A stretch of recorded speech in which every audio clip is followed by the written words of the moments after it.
What is going on, guys?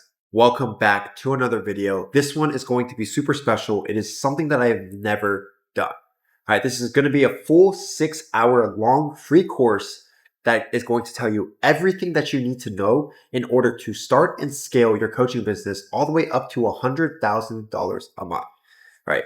In the next 6 hours, here's a couple things that I want to prep you with just so you are actually getting the most use out of this. All right. Now, first thing is grab either a pen and paper or pull up a document on your iPhone, on your laptop to make sure you're taking notes the entire time. Second, make sure that you are actually implementing everything that I say. And when I say this, I truly mean it. And you're going to hear me say this a lot throughout the video. Implement, okay? Because all this information means nothing if you don't do anything with it. All right. Number 3, the first segment of this is going to be about mindset. And as guru, as ooh as it might sound, if you do not have the correct mindset, you're never going to actually scale, right? I truly believe getting to new income levels, right? Whether it's 10K a month, 20K a month, 50K a month, 100K a month, 300K, 500K a month, it is just breaking new limiting beliefs along the way, right? Because as simple as it sounds, if you don't think you can make 20,000 in a month, you won't. If you don't think you can make $100,000 in a month, you simply won't, because you won't behave like the version of you that will actually get to the point by doing the same exact things, by building those same exact habits, right? So for the first segment of this, actually listen. This is not filmed multiple times. This is literally a one take here. So if I mess up, I'm keeping it in here. I want you guys to grab some food, grab a notepad, grab a pen and paper, because I am dropping modules from inside of my program here. I'm dropping group calls, right? One-on-one recordings as well. I'm dropping my own little segments as well. And of course, this is 6 hours, so it's not going to be every single little minuscule thing. Maybe this is about 20% of what you need to know in order to scale. But again, even with my free stuff on YouTube, people have made $20,000 a month. So there's no reason why when I am intentionally dropping sauce that is not sugar-coated in any way, and is actual live things that I've done with me and my clients, there's no reason why you shouldn't be able to get to 20 or 30 or even 50K a month, right? Now, while watching this video, again, take notes, apply everything I say, have the correct mindset going into this, right? This video is only going to be up for the next 2 weeks, right? Of the time of me uploading this, and then I will unlist it, right? So if you're publicly watching this in the first 2 weeks, make sure that you actually apply this and go through this as fast as possible and apply fast, because it won't be here too long. Now, obviously towards the end of this video, if you guys do want to work with me or my team, obviously just shoot me a message on Instagram, shoot me a DM, or just book in a call with my team down below to apply working with us. But yeah, other than that, I really hope that you guys enjoyed this video. I put a lot of time and attention into this. Again, this is crazy sauce, crazy value. And even though it's only like 20%, maybe. Right. Now, overall, let's get straight into the video, starting with the first section being mindset. And I'll see you guys at the end. First thing is, appreciate all you guys for coming out. To speakers, to attendees, Vaughn, everyone. I really do actually really enjoy this a lot. Over the next 3 days, I'll be covering 3 different topics, and I won't tell you guys what it is until the day of. Today, the first thing I want to cover is the actual mindset behind everything that I do and the reason why I'm here, right? So the reason why I'm going to start with this is because we all know, if you guys have worked with me already, the way that you guys think about everything matters more than the actual things that you're doing, right? Because again, I can tell you guys to do whatever you guys want to do or what I tell you to do, but if you guys don't do it, then ultimately you're not making any money, right? Not leaving any impact. So today we're going to be covering the mindset behind, again, what I do, so the 6-figure a month way of thinking. And tomorrow we'll go over more tacticals, and the day after we'll do more tacticals as well. We're starting with this today. So the 6-figure a month way of thinking.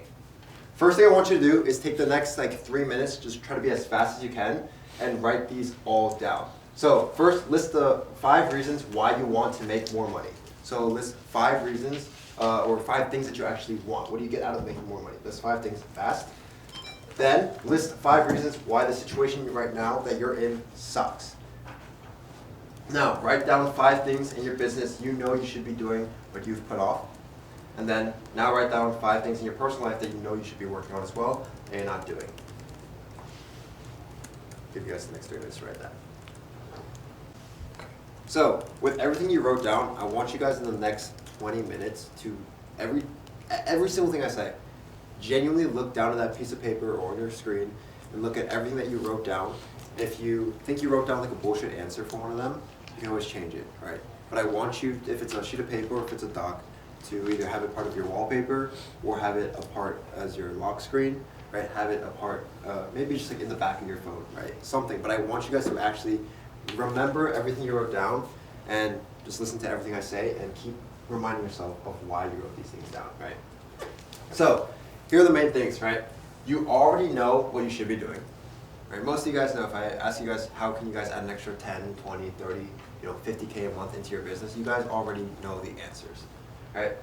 The thing is, most of you guys have been waiting to feel ready to take the next steps, right? You guys want to wait until either life looks a certain way, either you have enough money to do something, maybe until clients look a little bit different, or your views look a little bit. You guys have always been waiting for something else to happen in order for you guys to take action towards something, right?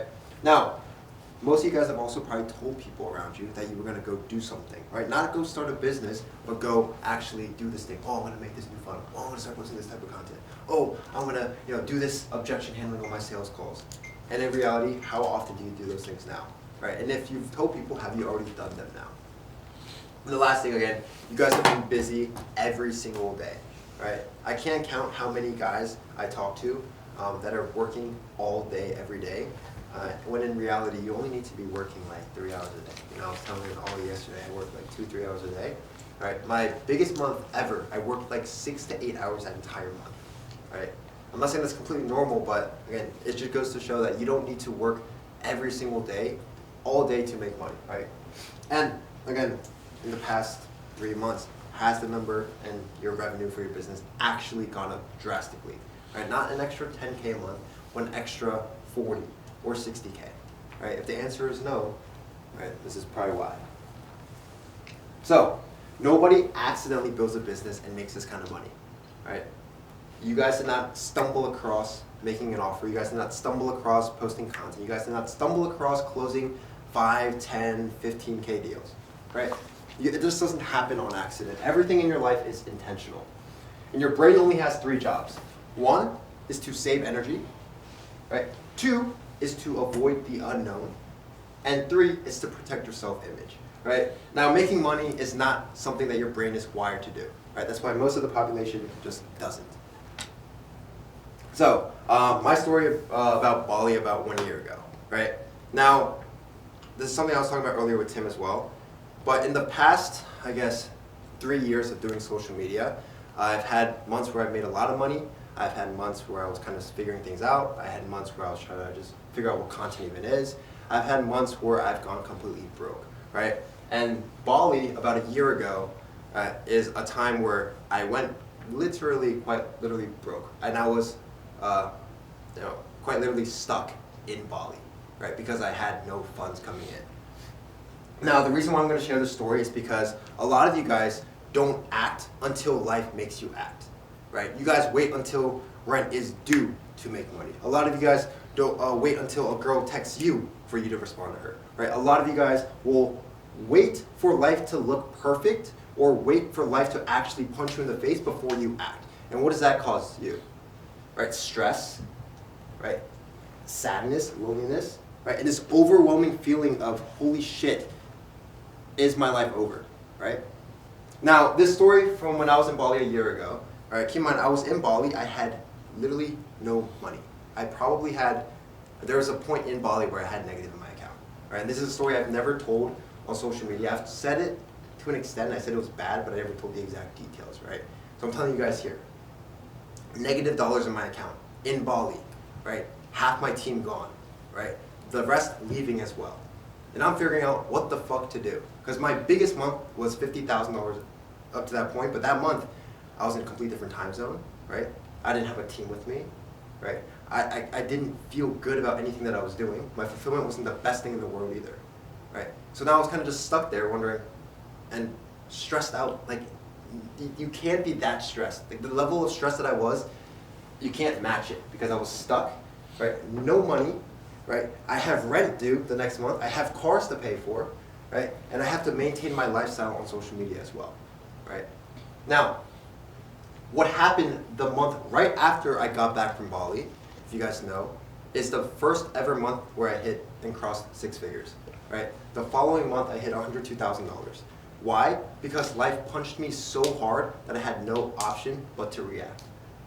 But what I want to get into is why this had to happen in order for me to experience that, right? There's no reason why life has to have had to hit me that hard for me to make that money. I could have done this 6 months ago, right? I could have, or 6 months prior to this event. I could have done it a year prior, right? But why did I have to be so stressed out and so balled up and have so much anxiety and worry to actually make that happen for myself, right? So, your why used to work, and that's the problem, right? All of you guys started your business because you guys either wanted to quit a job, right? You had bills to pay, someone doubted you, but ultimately you were uncomfortable. But now you solved it, right? You guys got out of the job, so you guys don't have to work that anymore. You solved your why, right? But now what? Right, now you guys are just sitting here making 10, right? Maybe 5, maybe 30, maybe 50, maybe 100 grand a month as well, right? And I'll take some accountability and just being comfortable. Because there's no reason for you to actually go out there and choose discomfort every single day, right? And keep in mind what I said earlier, it doesn't mean working all day. So, every number that you cross stops being a ceiling, and the second you touch it, it becomes the new floor, right? If you've hit 30K before, and that's your max, that's now your floor, right? You should never expect to go under that again. If you guys have hit 50K, that is your floor. If you guys have hit 88K, that is your floor, right? Your goal is to never drop under that floor again. Because the second you do, you are just dying and you are accepting it, right? Now it's normal, right? Yes, there's gonna be times where your business will go from 100 to 90, right? Or 80 to 60, right? Or even 30 to 16, right? It's normal. But for you to want to allow it and accept it, that's the problem, right? Business is not perfect. We have ups and downs, but we don't accept it as an answer. So, you guys didn't just plateau in these months where you guys are holding 50K months or 30K months. You just went soft, right? Think about why you started, right? You wanted to get out of an uncomfortable position, right? And now at this point, you're just defending, right? You're just playing defense with what you've already built, right? And you're not building towards what's actually next, right? You guys can be making 30K a month, but how much change are you actually making with 30 grand, right? The amount of people that I hear in the personal branding space as well, or just people in general, as coaches, as fitness coaches, UGC coaches, everybody says they want to make impact or change people's lives. But you know what's really changing people's lives, right? It's you guys making more money, right? Right? Would I rather trust one of you guys with $1 million to donate to charity, or some random person I've never met? Right? It'd be you, right? And if you guys really, really, really want to change lives as much as you say, right? But the guys who do have money, what do we do with the money? Right? Is it all on us? Is it all on our own family? Or is it truly towards the rest of the world? Right? If the reason why you want to make more money is to retire your parents, right? Do you wake up every day actually working towards that?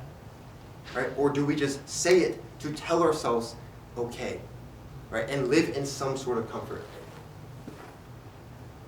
Now, I want you guys to all realize that you guys need a new pain point in your life. And you guys need a new goal, right? Your guys' lives are still comfortable up until this point, to an extent. Maybe you don't have the most money, maybe you're not as liquid as you want to be, right? But you need some sort of pain, right? Whether that's financial, right? Internal, right? External, I don't care what it is. You guys need something that's hurting you enough to want to get to the next level, right? What are you running away from? You need something to run away from, because that's what got you to this point now. Also, a new goal, right? Let's stick to easy things like financial goals, right? $30,000 a month, $50,000 a month, 100 grand a month, 300 grand a month, right? Set new goals for yourself, right? How bad does it hurt watching someone, if you've ever experienced this, how bad does it hurt watching someone who's worse than you pass you financially, right? Have you guys ever experienced it before? Yeah, I'll see. Right. Imagine watching one of your own students, and I'm saying like this is a bad thing, but imagine watching one of your competitors' students pass you. Right? They were at 10K a couple months ago, now they're at 50. Right? That shit hurts. That shit's annoying. I hate that shit. Right? It makes me go. Right? But the old pain that got you out, and the new pain is what gets you actually up. Right? So, most of you guys are working very, very, very hard on easy things, right? Like things that you guys shouldn't even be doing, right? Like, I'd even argue like scripting, right? Most of you guys all script. I'd even argue creating VSLs, right? I'd even argue, posting the content. So many things that you guys do, right, at higher levels. There's no reason why you should be doing it, right? Onboarding calls, right? For example. You feel so good doing all this busy work, and then you realize your comfort is the thing hiding in that work, right? It's easy, right? Doing the easy work, or doing what's busy, is what is easy to do. Because all you're doing is sitting there typing all day. Or you're not even challenging yourselves every day, right? Now, what got you here is holding you back. It can be a certain funnel, it can be a certain strategy, or it can just be your why in general, okay? And it feels right to you because, again, it's familiar to you. Right? It's easy for you. And it's overall super fucking comfortable for all of you. Right? To live every single day in La La Land. Right? To make 5K a month, more than your average 19, 20-year-old. Right? Make 20K a month, 30K a month. Right? Again, more than the average 25-year-old, 30-year-old. Right? But what you built when you were smaller, right, you built it when you were smaller, right? And what got you here isn't what gets you to the next level, right? I don't care if you guys were posting 5 times a day before. It doesn't mean it's going to take you to 100K a month, right? You guys having a VSL call funnel, right, isn't necessarily what's always going to get you to that next level, right? Something needs to change in order for you to actually change outside, right? So, get used to making those uncomfortable and risky plays, right? Would you let your team decide things without you? Right? For anyone here that does have even 2 team members or 1, right? Would you let him take full control of something without you batting an eye? Right? Yes or no? Most likely not, right? Would you dump 20K a month into a new funnel for uncapped growth right now? Right? Or let's say 50% of your net worth, whether it's 10K, 30K, 5K, 1K, right? Whatever half of your net worth is, would you drop it into a new funnel? Right? It's a risk. There's no certainty, but again, you can make triple it, quadruple it. Would you risk it, truly? Right? And would you bet on yourself more than you bet on others? Right? If you guys are in here right now, it means you have, to an extent, bet on me. Right? Bet on us to help you. Right? But you guys should not bet on us more than you guys bet on yourselves. Right? The small talk, like saying things like, I can't, I don't know. Right? When you guys talk about me or someone else, why is it he can do that? Right? Oh, yeah, him, her. But why is it never like you? Like I, right? I know I can do that. But there's so much uncertainty behind yourselves. Right? You guys don't need to believe in yourselves anymore. Right? You just need to stop defending the excuses that you've been feeding yourself. Right? And I want you guys to all realize it is the most selfish thing to just not get after it every day. Right? And again, the biggest thing I want to stress is you guys don't need to be working every single day, all day, but just getting like important shit done. Right? There's a saying that you can let a lot of fires burn because everyone has 20 fires a day in their business. Right? Let some shit burn. Focus on a fucking fire extinguisher versus like a sink, or a water bottle. That was actually kind of sus. I just realized. But overall, bro, the amount of I'm gonna start just calling people out one by one here. I'm gonna just go down the list actually, right? Let me group people up. Like Isaiah, right? You specifically, you just switch shit up too fast, too much, without getting anything real time, without understanding why you're even doing a certain funnel in the first place. It's like a shiny object syndrome, right? Mm-hmm. And what happens every single time? You see a little bit of progress, and then it stops, and then you just go to the next funnel, right? Or the next strat, right? Right? For LJ, I'd say for you, the main thing is, it's the mindset, right? Like the mindset of understanding why you are actually like saying certain words that you do, right? For example, like today, or a lot of times you'll say like, yo, how does this sound? And it just comes off like really wrong, right? And your content, it's the same thing, because then people can perceive you the same way if that's how you're speaking. All right, I'll skip over Francis here. But for Matt, right, you're just too fucking nice, right? You've told me how you feel about the average person, how they're so fucking lazy, right? The average person won't take any fucking risk and it's so annoying as fuck. Right? Call it out. Right? Call out the people that you want to work with and call out the people that you don't want to work with. Right? Let them know. Because it's hard to work with people that you don't like every single day. Right? Izzy. Right? Offers changing every 2 months. Right? Like, what are we doing? Right? If we have a goal, you know what your end goal is. Right? Just start working towards it now. If that's speaking on stages now. Right? Find a way to make money with that now. Instead of, you can have an offer, but your offer can even be something related to what you're doing right now, right? But it's just acting fast, right? Oliver, oh shit, there's a lot of stuff for you, right? Bro. There's a lot of things, because you're higher level as well. But like, well, your thing is like, it's just speed, right? We went over it the other night, but the amount of things that you could work on, and you know what a lot of your problems are, you just have to be okay with making tougher choices because you are the offer owner, right? Like, grabbing your nuts and laying them on the table, right? Yeah. The amount of shit you can change in the next week or 2 weeks just because you get it done in a night. Right? LJ finished entire VSL last night. Right? Then today you realize he messed it up a little bit. But he at least got it all done. Right? He got it all done yesterday. He stayed up till 4:30 a.m.? It's like 5, bro. Right? Right? He's just getting shit done faster. And today, what did he get done? I guess it's reworking on it actually. Right? And then what did you get done? Right? Did you outgoing call? Check in on a couple things? Right? Did you move a needle? Right? Brandon, literally just camera or confidence, right? Like how you show up on the camera, right? Being okay with being humiliated, being okay with change, and being willing to actually change, right? Alvin, I think I DM'd you back when I was a fitness coach, actually. Either that or when I first started like mentorship, right? And you've been in Cruz's program as a fitness client for over a year, right? You've known Cruz. So you've known about this stuff for a whole year, right? And it just now, just now is the time when you start taking risks, right? For yourself. You're almost at our age, bro, right? Yeah. Like there's no reason why there's a 17-year-old right here, right? And he's out here. By the time he's all of our age, like, he's running laps around us. You know, unless he, falls off or goes on the bad route, right? But he won't. I'd be so great shit. But like overall, at the end of the day, like, bro, it's time to just get after it. Just start posting. It doesn't matter. It's gonna be shit right now, right? But I'd rather have it be shit than nothing, right? For Ben, I don't know you too well yet because you're new, but I mean, you're fucking hungry. You're young, right? You have room to make a lot of mistakes, and it seems like you're willing to make them. Right. I think you should have like a 30-minute talk with me like we did last night, and you'll be sad, honestly. You seem pretty chill, I'm not gonna lie. Right. Nigel. Let me think. Nigel, right?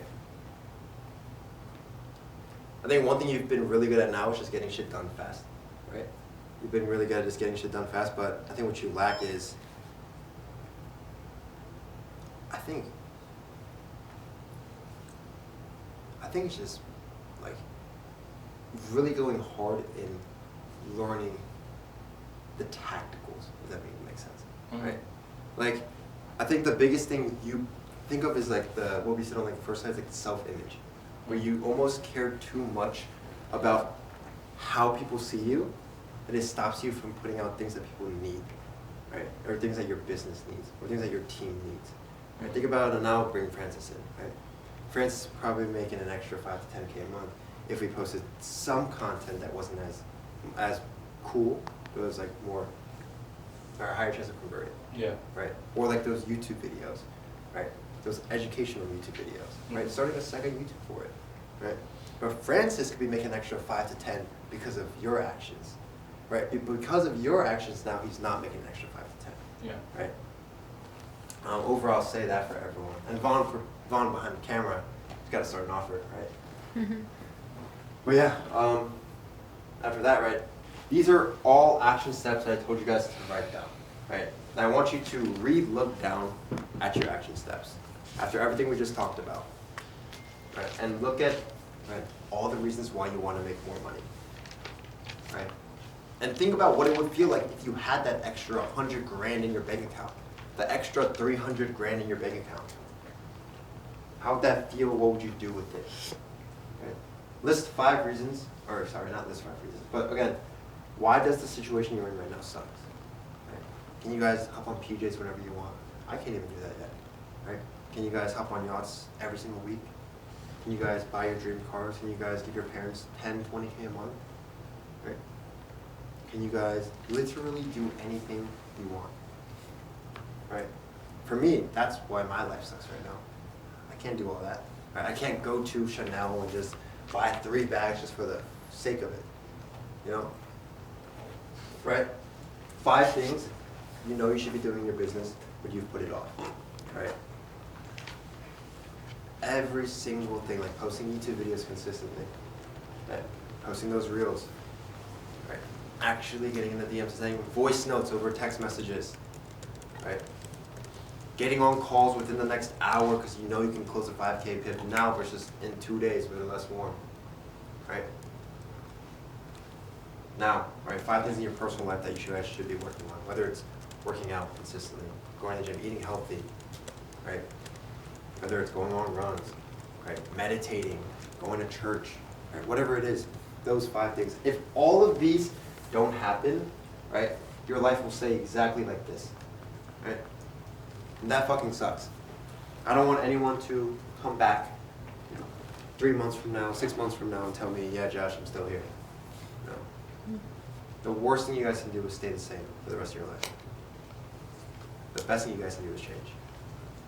So let's talk about actually creating the offer itself. So if you're starting brand new, right, pay very close attention. Even if you do have an existing offer and you're not making sales, this might be the reason to why you're actually not making sales. So creating the offer itself, a lot of people just create very generic offers. Now, the thing is with InfoWork coaching in general, a lot of offers are pretty similar. And what makes you truly stand out is the fact that it's you that they get to work with, right? The other part is there usually is some sort of unique mechanism that does draw people to you. So first thing, actually, I'm going to kind of reverse this here, right?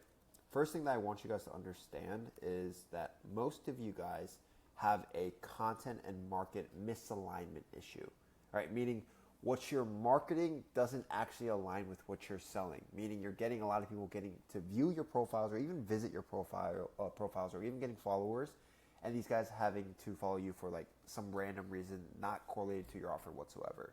Now, this can happen when we are posting for our dream follower, but at the end of the day, even our dream follower should end up becoming a sale down the road.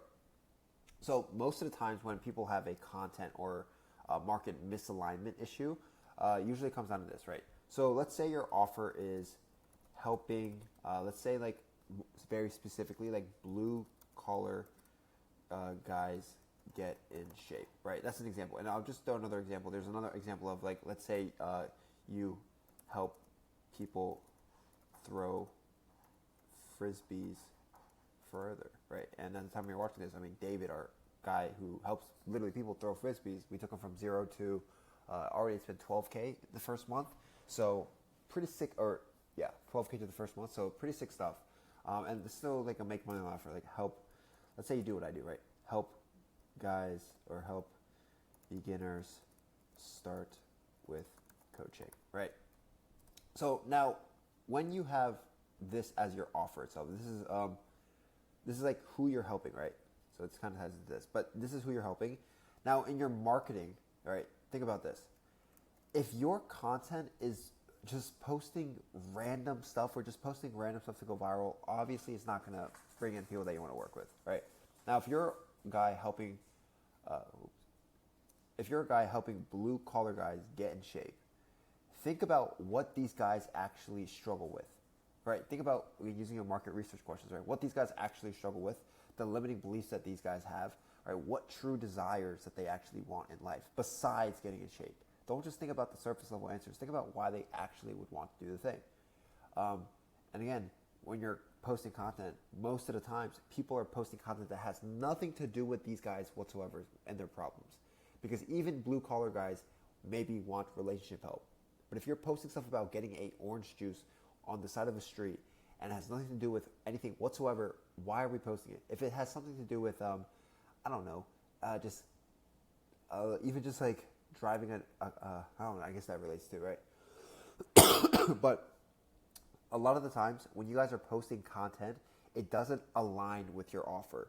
So if you guys use me, for example, all of my content that I post, even if it is not specifically about coaching itself, does stem from or tie down to the offer. Meaning the design, or for example, I'll put like my mom video that I posted that went super viral, right? And I'll just pull it up here just so you guys can see. This video right here, right? Mom's live reaction to making $102,000 in a single month, right? You want to know why this video does good? It's because the people that want to work with me, even though it's not about coaching, right, can resonate with wanting to tell their parents that they made $102 in a month, right? So if we go back to our marketing, it still aligns with the offer. So I'm not posting about orange juice. I'm not posting about my dog, like, oh, look how cute my dog is. Like, it doesn't matter, right? What I'm posting is something that the audience would actually want down the road. It still aligns with the offer. Now, if you're, for example, like a guy who throws frisbees, right?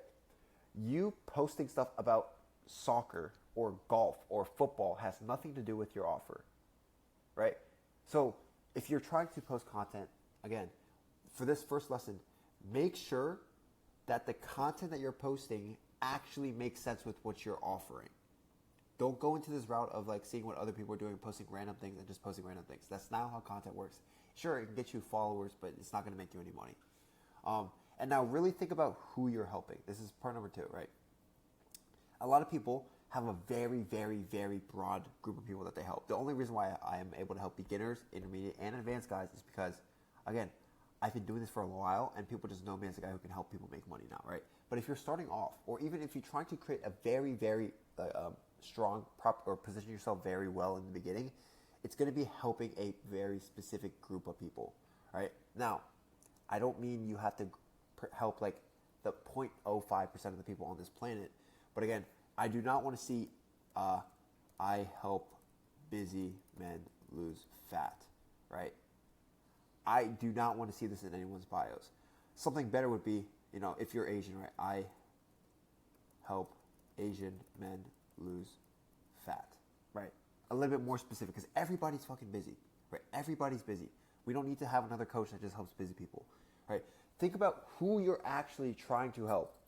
And always, because this is the main thing that everybody overlooks, it's people do not think hard enough about who they're trying to help and what their actual problems are, or what their limiting beliefs may be, or what's actually stopping them to getting to that next level or their actual goals, right? And think about what actually helps you stand out from the market. A lot of people will just post the same exact content that everybody else is posting and wonder why no one wants to work with them, even if they have a cheaper price, right? People want to work with people that they can actually relate to, right? People that they can see themselves in, people that believe that they can actually help them get to the result. So think about what about you helps you stand out from the market. If you're Asian, it's being Asian. If you're white, maybe it might be being white. If you're African American, it might be African American. That might just be a race thing, right? Other than personality, there might be traits about you that make you stand out. Maybe you're aggressive. Maybe you're passive. Maybe you're, losing an arm, or you don't, whatever it may be that actually makes you guys stand out. Embrace it. If you're a little bit weird, embrace the fact that you're a little bit weird, right? And then overall, how do you help your clients, right? Now, to the offer itself, probably the most valuable part here. Obviously, you guys will all create a deliverable sheet. I'll just go over in a different module. But in your offer, there should be like 3 main core pillars, essentially, right? For example, I'll give you guys, so there's like a mindset section, because everybody needs to have the right mindset coming into a program. Otherwise, they're not going to see results. Lesson 2 is like, is it like hands-on? Like, is there one-on-one? Right. Hands-on. Oops. Hands-on. Is there community? Right. Is there modules? Usually, this is like the 4 main things that people do need in some sort of offer, right? Some sort of like one-on-one side of things, community, modules, mindset.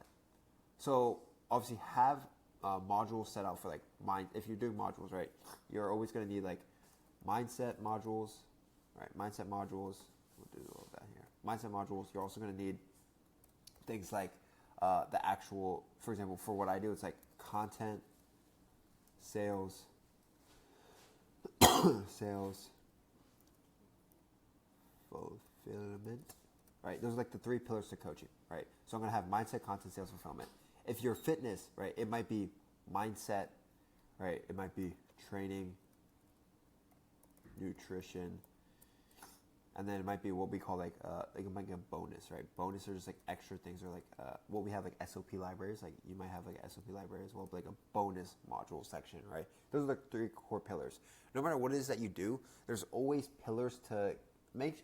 Just imagine what are the things that people do actually need, and over time, your program does not have to be perfect, but your program does get better over time. Using the feedback that your clients are telling you, right? Ask your clients, what do you feel like you would need? What could we add to make it better? You should be asking. Don't be afraid to ask. Again, you're just trying to help them, so ask your clients what you could do to make the program better, and they will tell you. All right, but program-wise, there's usually like core pillars to it, and you just add on to those core pillars every single week. But this is just creating the offer itself. If you guys have issues with not getting sales, there's probably a content and market alignment issue. If you guys are just not closing people on calls, there's probably an issue with who you're helping. And again, creating an offer, this is like the very beginning basic steps, but if you guys don't have an offer to sell, obviously you're not gonna make money. But using the module after this, creating a deliverable sheet, it's just the deliverable sheet that you show on the sales call, like the offer the pitch deck essentially. You guys will now create your own pitch deck. You can use my copy and paste template and you can make your copy of it, but we'll go over that in the next video module. All right, welcome to market research. Super important that you guys do this. Basically, you guys should be doing this off the bat here, like one of the first few things. The reason why we're doing this is obviously because if you don't know who you're selling to, you don't know what they're thinking, you don't know in terms of what their goals are, what they're struggling with, what their life kind of looks like, actual things that they're actually thinking about.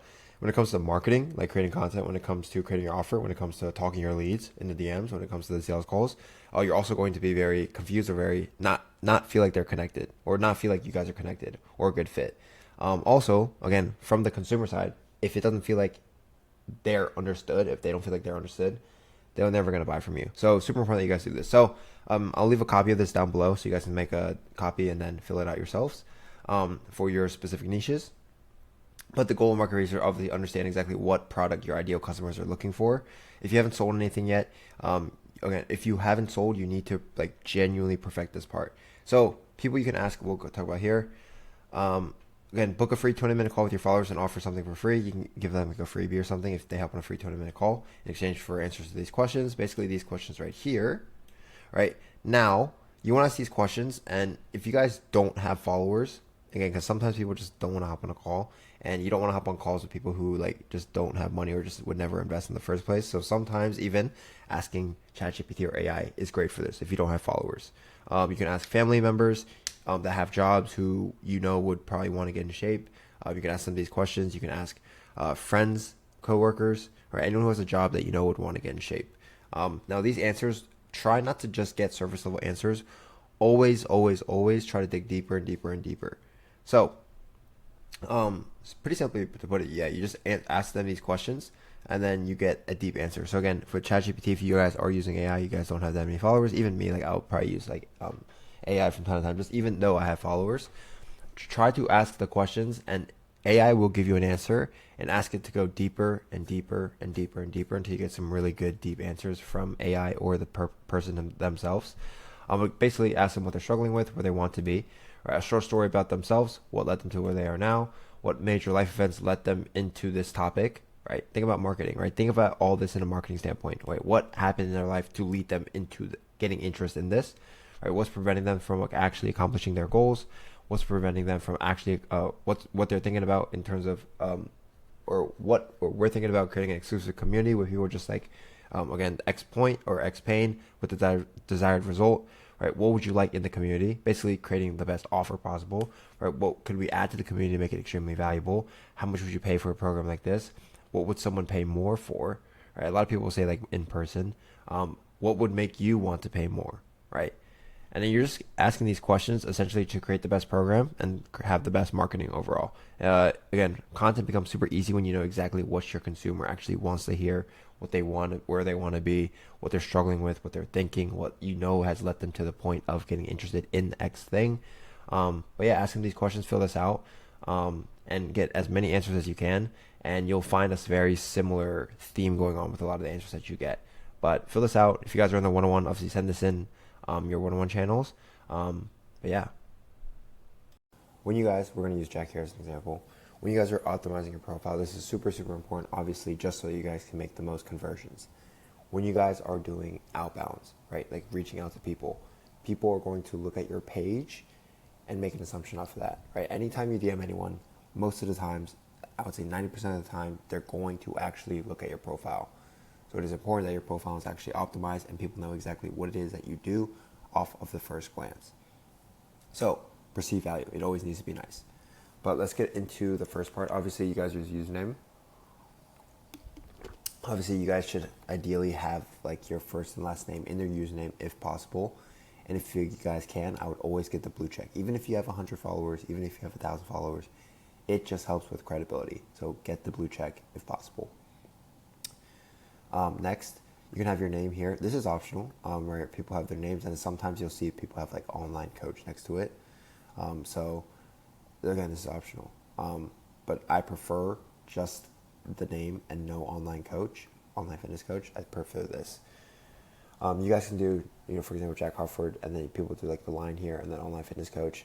If you guys really, really, really want to optimize it, but in terms of just personal branding preferences, I think it's better without it. But again, for search engine optimization, it's good, but it's honestly preference there. So 3-line rule in terms of your bio. First line should be exactly what it is that you do. So don't just say, I help people lose weight. Try to, again, depending on your niche and your market and your market research, is kind of where you determine what your first line would be. For example, Jack says, I help fathers get in shape without tracking calories. This line should be catered to you and your story, because Jack, for example, doesn't track his calories, right? And his whole entire market, his niche is fathers, right? So I help fathers get in shape. If you're someone without tracking calories, if you're someone who like, I'd say it's a little bit more mindset correlated, right? Like maybe you went from depression, you used to have depression, and now you're like, living a super happy, like abundant life. Maybe your bio is not directly just get in shape. Maybe it's I help people, or I help men, get out of depression with fitness, right? Or I help men, lose 20 pounds without the bullshit, right? Or for example, calisthenics, it would be I help men get in shape without the gym. Right, second line should be your CTA. DM me. It can be whatever you word want, right? I used to use the word fit. Jack used the word go.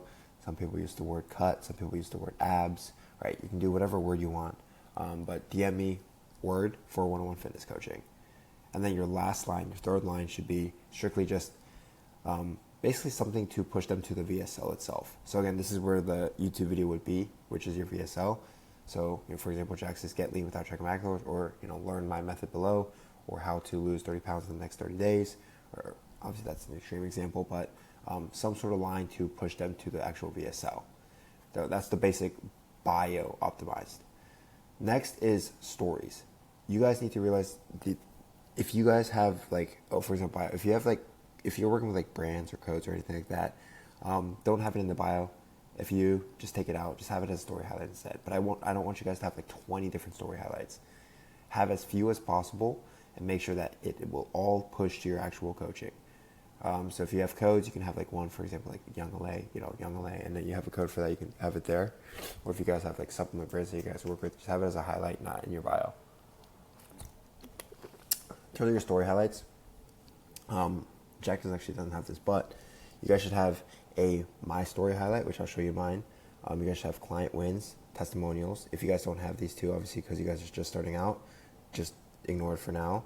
But if you guys do have them, make sure that these are flooded as much as possible. Screenshots of, I'll show you here, like screenshots of transformations, screenshots of text that your clients are getting, testimonials as well, right? Spam this. You have to be proud. Let people know that you're doing the thing. Let people know that your clients are killing it. Super important. Obviously, you have client wins, testimonials, and I'll kind of show you how I do mine. Obviously, I have my client wins. This is what I was talking about, the my story. You guys should have a my story highlight explaining where you used to be to how you got to where you are now. So basically, keep in mind, just because every coach is the same, the only thing that's going to separate you from other coaches is the fact that you are, only you are you. So that means you have to separate yourself as much as possible off the get-go, right? As soon as you can, show people that you are actually different, show people that you actually are human, show people that you actually have a story and that people can relate to it. So basically, a couple stories here. You can post this all at once, obviously, but just like this, where it just takes them through the actual story sequence. It's a long story sequence of explaining just like your actual story, how you got to this point. Obviously, you guys would just do it for fitness. Pretty self-explanatory there. Let's go back to Jack's page here.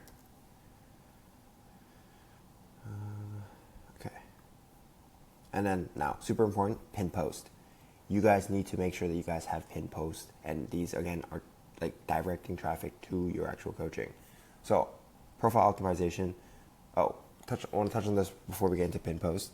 Make sure that your guys' pages look like clean, right? For example, this is a good example of a clean page. Like everything on here is meant to convert. You'll see here, I'll pull it up for an example.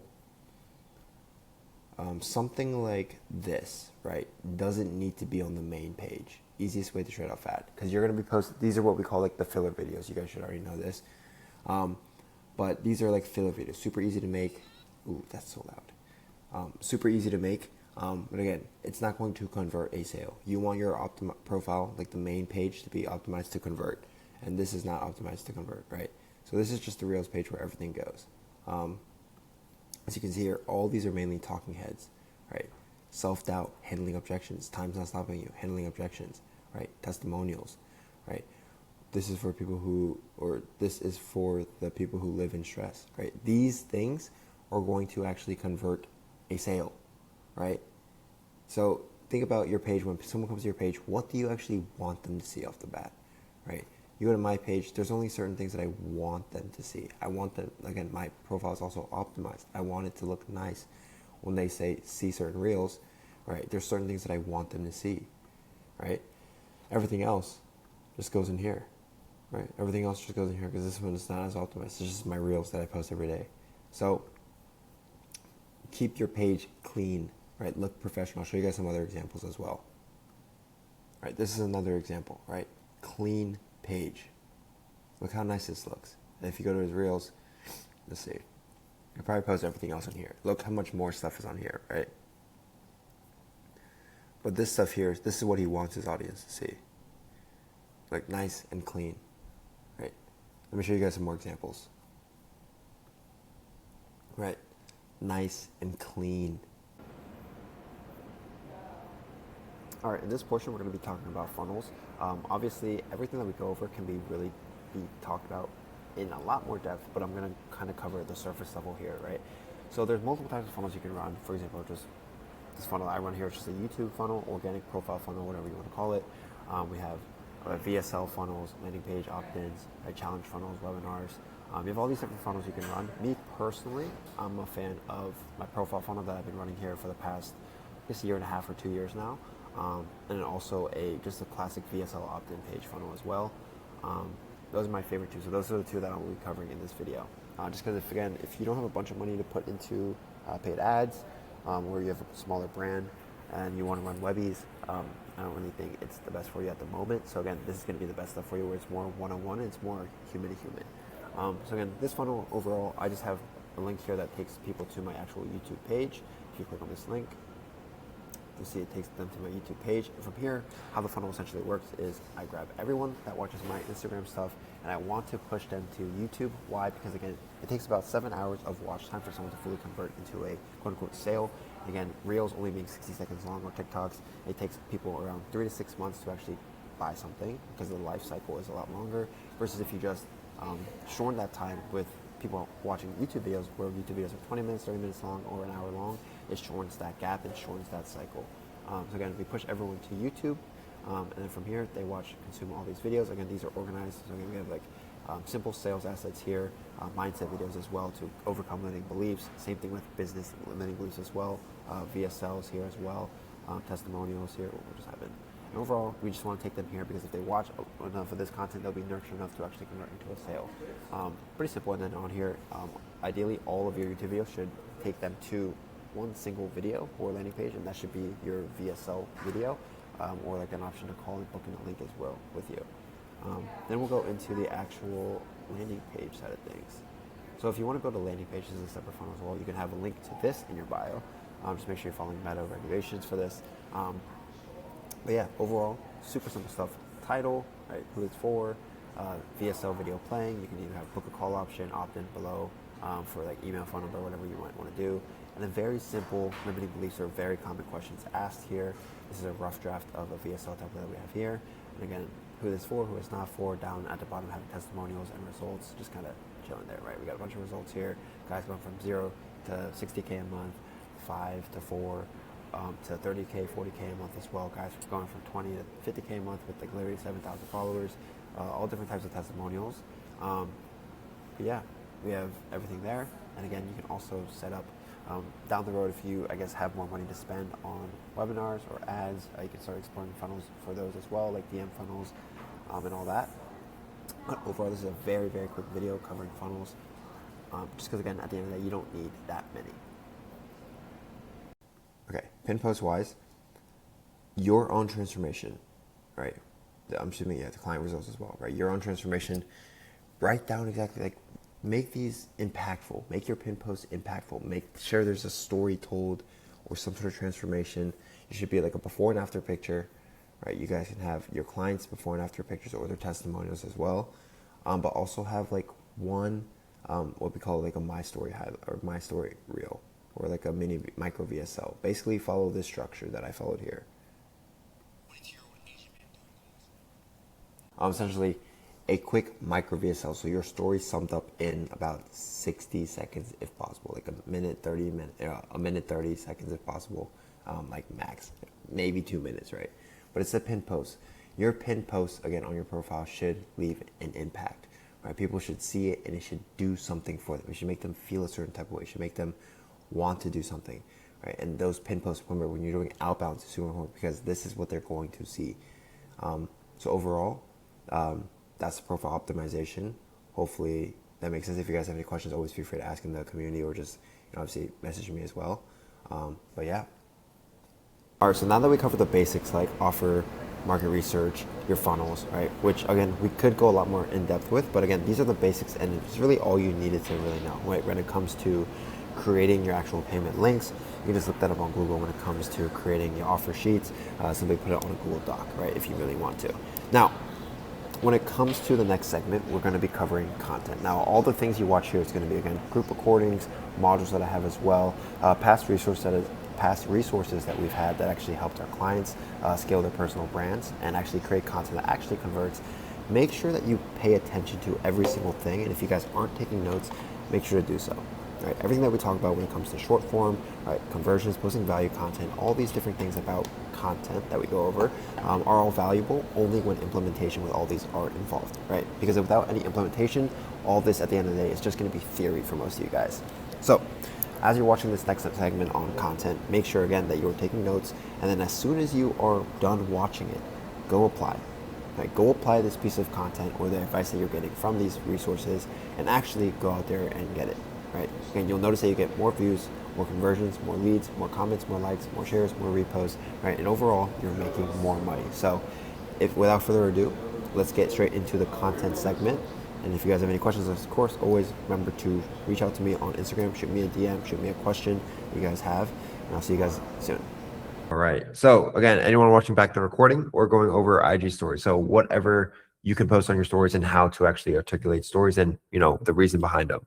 So created this little Miro board for you guys today. And these blue boxes are the types of stories you can post, but we're going to reveal them one by one.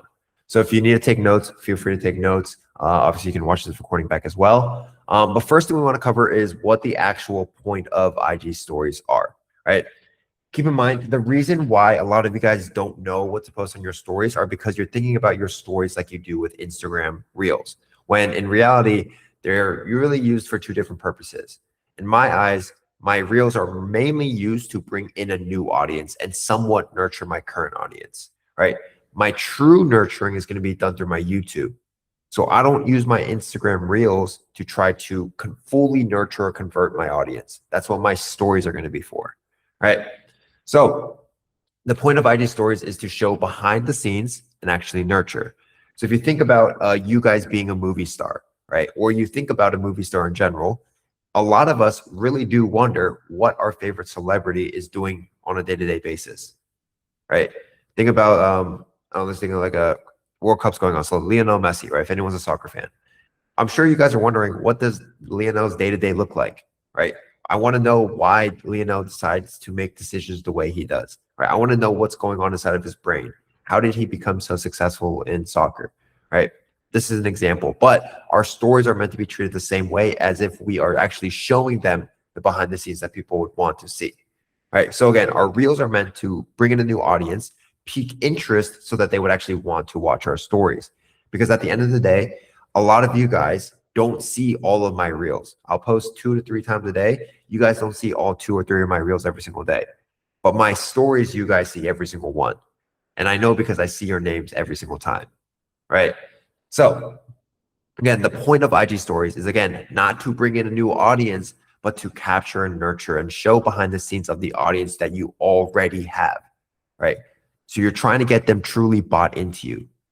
So first thing we want to cover is how to speak on the camera when you're sharing a story on your story, and then formats. So in terms of the formats, pretty simple, nothing too crazy. You can either talk to the camera, you can do just an image where text on screen.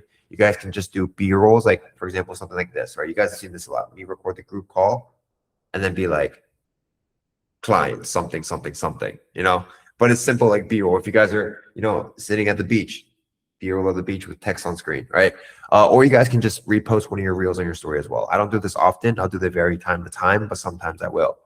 So those are the different formats you guys can be doing. Now, when it comes to how to actually speak on the camera, okay, you guys need to understand there's different ways of speaking depending on the situation. But most of the time, if you ever are speaking, you're usually sharing some sort of story, whether it's a mental story, a story with your clients, whatever it may be. So the kind of process or structure you want to follow when it comes to speaking on your story is this. Speak about the past situation, the old way you thought, right? So whatever the situation is that you're talking about, talk about it. Then talk about the way you used to think about problems in the old situation, right? Then talk about the shift. So the shift could be a lot of things. The shift can be an aha moment that you had. A shift can be something that someone said to you. It can be an accident that happened to you, or an actual thing that happened, or something just in your head. Maybe your boss yelled at you. Maybe someone poked you in the stomach. Whatever the shift is, that's that moment. So what was the shift that happened? Then go into the new way that you think of problems. And then to final it out, talk about the outcome now, right? So I'll give you guys an example. Me talking about, I'm going to talk about fitness just to make more sense, right? The old past situation was I was skinny fat, right? And the old way I used to think was, if I just starve myself, or no, the old situation will say is I was skinny fat and I want to look good. The old way I thought was I needed to bulk to look good. So that was my first step. But the shift was watching 20 YouTube videos or 20 reels about people saying, if you're skinny fat, you shouldn't bulk. So what did I do? I cut instead, because I realized if I bulked, I'm just adding on more fat onto the skinny fat body that I already had. Versus if I cut, I shred away all the fat. So when I can actually put on muscle, I actually gain more quality muscle. Outcome now is that I have more quality muscle, right? And I look better. If I use this in a B2B sense, right, make money online, it's the past situation was when I used to work my job, I always used to think and wonder how all these people made money. And the shift for me was that I quite literally just had to try, because I was never going to know if I never tried. So I tried dropshipping, e-commerce, clothing brand, trading, DoorDash, if you want to consider that entrepreneurship, because I didn't have a boss. But I tried all these things and I failed.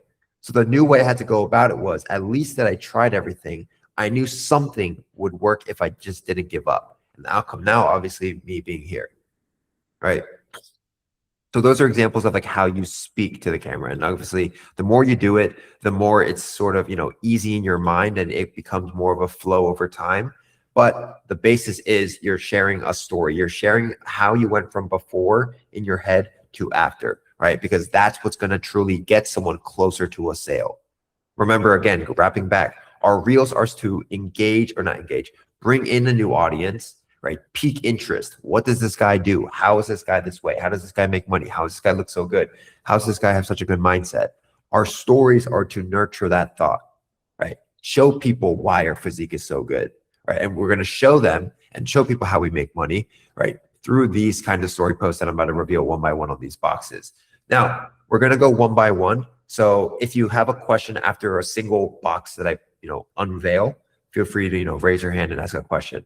But first one, starting here, wake up posts. Okay. When you guys wake up, this is more so important for fitness versus like someone like Matt who does UGC, but for fitness, waking up and sharing like your first thought, right? The reason why this could be important or why you don't have to do this every single day, guys. Keep in mind. Remember, not every single day am I saying post. I got to make that clear. You don't post every single one of these every single day. You don't have to. So it's not like 12 story posts every day. But if you need something to post, for example, when you wake up, what is the first thought that you have, right? Is it a positive thought, a negative thought? And if it's a negative thought, how do you handle that? If it's a positive thought, how do you handle that? Show people, again, remember, we're trying to share the way that we think, right? Share our brain process. So if we wake up and share our first thought, if someone is on the other side of the phone right now is wondering why they feel so stuck and lost and fat all the time, maybe the reason why you're not is because of your first thought in the morning. Even if it is that you're tired, you just get out of bed. Maybe if it's you wake up in a bad mood, right? You do something right away to get yourself into a good mood. Maybe it's 100 push-ups, whatever it may be. The reason why we do these wake up posts is just simply to show people why we are ahead. Any questions on this? Sweet. Now, next is like your routine. Show your discipline, right? For example, for me, I'm going to show you guys working, right? I had someone ask me on my Q&A literally yesterday, what is my routine? How do I stay organized? Maybe I'll show my story that I have a whiteboard with every single thing I need to do, right? All my tasks, my daily things I need to do, content ideas, testimonials I need to grab, things I want to cover on my team call, team meetings, YouTube videos I have over there as well, right? Everything I need to get done is on a whiteboard right behind me. So if I'm ever confused and lack clarity, I'm going to get it done, right? I'm going to share exactly when I go to the gym, when I eat my meals, right? Why I do things at certain times, why my routine is the reason why I'm here, right? Again, showing why we're ahead, showing why we do the things that we do, right? Nurture that thought. If someone wants to be a professional soccer player like Lionel Messi, that kid that is watching his documentary or his routine is probably going to try to follow his routine, right? If you give a tip about eating rice cakes before the gym and someone sees a win, they're going to probably want to do the same thing. If someone sees that you are super, super well, like in your head, like you're a super motivational person, you're always strong-headed and positive, they're going to see why that is. Maybe it's because of your routine. You get the gym done first thing in the morning, so the rest of the day you have whatever you do, to yourself. You can do whatever you want, right? Does anyone have any questions on your routine? Sweet. Next is your nutrition, right? Give people, first thing, when you guys post your meals, don't just post your meals as their meals, right? Like if I'm about to eat a bag of candy, this is cough drops, but if I'm about to eat a bag of candies, right? I'm going to take a picture of it and I'm either going to write a text on screen of what it is, why I'm eating it, why I'm allowed to eat it, and why I choose this meal, or I'm going to pick up my camera and say, all right, guys, for lunch today, we got a bag of candies. And if you're wondering why I'm allowed to eat a bag of candies instead of eating chicken and rice, it's simply because I track my macros and I have room for this. I'm also about to go to the gym here in about 30 minutes, so it's really good fast digesting carbs and fast acting sugars, right? While most people are confused and eating salads trying to lose weight, I'm actually eating the things that most people want to while seeing double the progress. Because I understand how my body works and I understand what actually needs to go into my body to operate at its best, right? If I'll make money online offer, obviously you don't need to post your nutrition, right? But again, you can still post about your fitness and have that be a relatability asset and say the reason why I still eat healthy is so I can operate 100% in my business, right? A lot of entrepreneurs, a lot of times you get stuck. You don't want to film in front of the camera. Why? Because you think you're ugly. Maybe go to the gym and lose some weight, right? It still plays a little bit into a factor, but not as much, obviously, for you, Matt.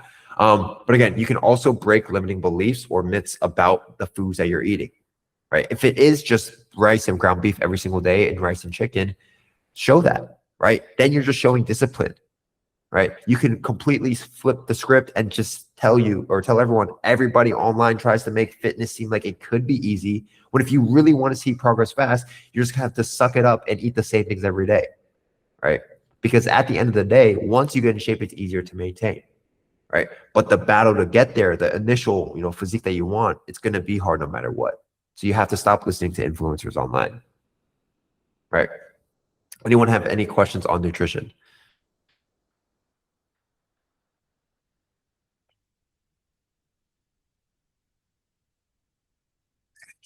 Sweet. Next one. Doing client work, okay? If you don't have any clients, don't really worry about this one too much, but I'll tell you what you guys can do instead. But if you guys do have clients, why are we not showing us being the coach, right?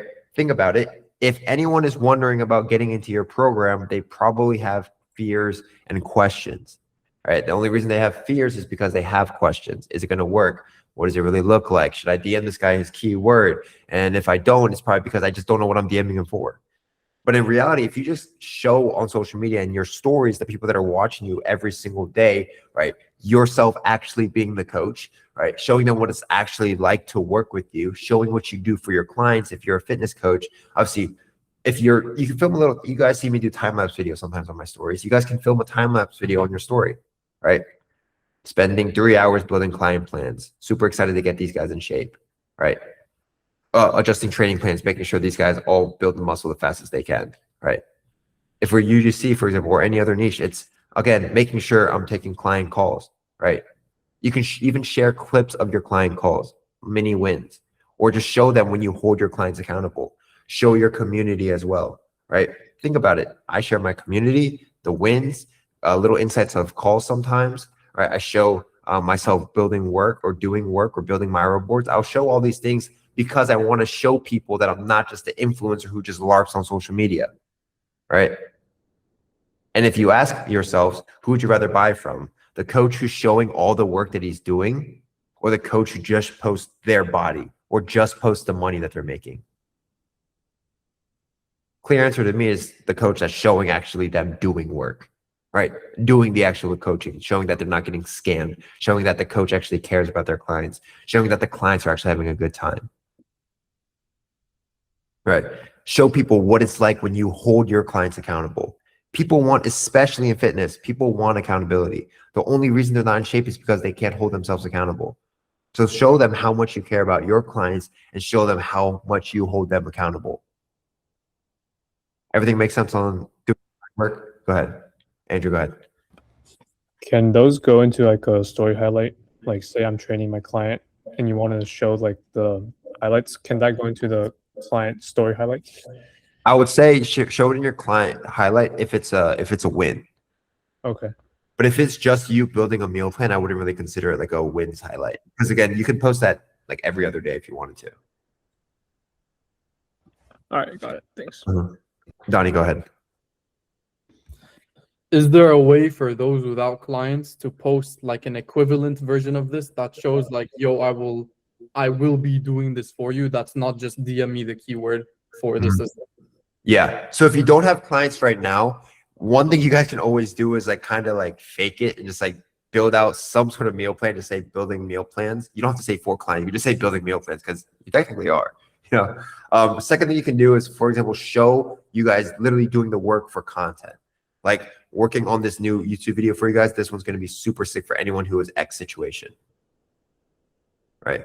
Or planning out, the next calendar or like the next, whatever it is that you guys are building or working on, you guys can show that. Right. Building out this system or this process for my clients so they can see the best results even if you don't have any clients. Does that make sense then? Oh, Donnie? Sweet, sweet. Next, we got client wins. Okay, this one, pay attention to. I can either post my client wins, like for example, I can post Kelly making 20K so far this month and just leave it as that, right? But what is the difference when I tell you guys Kelly made just 20K versus Kelly made 20K and for 2 years she was struggling with coaching. She got burned in the past, right? She's also working a job and she also just was able to quit her job, right? And she had like very little sales experience beforehand, if any. If I share all 5 of those things with the win, now the win is a lot stronger. Now people can actually relate to the win. If anyone is wondering about joining Chain Consulting, but they're working a job and they're wondering if they can still do it while working a job, boom, we have examples of that because our wins are paired with their story, right? If anyone's wondering if they can do it because they're a girl, guess what? Now we have wins paired with the story. If anyone's wondering if they can do it while having no experience, right? Boom, they can do it. If someone is wondering if they can do it, even if they've invested in the past and it didn't work out, well, guess what? Boom, they can do it. Because the win is now tied to a story. So when you guys have clients that are losing weight, right? Where were they before, right? What was their mindset like? What were their actual problems, right? What did they struggle with within their diet? Don't just say they struggle with their diet. What about within their diet did they struggle with? What about in the gym did they lack? Was it structure? Was it clarity? Was it just intensity, right? When it comes to your other, what's it called, like the mindset side of things, right? What limiting beliefs did your clients have before? For example, when I post Bryce making 20K with 400 followers, we just broke the limiting belief of low followings, right? Andrew making 50,000 with 8,000 followers. We just broke that belief as well, right? The reason why I don't just post my wins as just wins, sometimes I will, but most of the times I don't, is because I want someone to be able to look at the win and see that potential in themselves, right? See that others in their exact situations are winning, meaning they could also do it.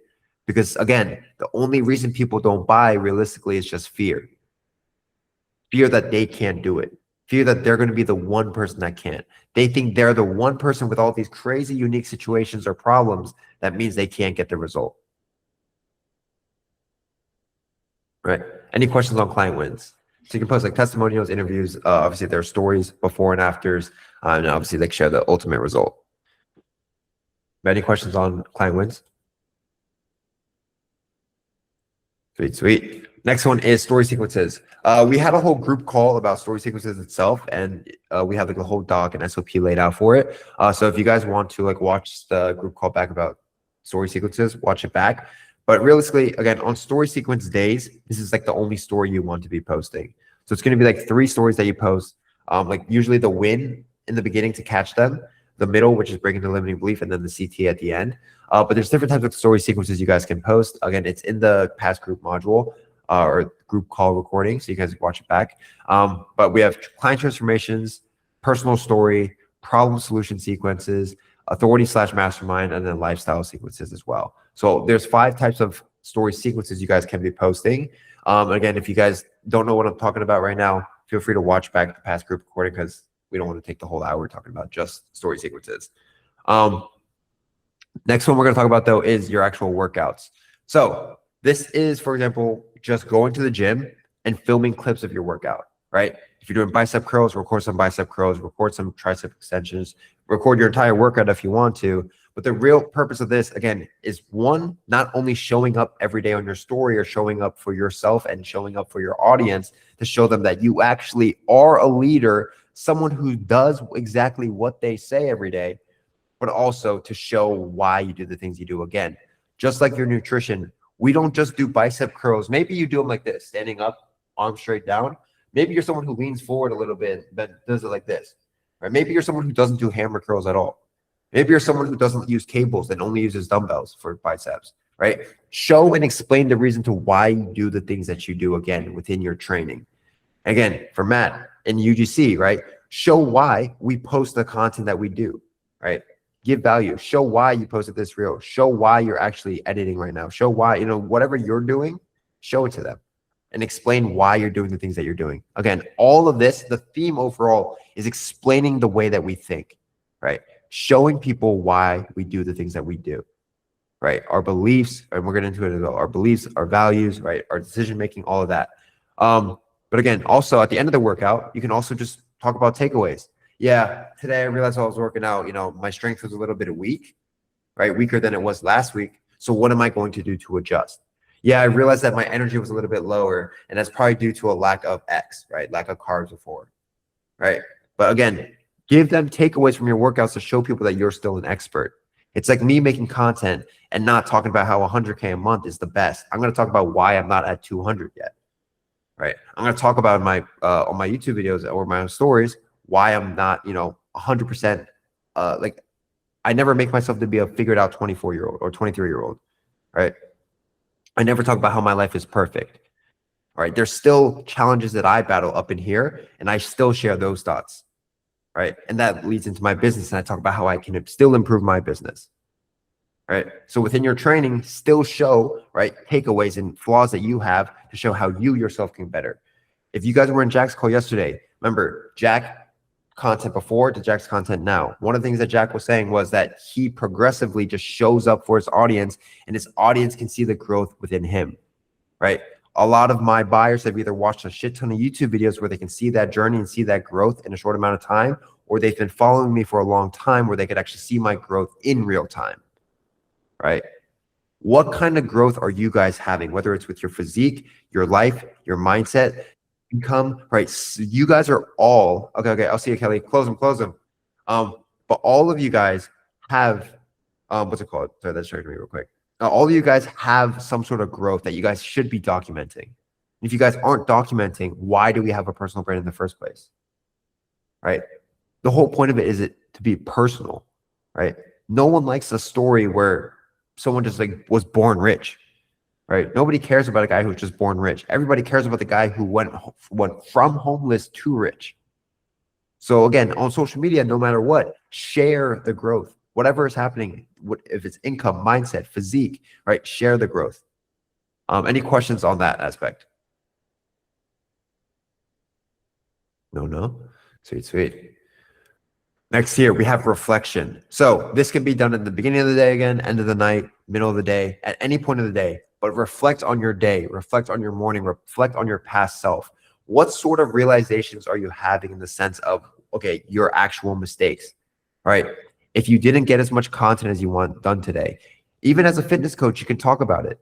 You didn't get done all the work that you wanted to. Reflect on yourself and show people how you hold yourself accountable, right? Reflect on how you might not be the best version of you yet, right? Reflect on how you could have made your morning better, your lunchtime better, your dinner time better, how you could have spent the night better, right? How you could have done better at the gym, how you could have done better with your nutrition, how you could have done better when you were with your family or friends, how you could have made better use of your time, right? Reflect on yourself. And if you did good, talk about why you feel proud about yourself today, because you know you were 1% better, right? But show people what self-accountability looks like. Any questions on reflection? All right. And the format that you guys want to use for like most of these, again, is going to be talking heads. But the only times, for example, you use pictures would be if there's not too much text. If you know you're going to just spew out a lot, just hit record on that button. But if you know it's going to be a quick, short thing, just write like 3-4 lines on the text on screen with a picture. But now I want you guys to show your philosophy, okay? Remember, everybody thinks about things a different way. Fitness is not one-dimensional, right? Fitness, you guys can do calorie tracking, no calorie tracking. You can do calisthenics. You can get in shape with just minimal weightlifting, powerlifting. You guys can do carnivore diets, paleo diets.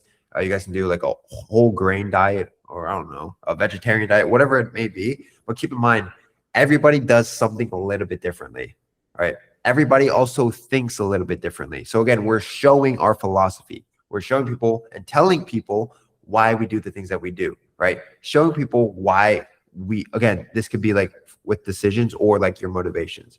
Why do you wake up and go to the gym every day, right? Why do you choose to not actually have a quote unquote rest day?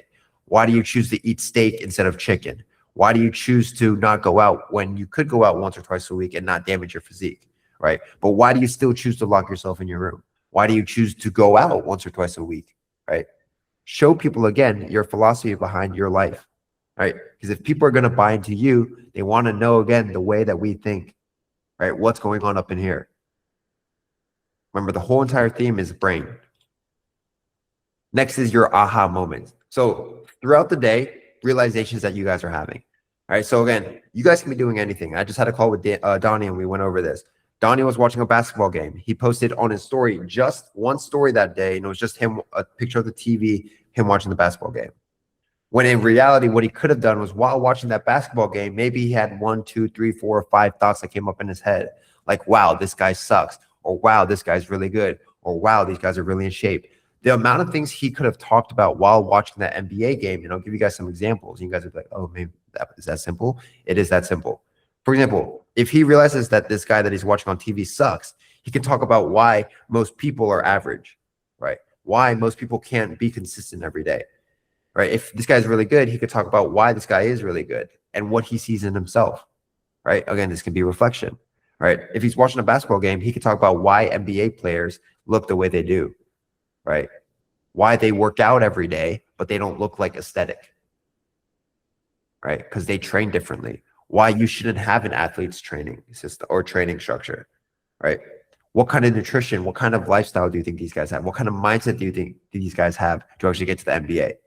So many things you guys can talk about while doing something as simple as watching an NBA game. So if you're walking a dog, right? Talk about how you guys probably seen this meme. Why if your dog's getting fat, you guys just give it less food. But when it comes to yourself, why do you still give yourself so much food? Right? If you're walking your dog, you talk about how it's so much easier to hit steps while you're just walking a dog. You guys don't even realize how many steps you're taking.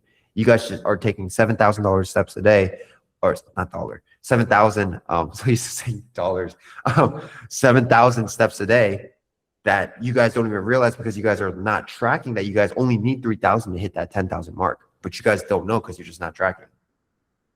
Right?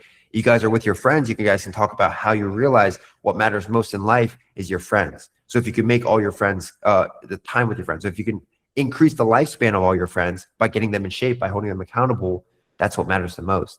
It's not just about you, but it's also about them, right?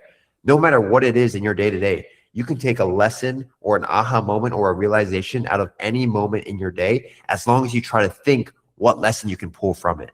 Because everything in life has a lesson, no matter what experience it is. Right? You guys can just be eating eggs in the morning and give it a lesson about how simplicity is the best way to live your life. Right?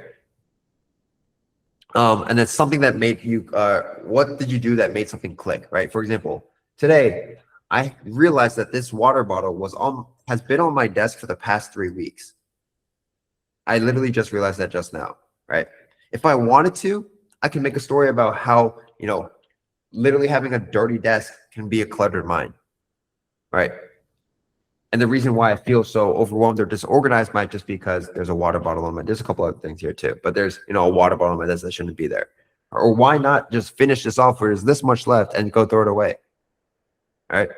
But no matter what it is, a lesson can be pulled out of everything. Any questions on philosophy or aha moments? No? Sweet. Next is your thoughts and decision making, okay? Random thoughts, again, can be turned into lessons, but I want you to show your emotions and what's actually going through and tell them exactly how you're going to solve it, right? If you guys feel stressed or anxious or overwhelmed, or you guys feel good, you guys feel happy, you guys feel sad, why would we not show our audience that side of us, right? Again, we're going to use Lionel Messi as an example. If we saw that Lionel Messi is super stressed, let's say he has a $2 million tax bill and he has the World Cup coming up and two of his kids are sick and his wife's, just being a little bit annoying, right? And he's overwhelmed and stressed. I would want to know exactly how someone like him deals with that situation. So when you guys feel like you guys are behind with your physique, or you guys feel like you're stressed or anxious or sad, why not show them exactly how we're going to deal with it? Why not show them what happens when we're out of groceries in the fridge, when we're out of our core proteins of chicken and ground beef and all we have is eggs? Why don't we show them how we adjust in situations where, again, it's not set up for success? Why don't we show them how when all the machines that you like are taken to the gym, what you do instead of just going right back home? Show them the decision-making of someone who is successful, right? Anyone with money, right? And this goes for more so if you guys are trying to target millionaires, billionaires, or even just 9-to-5ers who have a lot saved up. anyone who has money that is willing to invest into you guys won't invest if you guys seem like a dumbass online, right? People want their money in good hands. So again, when we post content on our stories, they're showing them, again, the way that we think. We're not a dumbass. We know how to get through problems. We know how to problem solve, right? People are going to pay you not to just sit there and give them a meal plan, training plan. They're paying you to solve their problems, right? Not just within fitness, but life. So if we can show them we know how to actually solve problems, and if this means, if you guys are a little bit young, if we have to watch more podcasts daily on YouTube every single night, watch a podcast every night. That's what I used to do. You know, if this means you have to talk more about your shitty experiences that you've dealt with in your life, talk about them, right? But if we're not knowledgeable, keep in mind, when you guys get broken up with a girlfriend for the first time, it's like the biggest lesson that every guy learns, or every boy at the time learned, right? And it's like, boo, after that, you become a whole new person, right? Because of the decisions you made, whether it was good or bad, right? So show people what you do. This is the easiest one, again, using the fridge example. If like your pantry isn't set up for success, right? Oh, shoot, guys, you know, pick up your phone. All right, I just opened my fridge and I realized a very tragic thing. I have no beef, I have no chicken, I have no fish. All I have is eggs, and I still have to eat 50 grams of protein. So what am I going to do? Right? Because most people in this situation are going to go DoorDash something, or just go to fast food and go order something. But when someone has a goal that's, you know, getting to 5% body fat, you have to make adjustments. So what I'm going to do is grab all of the eggs that I have right now, make myself a 50-gram protein dinner by adding cheese and cottage cheese on top, and having a protein shake as well, right? Because I am not someone who would just settle for just like, because of circumstances or situations, get held back, but accept someone who adapts to the situation, right? As simple as that. Show people the way that you make decisions, right? Any questions on this right here? No? Sweet. Next up, CTAs. So different types of CTAs you can do. You can either do hard CTA, CTAs. You guys can do hard CTAs or like freebie CTAs. There's only two types. So hard CTAs, super easy. DM me, like, for example, a keyword for one-on-one fitness coaching. Usually you want to post this just as is, or you can post it after a story sequence, right? Or you can do reply or DM me guide, or whatever word you want to use, and I'll send you over my free guide on how to do XYZ. Right? You guys see me do this all the time, again, paired with a story sequence. So you want to put a CTA at the end of one of your story sequences that you post, whether it's a client transformation story sequence, a personal story sequence, a problem solution sequence, authority mastermind sequence, or a lifestyle sequence. And again, if you guys need the story sequence SOP or want to watch a group call back, it's already in the group call recording. Or if you go to the resources, you can also look up IG stories and the resource should pop up. But that's CTAs. That one, I don't even think you guys should have questions on. But next one is polls. Okay. A lot of you guys, I feel like, are not utilizing polls enough. If you guys have dry DMs or you feel like your audience just doesn't really like you too much, it's the easiest way to just start a conversation, right? When you guys post polls, it's not always just to start a conversation to sell someone, but sometimes it's just to start a conversation to build your audience a little bit closer to you, right? Because you could have a poll of something like, are you struggling with, or what are you struggling with, right? Losing fat, building muscle, right? For example, Matt, what are you struggling with? Signing deals, finding companies, getting bigger deals, right? Knowing what to post, right? Like, those are the more salesy questions that you guys can post for the polls. Sometimes, though, it can be a poll as simple as, which one looks the best? Chocolate, vanilla, or strawberry, or mint ice, or mint chocolate chip, right? And boom, someone votes mint chocolate chip. Me personally, I don't like it, so I'd respond, bro, there's no way you like mint chocolate chip, LOL. Right, and start a conversation from there. That guy just goes, oh shit, this guy has 50,000 followers, has all this stuff, but he's still talking to me. Why? Right, even if it's not me. Right, if it's something as simple as, which one should I eat today, guys? Beef or chicken? Right, I have a cheat meal tonight, guys. Should I get burgers and fries, or should I get pasta? Right, let your audience, like, talk to you. Right, because without you DMing them, you're waiting for them to DM you, and the only way they know how to DM you is if it's an inbound. And if they're not inbounding you, maybe it means you just have to get them to like you a little bit more by just having a conversation with them, right? Because right now, everyone can judge you from the outside. They can judge you on your looks, your personality, but they don't really know you until they know you. So let them know you by actually starting a conversation with them. And then last one being Q&As. Okay, this is super simple. Just posting Q&As on your stories like I did yesterday and just answering like the best ones that you guys have. And if you guys need to like put in fake questions, you guys can do this. Like, you know, don't have to if you're going to post fake questions, don't like set yourself up with like, how do you start? And then go into like, how do I sign on with you? What's more about your mentorship? Tell me more about your program. How do I lose weight? Like, don't have it be the most basic things. Like, try to have some intellectual, like, mindset questions in there, mixed with some like actual skill set question, mixed with some dieting, mixed with some training, mixed with some, you know, some actual problems that actually, you know, aren't as generic. And have some typos in there as well, if you want to. But yeah, that is covering IG stories, everything you can post. If you guys want to take a picture of this, feel free. It'll also be thrown in the resources channel. But if you guys took notes, that's good as well. But does anyone have any questions on stories at all? Feel free to raise your hand, and we're opening up the floor for Q&As here.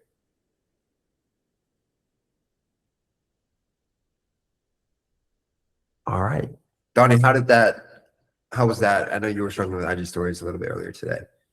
No, yeah, it was good. I literally was just thinking of like just today I was walking, I was like, wow, the weather is like so shit. I was like, wait, people are probably not gonna want to go to the gym because the weather is shit, and I can talk about, yeah.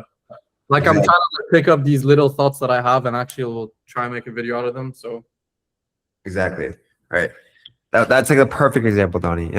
That's a perfect example. Like I didn't think about that. All right. But like those are the kind of thoughts that you want to see. Cause like think about it, how many times we almost didn't go to the gym before, you know, because it rained. Right. Or how many times we almost didn't film content because the conditions weren't perfect, the lighting wasn't the best, or you know, our hair didn't look the best. Right. But we filmed it anyways. Right. I could talk about, you know, how some of you guys might not do DMs because you guys, you know, only have an hour left of the day. So you're like, you might as well watch a movie or just do both at the same time. Right. But every single situation you guys have, I want you guys to think of your stories, remember, as nurturing assets and to show behind the scenes. Right. We're trying to post on our stories as a nurturing sequence to push people closer to a sale every day. You know, getting people to like us just little bit by little bit by little bit, gain value little bit by little bit by little bit, learn a little bit more about us, little bit, right? Whether it's our personality, our thoughts, our actual mindset, our decision making, our problem solving skills, right? Our morals, our values, right? Remember, the people that are watching your stories watch your story every single day. I'm going to say this again. You guys have not seen all 2-3 reels that I post every single day, but I know every single one of you guys have seen all of my stories. Right? Don't view your stories the same way that you view reels. Right? Your reels are to capture people and then pique interest, and your story is again to nurture and show behind the scenes. So that's why people say stories are where the money is made, because all of you guys have watched my stories. If I really wanted to nurture you guys a lot faster, that's what my YouTube is for, not my reels. Right? I'll do it little bit by little bit, share my story a little bit on, you know, my reels, share my mindset a little bit. But again, ultimately it's to bring in people, right? Because if I can keep bringing in qualified buyers and qualified viewers, then I know over time, if they actually follow me, they're going to know a lot about me, right? How often do I post my dog on my reels? Almost never. You guys only know that because you guys watch my stories, right? Same with my girlfriend. You guys don't even know, maybe because of my reels, but on my story, I post her every now and then. You know, same with my office. You guys don't know that I have an office, or you guys not know how many clients I have, or, you know, the kind of things I do with my clients until you guys watch my stories, right? You guys don't truly know my mindset until I'm talking about it consistently on my stories. You look at Jack, he's doing the same thing, right? You look at Cruz, he does the same thing. Andrew's not as active on IG, but his YouTube, it's all just mindset, right? You look at Kelly, look at her energy all the time when she's posting, right? Her story yesterday, if you look right now, there's actually, we'll pull it up for an example.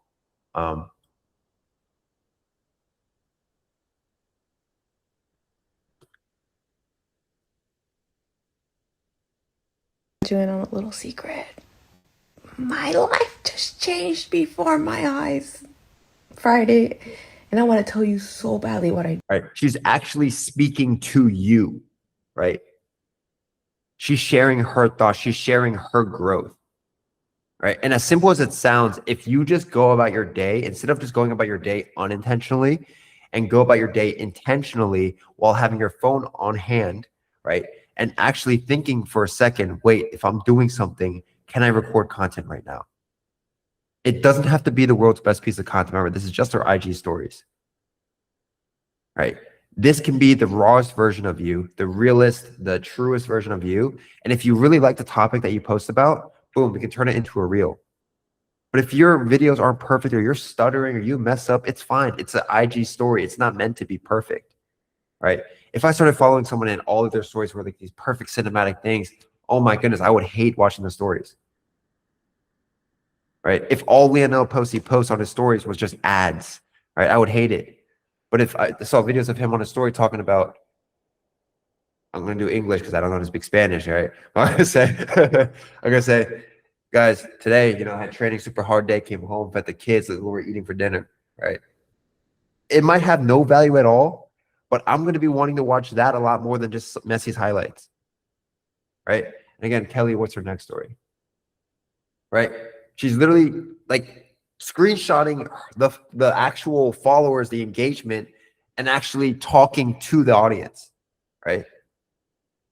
If you go to Jack, he's always posting his wins. He has a shit ton of wins, right? And he's always talking on his camera, what he's going through, what he's thinking, right? How to deal with problems, how to solve problems. You go to me, I talk about, again, I just made a story post the other day how I got scammed 42K, and that 42K I'll literally never get back, right?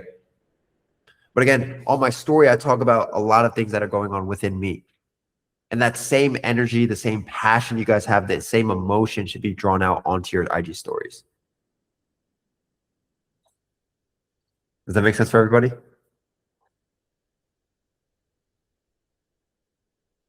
Go ahead, Julio.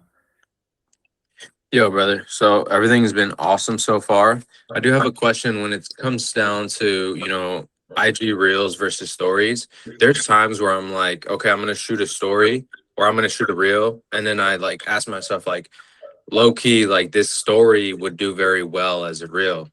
And then sometimes I'm like, I can understand why it wouldn't and why I would just throw it on my story. So is there anything that you might ask us or give us like a framework that would allow us to kind of go through that process and ask us, does it do this? Does it do that? Does it do this? If so, throw it on the story versus the reel. Yeah, the main thing is usually whatever you film should be a story first and then a reel. But if you want to question whether it's going to be a reel or not, first off, if it doesn't give any value at all, it probably shouldn't be a reel. Like if someone can't take anything away from it, because if they can't take anything away, it's like it's not funny or it's not valuable in any way. They're not going to like share it. There's no reason for them to engage, right? And that's the whole point of like reels, is to like engage and reach people, right? New people. But your stories are not meant to like have engagement. They're just meant to be watched, right? So the thought process is like, if I'm going about it, I wake up, I already know I'm going to film like 1 or 2 reels that are planned maybe. And then other than that, if I deal with something else, for example, I go to Target and I buy a cabinet thing that I have to build. And now I talk about building, right? And how that relates to business, right? That can be put on my story, right? But then, for example, my story is just the raw thought because I don't want to lose it. Then like 30 minutes later, or like literally right after that story, I can film a more better structured out version of it. All right. So if I'm posting 3 to 5 talking head stories a day, maybe 2 of those, 3 of those are like really good ideas that I want to turn into reels. Mm-hmm. Right? And those are going to be usually like talking pieces of advice, right? So it's going to be more like value driven versus like being top of funnel. Okay. So maybe if like it's got potential, like maybe it's like, okay, let me write this down as an idea and then just structure it a little more intentionally for a reel. Yeah, I would say and like reshoot it. Yeah, I would say first thing, like instead of writing it down, like film it first, because you're going to put on your story either way. Right. So now the thought's out there, so you can't forget. And after listening to it, you're probably going to be like, okay, after I listen to this, usually you find mistakes after watching it, after you post. So it's like you'll watch it and be like, okay, I could probably I can think about this for the hook. If people didn't watch it, maybe I would say this to like kind of get them to feel a little bit differently. And then you'll kind of notice your own mistakes after you post it. So then you have the idea on your story already. So then literally later you just grab that and just like structure it out better. Okay. But don't overthink it too much. The real rule of thumb for me is like I'll post 3 to 5 talking heads on my story. But for example, I'm going to use my 42K investment as an example. I talked about my story, how I spent 42K on a bad investment and I got scammed, right? So now the lesson is, even though I was cautious and looked out for, signs to make sure it was good or not, at the end of the day, I still lost. But what does that mean? The lesson is sometimes you just make decisions and not everything works out, but it's just a learning lesson. Am I going to beat myself up over it? No, because it's not going to do me any better. I'm just going to keep pushing forward, right? Would I love to have an extra 42 grand right now that I can go, book a trip to wherever I want? I can do a whole Euro summer trip right now with a extra 42K. And I can't do it. Well, guess what? I'm just going to eat it up and I'm just going to have to keep moving on, keep pushing, right? And that's the lesson. But on my story, it's going to be a very quick version. In my reels, I'm going to really play it out like a whole story. I was planning on doing this summer, this, but then this happened, right? And then go into my lesson.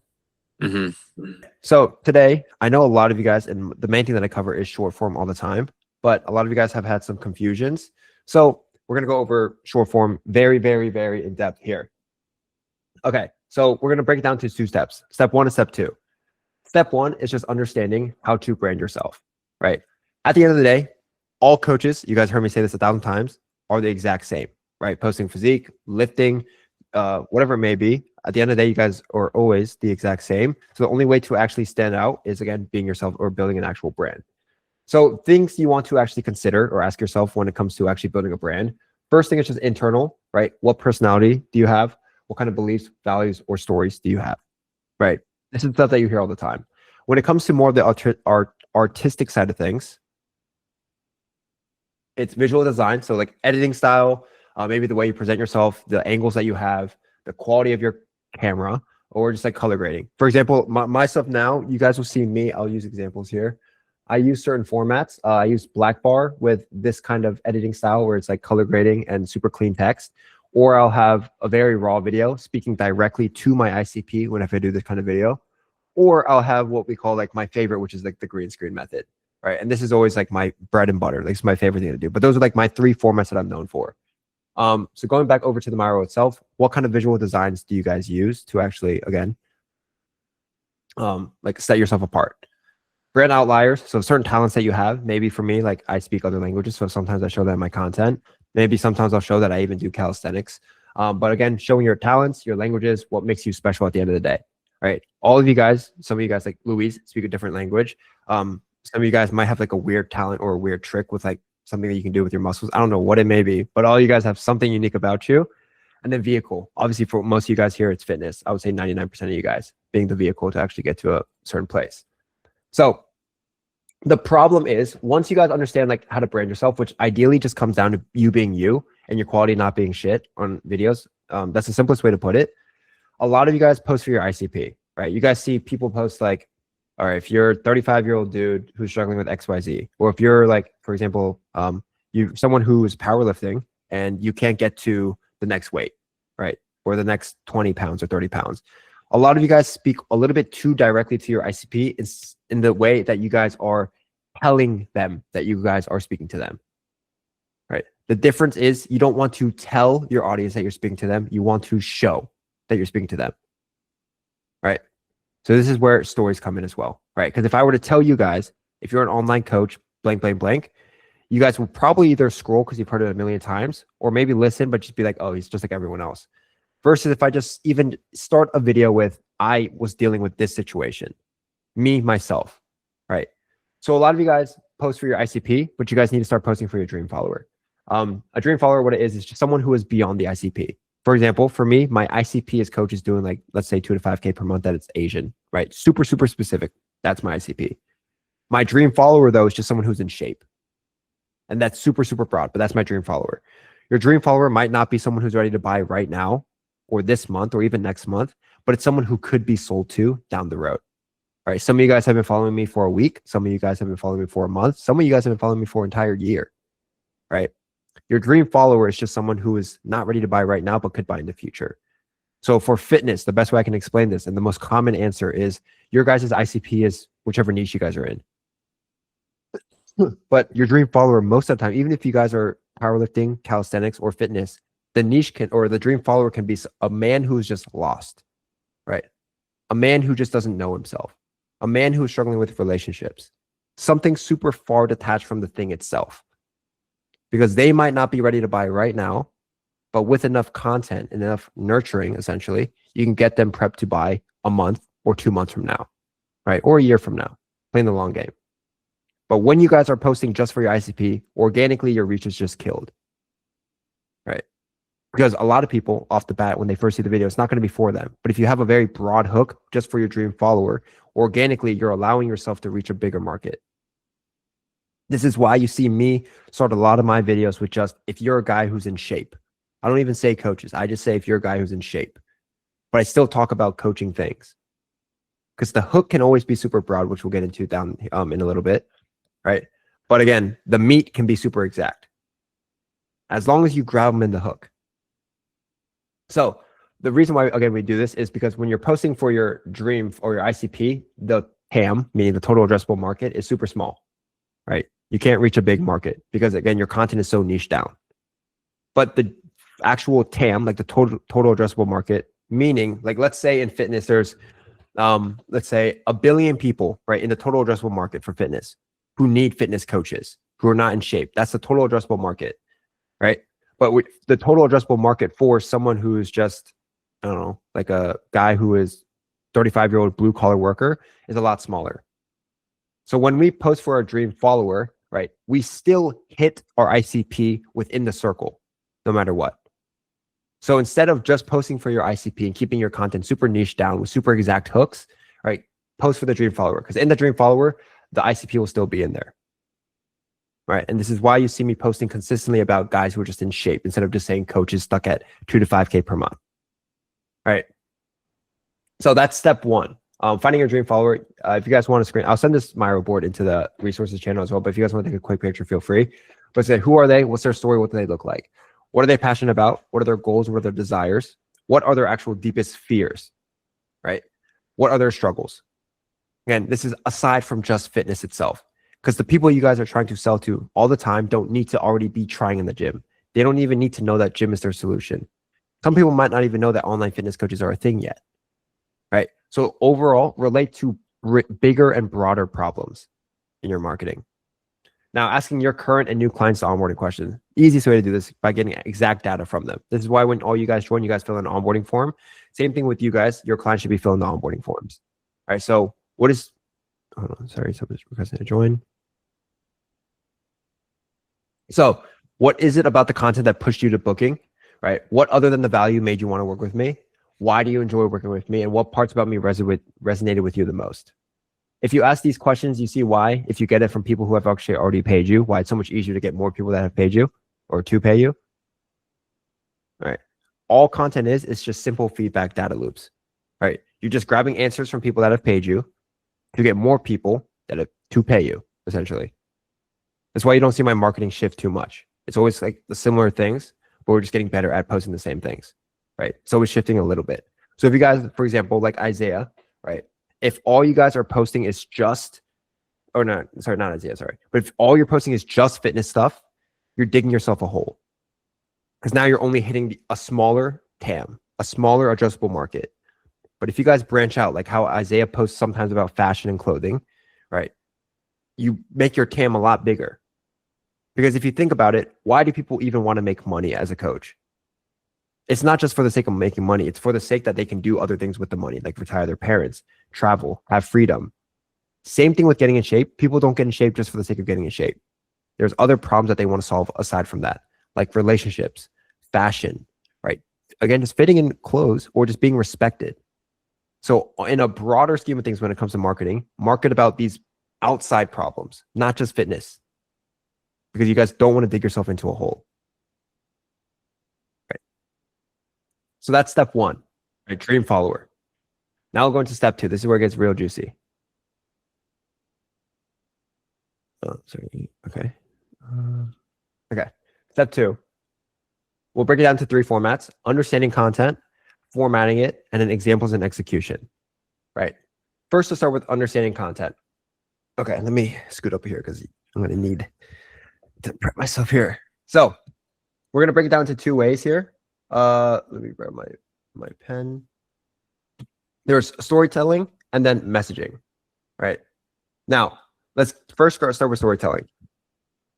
I'm going to ask you guys a series of questions. You guys will be like, holy shit, oh my goodness, this is great, right? This is the roadmap where a hero's journey, just like how any other movie, a hero goes through a journey, making us want to be like the character. After watching them, we go, damn, I want to be that character. I don't know how many of you guys, like, if you were to think of your favorite movie, for example, mine is like Batman. After watching a favorite movie, how many of you guys go, shit, now I want to be like that main character after watching a movie, right? Oh, I want to feel like that. I want to look like that. I want people to look at me that way as well, right? Even if it's a movie like a more sentimental movie, even like a rom-com, like a romantic comedy movie, right? You guys still want to be that dude in that movie who goes through like that crazy love story. At the end of the day, think about our content as movies. When we watch movies, we want to be like that character at the end of the movie. Why is that? It is simply because we watch their entire journey unveil right in front of our eyes.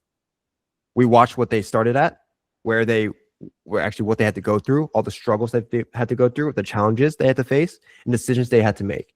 And eventually at the end of the movie, we actually got to witness where they were, which is a great life.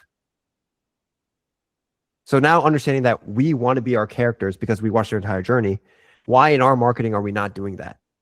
Why are we not sharing our journey, what we've been through, the struggles that we've had to go through? Because remember, people pay coaches not for the program, but because of the coaches, right? When people pay you, it's because they want to be like you in some way. Now, a lot of you guys can't be Asian, right? You can't change that. A lot of you guys, can't become 5'7" all of a sudden, right? Or sorry, I mean 6'2". What am I saying? 5'7", what the heck? Right? You guys can't be 6'2" like me, right? But you guys can buy from me because there's a piece of me that you guys want. You guys want to follow the same journey that I went through. But if I never shared my journey and shared the struggles and shared the mindset or the limiting beliefs that I had to face, you guys also wouldn't be here. Your clients who pay you, you can ask them on every single call. When you ask them why they chose you, they're going to say something like, I found you relatable. I liked your journey. You showed me that I could do it too because of your story. They're going to say the same things. So why in our marketing are we going to double or backtrack and not double down on showing our story? We have to share it.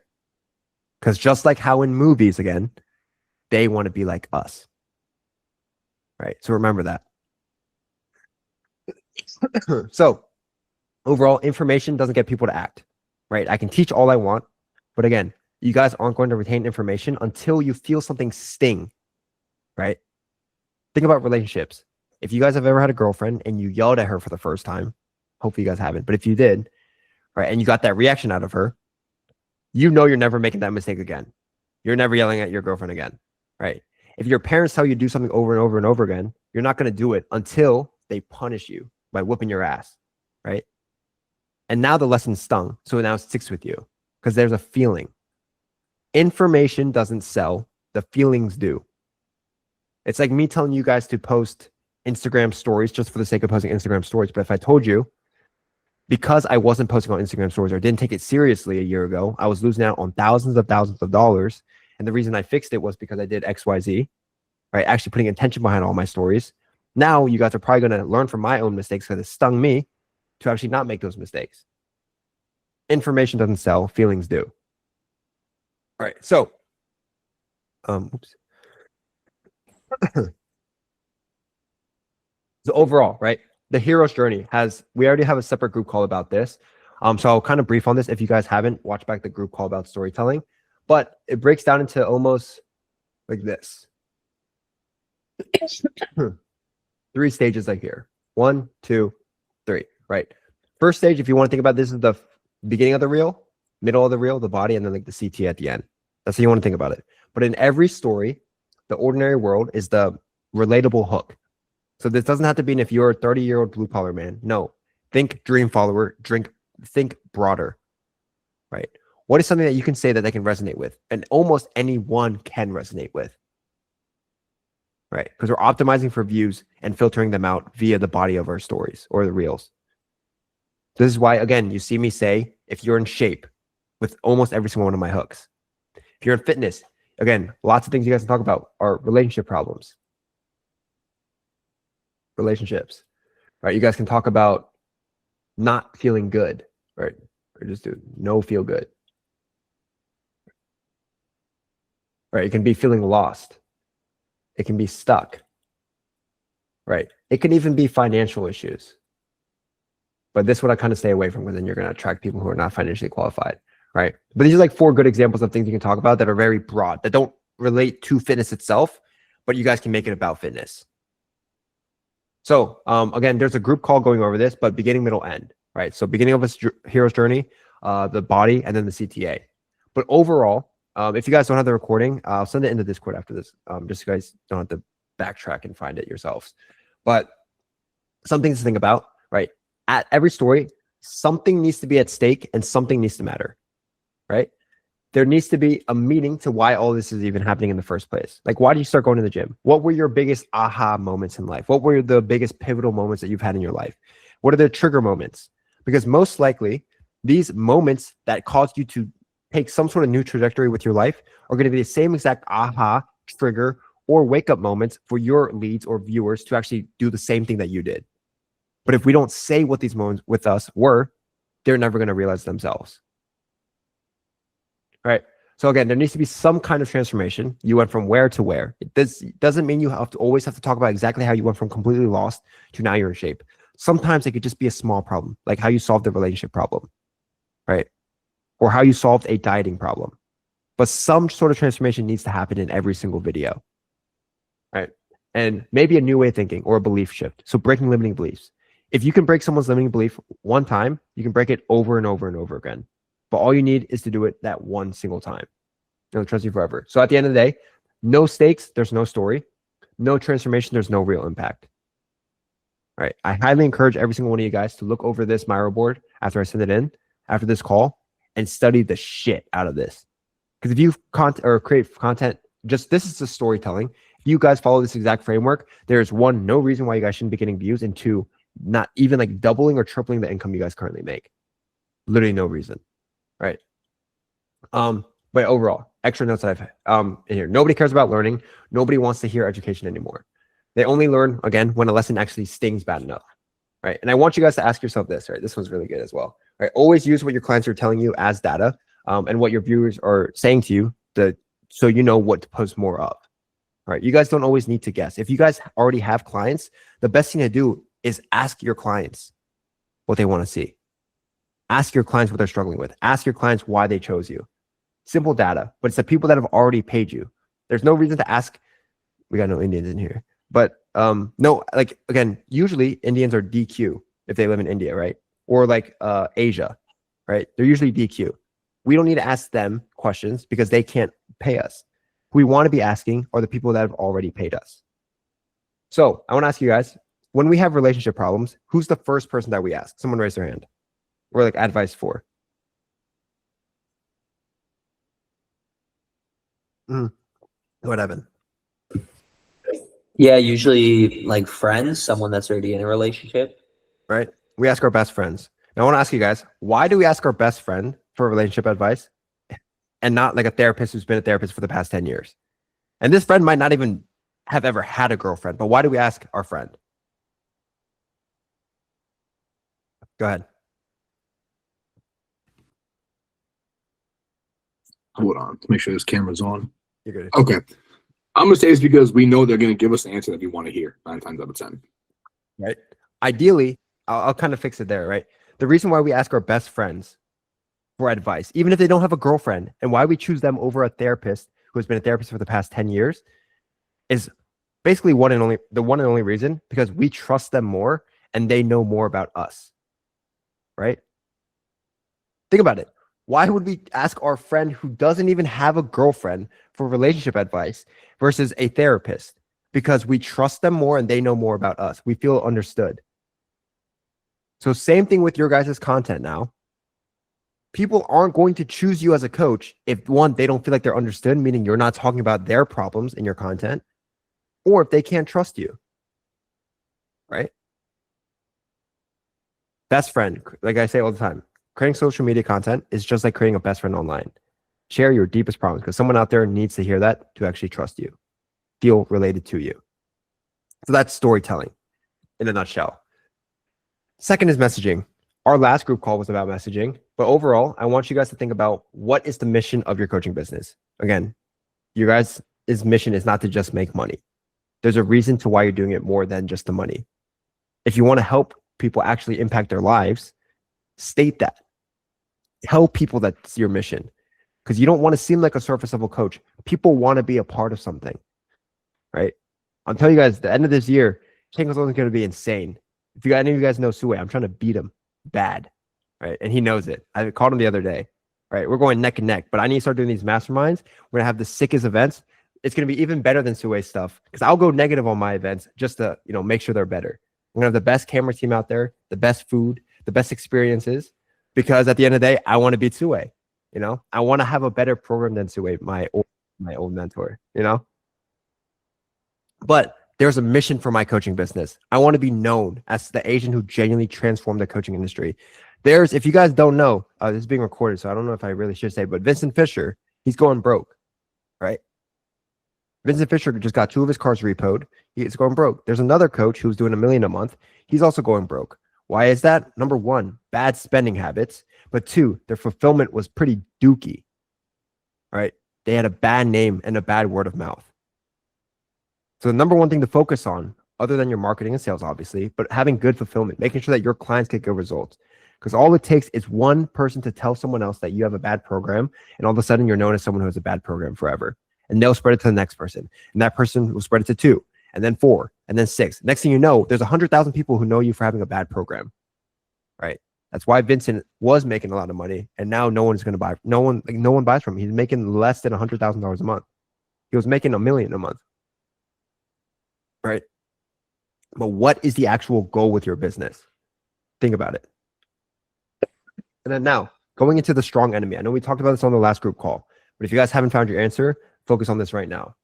Who or what is the audience uniting against? Right? Who or what can your entire viewership go, hey, we all as a collective don't like this individual or this type of person or this thing? This can be fitness influencers that you don't like because they do a lot of yip yap.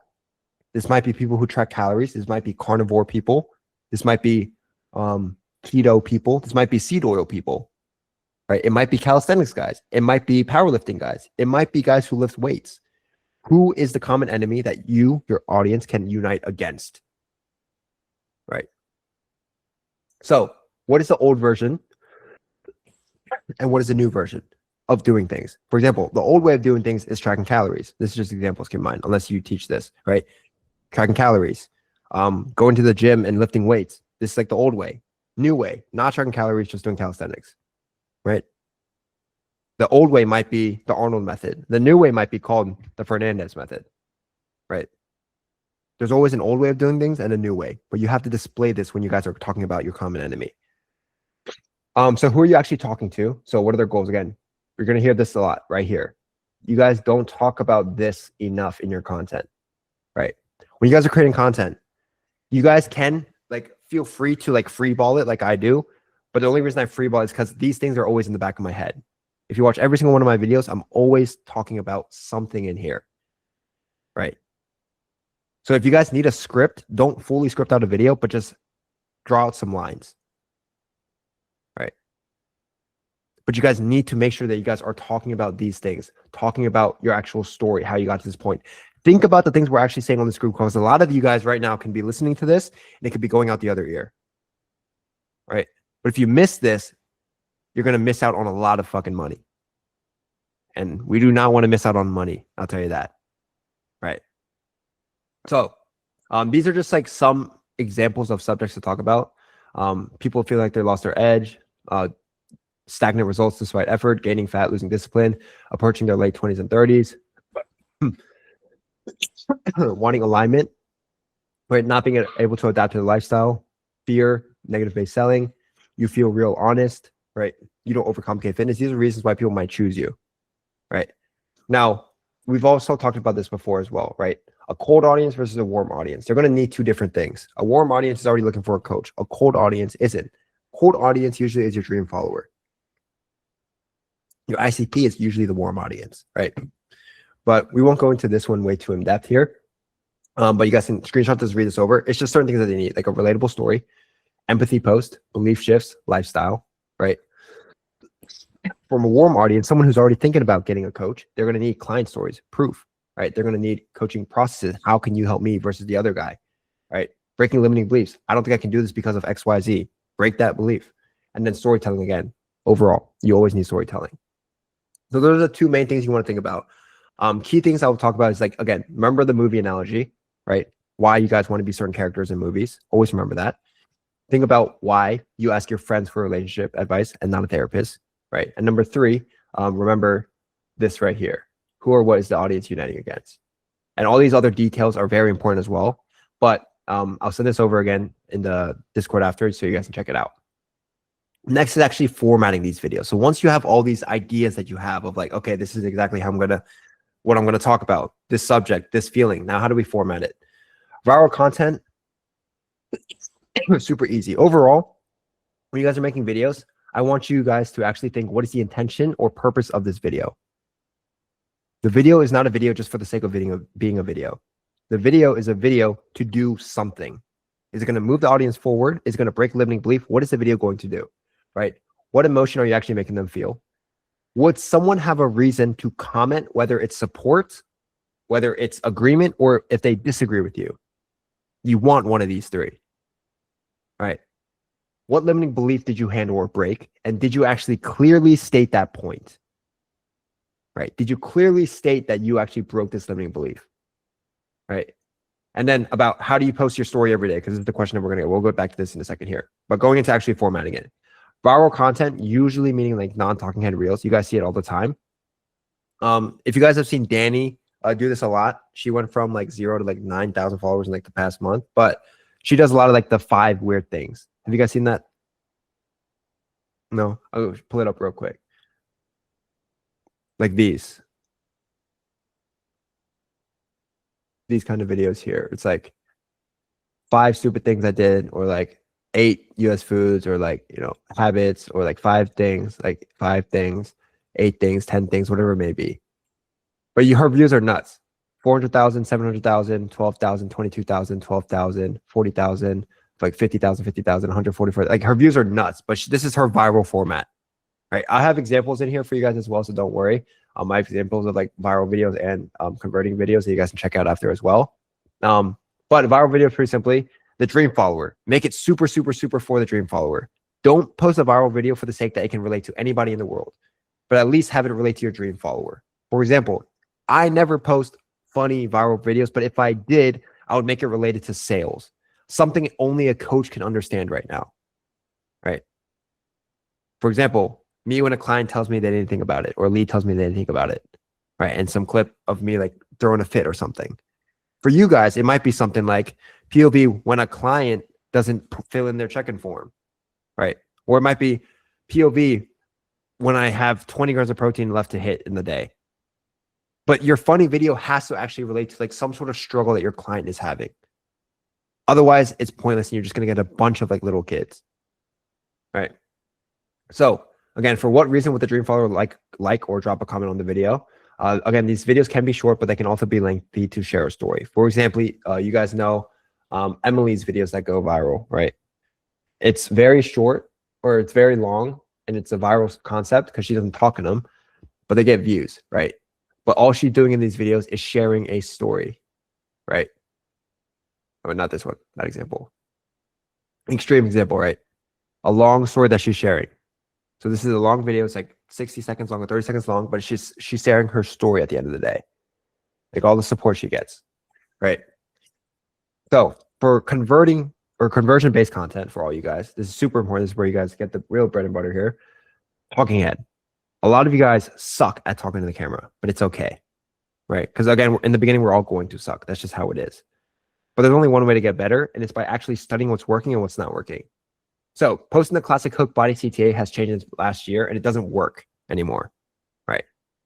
It only works for ads, and for ads, it doesn't even really work, right? So using the hero's journey in the ordinary world, a very broad hook is the new way to do things, right? So what we talked about here, having a broad hook is what you want to do. So when you format a video now, actually think, don't call out the ICP, show them that you're talking to them. Don't tell them, show them. So where's your customer right now, right? Show or talk about how you used to be in X situation, right? What are their pains? What are their problems? Talk about the pains and problems that you used to have, right? What are their fears, frustrations? What is it that's going to get them to actually act? These are all the beginning of the videos itself, right? The middle, super important, because you guys are always going to say, okay, I have the hook. What do I talk about in the middle? Realistically, as long as the hook itself is super broad, the middle can be anything. It can be your story, it can be your client's story, or it can be education. The best example of me doing these, if you go to my green screens, in the middle of my videos, even though all my hooks are the same, I'm always talking about something different in the middle. I'm talking about my story when it's not even related to coaching. I'm talking about coaching, or I'm talking about actually building a coaching business, like actual like value. But it can be any of these three things that you're talking about, or I can talk about my client stories, right? And then at the end of the video, you should always be thinking again, no stakes, no story, no transformation, no impact. But how good would they feel after the transformation, and who will they become now that after they have your help? So these are the three pillars of short form reel. So in 60 seconds, essentially, you should be getting this in right here. Now, again, keep in mind, your business is there to solve problems that they have, but your stories are there to help communicate that to them. Everybody knows a coaching business ideally can help them get to X to X. Your stories show them that you're the best fit for them, and they're the best fit for you. So if you guys aren't showing your stories, if you guys ever talk to me and I don't know your stories, that's a problem, right? Because if I don't know, there's no way your audience knows, right? The best stories don't just summarize a story. They zoom in on the most like pivotal parts. So again, making sure that you guys are sharing like those triggering moments to give your viewers like that wake up call. Because again, that triggering moment that you had in your life, or that wake up call, or that aha moment could be the same moment that they need to actually wake up and actually get into your coaching. So zoom into the trenches of the story. Let your audience be a part of that moment. Let them almost feel it. Right? If they haven't experienced that problem, let them try to feel it. If they have, let them feel that trauma again, because they never want to be back there. Just like it's a real movie, right? So going back down to the bottom here. So how do you actually post your story every single day, right? Because you're, oh, I can't talk about the same thing every single day. You don't. You're right. Right? There's different parts of your story. So in your story, you have many different stories, triggers, pivotal moments that happen in your life. There's 8 billion people on the planet. 8 billion people have not heard your story. I'll tell you that. Right? So the audience needs reminders that, hey, this is me. This is what I went through. This is how I got to this point. Right? You guys talk or hear me talk about 9 to 5 all the time. You guys talk about or hear me say I was stuck at 30, 50K a month all the time. You guys hear me say I was stuck at in a bad relationship all the time. You guys hear me talk about the same things kind of over and over again, but there's always different stories that I'm telling. It's not always the same exact story. It's not from 18 to 23. Sometimes I talk about 22 to 21. Sometimes I talk about March to April, right? I'm always talking about different stories. But remember, you're not a commodity brand. When you reach out to someone, you want them to be able to say, hey, I actually know what this guy, like what this guy's all about. I want them to say, hey, this is this guy's story. Hey, this guy does this. Hey, this guy, again, certain things about you that you want them to know. You don't want someone to say, hey, this guy reached out. Yeah, I know he's a fitness coach. I don't know anything else. Right? It's a lot easier to sell to people if they actually know a shit ton about you. And it's really easy to get a shit ton about you out on the internet. All it takes is for us to say it. Right? This is why every single one of you guys fill out that finding your brand doc in the beginning. Because those are, remember, all topics to talk about. Yeah, here in terms of execution examples, here's like you guys can obviously go to this after, but here's examples of like a bunch of different hooks you guys can use. Obviously, like you guys will have like new problems or different problems you guys face, but these are like examples with certain like problems that we mentioned earlier in the Myra board that you guys talk about. These are example hooks. But again, hook wise, what is it in the beginning that they're instantly going to relate to, or what are they going to argue against? Right? Think about it. They need to either hate you right in the beginning or actually really agree with you or feel related to. There's no in between. Right? So in the video, think, why should they listen to you? This is proof of what you're sharing. Is it your physique, your income, your lifestyle, your story? What is it that they're going to say, hey, okay, I can actually listen to this guy. So implement your story. All right. The body is who you're sharing your story to. What lesson are you teaching? What limiting belief are you breaking? Or what emotion are you trying to give in the video? Again, how did you learn this lesson that you just went through? Don't just tell them and tell them how you, and don't just tell them how to do it. Tell them how you solved X issue. Right? And remember, no one likes to just hear information. No one just retains information. They need to hear a story with it. All right. And it's just like, what are they commenting for a freebie, or like, what do they walk away from with the video?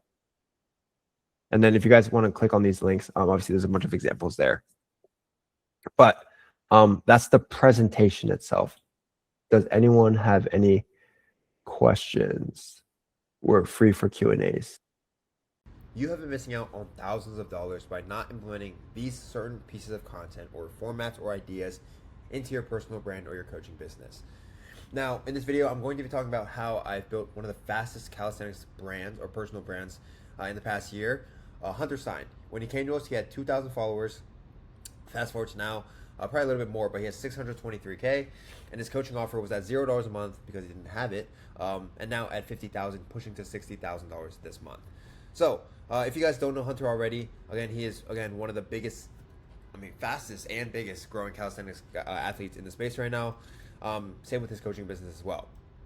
So, here's the thing right now, right? If you don't have a strong brand, I want you guys to know that nobody cares about you right now. It's like the simple truth. Nobody cares about you right now. But most people simply just don't have the patience to build a real brand in 2026 because, again, you're just looking for a quick cash grab, right? You have to realize that building strong brands, like going from 2,000 to 600K, again, is not very likely, right? It doesn't happen. I only have 50,000 followers. I've been working on my brand for the past 3 years. I haven't grown at an exponential rate, but I've built something real and strong, right? You guys have to understand that when you guys are building a personal brand, remember, you're not building followers, right? We'll get into this later, but followers does not mean you have a personal brand. Personal brand means you can sell anything, people like for who you are. It doesn't matter what you do, but you have an audience that likes you for you, right? You won't be able to just disappear. I want you to think about this, right? Are you someone who just vanishes, right, after a year and people forget about you? Or can you actually be remembered, right? And you guys need to be willing to put in the time, put in the effort, be vulnerable on the camera to be to get really people to just trust and buy from you eventually. Right, so going down. So let's talk about why personal brands actually grow. So most people think it's just about aesthetics, value, or humor, right? People tell you all the time, like, oh, you have to post this kind of content, blah, blah, blah, to make a personal brand, right? Now, it's not about aesthetics, value, or humor, and this is what maybe what you have seen in the past. So we're going to break down to 4 sections here. First is relatability versus perfection, sharing the journey versus like pretending you're already there, why authenticity beats production quality, and why people follow and not information, right? So first one, relatability versus perfection. You guys have to realize that right now people are honestly exhausted of seeing all this perfection on social media, right? The perfect lighting, the perfect scripts, the perfect the camera, right? People want to work with someone who's real, right? Someone who's imperfect, someone like a coach who is human. And just like all of us, we are imperfect, right? In this video, I probably stuttered a couple times, messed up a couple times, whatever it may be. But people want to work with people who are real, right? Nobody wants to work with fake people. Nobody wants to work with someone who's perfect or so far ahead, which we'll get into as well, right? People just want something that's real, with that they can feel, that they can build a connection with, right? And you guys have to understand this as a coach, because too many of you guys are trying to give this false image online. And when you give this false image online that you're like this perfect thing, right? Your values, it doesn't align, like your conviction, because you're trying to like say you're one thing here, and then again, all of like your internal beliefs are just like all zigzag, like it just doesn't align correctly with who you are. So going into sharing the journey versus like pretending you're already there. Most of you guys are not even fully there. If you're in fitness, making money online, like it doesn't matter. Unless you're already making millions of dollars, right, a month, you guys are not fully there. So this is why you'll see me, even though I'm at 6 figures a month, 100K a month, I will still document my journey, because again, I'm not fully there, right? You don't need to have the world's best physique. You don't need to have or be the best at what you do in the world. You just need to be a couple steps ahead of the person, right? Because if, let's say I had I don't know, let's say I've made $1 billion with coaching, would it really make sense for me to work with someone who has started from absolutely zero? No. But if I made a couple $100,000, right, a couple million, then yeah, right? You have to understand, people are not always paying you for like the full outcome. They're paying you for a certain like goal, right? A certain tangible step that they can take.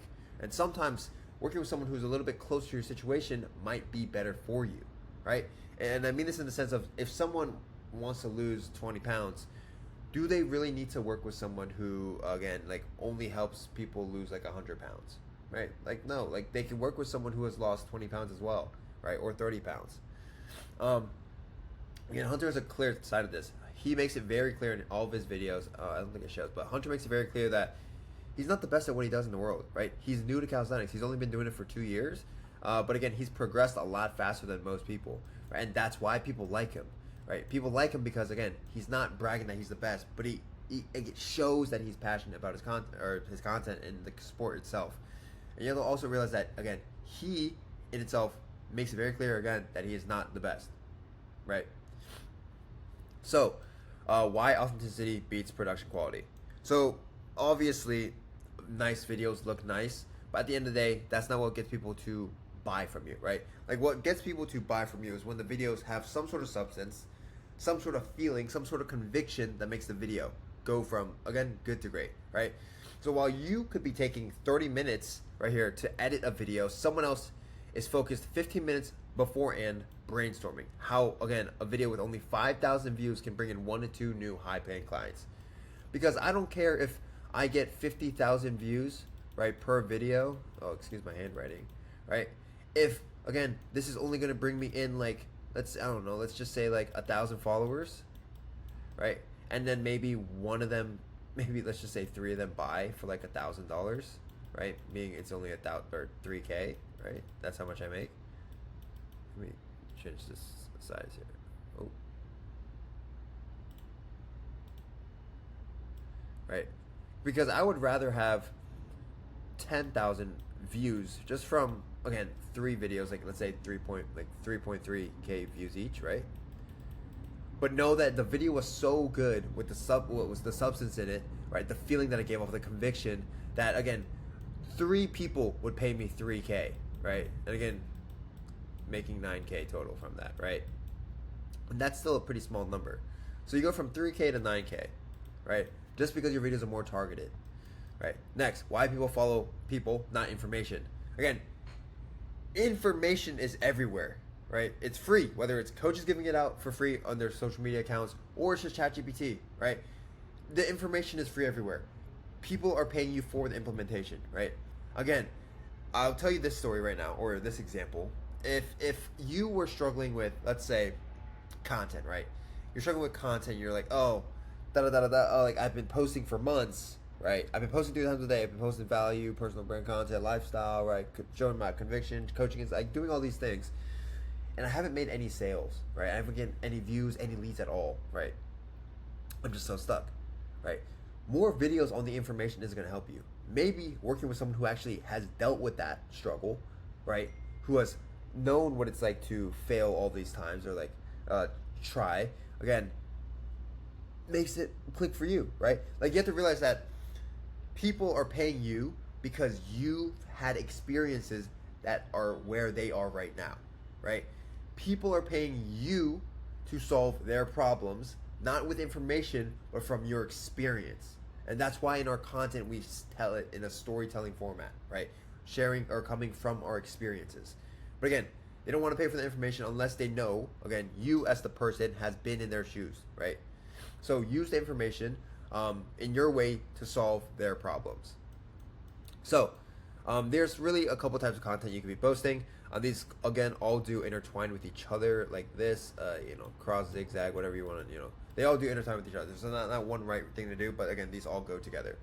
First one is educational content. Obviously, you have to show that you're smart, right? Obviously, show that you have a brain, you know what you're talking about, because no one's going to pay you $5,000 or $10,000 for fitness coaching, again, if you are essentially a dumbass, right? Like, you have to be smart to an extent. That makes sense.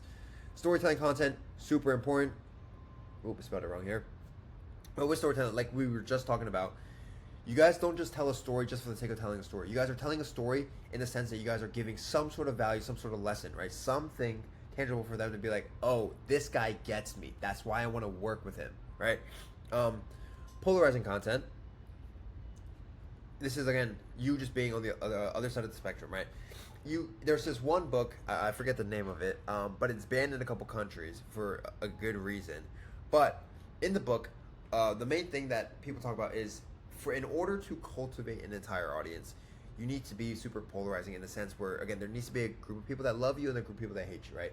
It's just like in high school where there's a group of popular kids and a group of weird kids. Everybody always talks about the popular kids and the weird kids, but nobody ever talks about the group in the middle. You don't want to be that group in the middle, right?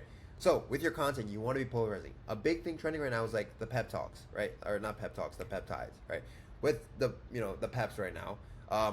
Again, it's a very hot topic right now. So again, you want to be polarizing. It'd probably be a good time to talk about that subject, right? And your experience with that subject. Because again, in order for someone to really love you, you guys need to have like what's called a common enemy, right? And this common enemy can be, again, for me, like for example, like course sellers or like gurus, right? For you guys, if maybe you're not an influencer, maybe your common enemy is influencers who just try to sell their followers on coaching and they don't know what they're talking about, right? And they don't know how to run a business and they don't care about anything. And you know, maybe that's your common enemy. If you guys are an influencer, maybe it's the people that are trying to just be a fitness coach with like no experience whatsoever or something. I don't know, right? But like that's your polarizing content. Authority content, pretty self-explanatory. Put your foot down. Again, talk with conviction. Talk from a place of you know your shit, right? Talk from a place of like, if you don't listen to me, you're gonna be dead wrong, right? If you don't listen to me, you're wrong. Lifestyle content, obviously show people the life of what it's like to actually, again, get to your point, right? If you're in shape, show the life of vacations, taking your shirt off, right? Of relationships, females, right? Or males, like if you're a female watching this. If you're making money online offer, show some of your life, right? It doesn't have to be flashy things all the time, like cars or watches. Like I barely post that stuff. My lifestyle content is more so, again, what makes me fulfilled, right? Just show that. And the last thing that's just kind of new that's been coming up recently this year a lot is coaching insights. So then this is like recording your check-in calls. We're really showing people what it's like to work with you, because most people don't buy because, again, they have there's like a, what's it called? Like an unclear understanding of like what it is they're buying, right? Like uncertainty essentially. But if you show them what the actual program looks like the insights of the program, then again, they're more certain, meaning they can actually buy beforehand, right? So again, they can even come a little bit more pre-sold. So now obviously you can't expect like just to post one of each of these videos and expect to make thousands of dollars and grow your personal brand overnight. But there needs to be a lot of days where you post content. It's gonna feel pointless, but I want you to get used to the motion of constantly posting content to make sure there's intention behind every piece of content. Because it's very easy to post content over and over and over again, but it's very hard to make, again, grow your content, right? Now, a lot of people get stuck in this cycle of posting, feeling good every single day of the month because they're posting, but then feeling really bad at the end of the month because they don't get the result they want, but because you just got so used to posting, right? There needs to be intention behind these posts. So think about your content like a snowball rolling down the mountain, right? In the beginning, it's small, and then as it rolls down, it gets bigger, faster, and more powerful, right? Think about the same thing with your content. I don't want you to be posting the same type of stuff every single day, right? I want you to get better, grow good faster, more powerful, right? More intention, more intent, better results, right? More information, more value. Like it should be stacking, and it should feel like it's always stacking, right? Again, just like a snowball rolling down the mountain. So here's some small mindset shifts that you should not make and learn from, or these mental blocks that I hold small coaches back. So again, fear of being judged. If you do not want to be posting on social media because you care what people think, I'm sorry, you should not even be like posting on social media, right? If you guys can't handle posting a video out there to help someone, remember, it's not for selfish reasons. You're posting videos out here to help people, and if you can't post a video out there, you don't deserve to be making money, right? That's just how it is. I'm sorry, right? Trying to sound smart instead of relatable. You don't need to sound like the most intellectual guy in the room. You just need to show that you understand where they're coming from, right? I don't use crazy words. I don't use fancy words. I talk the way I talk simply because, again, I know what I say can relate to you watching this video right now, right? Copying other creators. There's no point to copy other creators. I'm telling you right now, if you do this, you will, one, always rely on them for content ideas, and two, you will never actually feel original, right? There's already one of that person, so why are you trying to make a second person? Be your own person. I promise you people will like you if, again, you are truly you. And people in real life already like you, so why would it be any different on social media, right? Not sharing real experiences. Please, for all you guys watching this video, share experiences that you guys go through, right? Again, people buy from people that they can relate to, they like, they trust, right? And the only way for them to do these things or feel these things is if, again, you share your experiences and things that you have been through. And then there's being too safe. Guys, social media is not the place to play it safe. Playing it safe will not get you anywhere. If you want to be on social media, you want to pop off, you got to be bold to an extent, in some way, shape, or form. Oh, my mouse is doing that here. I got a spam call here. All right. So in 2026, it should already be out of your head that followers do not equal income, right? For the love of everything, followers do not equal income. I preached this so many times. There are so many examples of this, right? It's like having a packed stadium with no actual ticket sales, right? All great brands need an offer behind the scenes, but it requires building an audience that actually would need to buy the service or product, right? Again, I'll give you this analogy to make it make more sense. There's no point to have millions of people attend your stadium if they're not going to support the game, be loud, or purchase the food and gear, right? What is the point of having this big audience in an entire stadium for a sports event, like for example, if they're not going to be loud, if they're not going to cheer, right? If they're not going to support the game, if they're not going to purchase any food or any of the gear? It makes no sense. Same thing for you. Why have all these followers built off of something that has no value whatsoever, right? So the only way to have people to truly buy things from you is by building trust, even if it's just basic trust. Okay. Now, systems behind the brand. So this is a content system that I've been using in the past couple of months. But again, this system is very simple, right? Reels, story posts, sequences, YouTube videos, whatever it may be. But all your ideas should be written out here. Whether it's data feedback, or we'll get into here, like data response, feedback loops, whatever it may be. Your video idea should be always here. And if you and your team are not utilizing something like this, where they can always give inputs, again, you're just slowing yourself down. So stop guessing what to post. Stop running in circles every day thinking what videos would do well. Marketing isn't that hard when you understand these three concepts, right? Feedback loops, data response, and displaying conviction. When you see coaches doing well with their marketing, it's not by accident. It's intentional, just like any other big company in the world, right? Because do you really think Pepsi is out here throwing ideas just as commercials, right? Or do they have an entire marketing team that has been researching and planning this campaign or commercial, right? You guys need systems to actually keep up with your content. You need to treat it like a real business.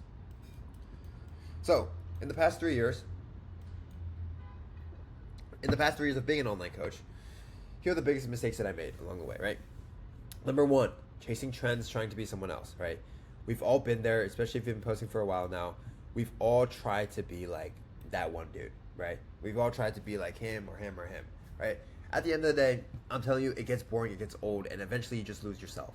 So you might as well start now by trying to be you and fully you. There's no point whatsoever. It doesn't matter what's going on in the world, even if some people are making more money than you. Don't break it just to make more money. Be you. Longevity is what matters in this business. So again, in the beginning, don't get me wrong though, it's great to do this in the beginning to gain some quick traction, but like if you want to build something long term, do not copy anyone.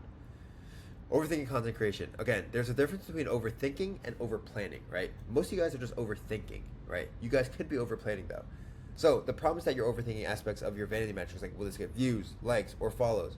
But the truth is that if you did your market research beforehand and used feedback loops and data response, you know exactly which pieces of content would produce the best results that you're actually looking for, right? Too many people think, I don't know what topic to talk about, or like, oh, what should I talk, or like, is this video good? I don't know, is it? You'll know if the video is good or not, right? Realistically, you will know, right?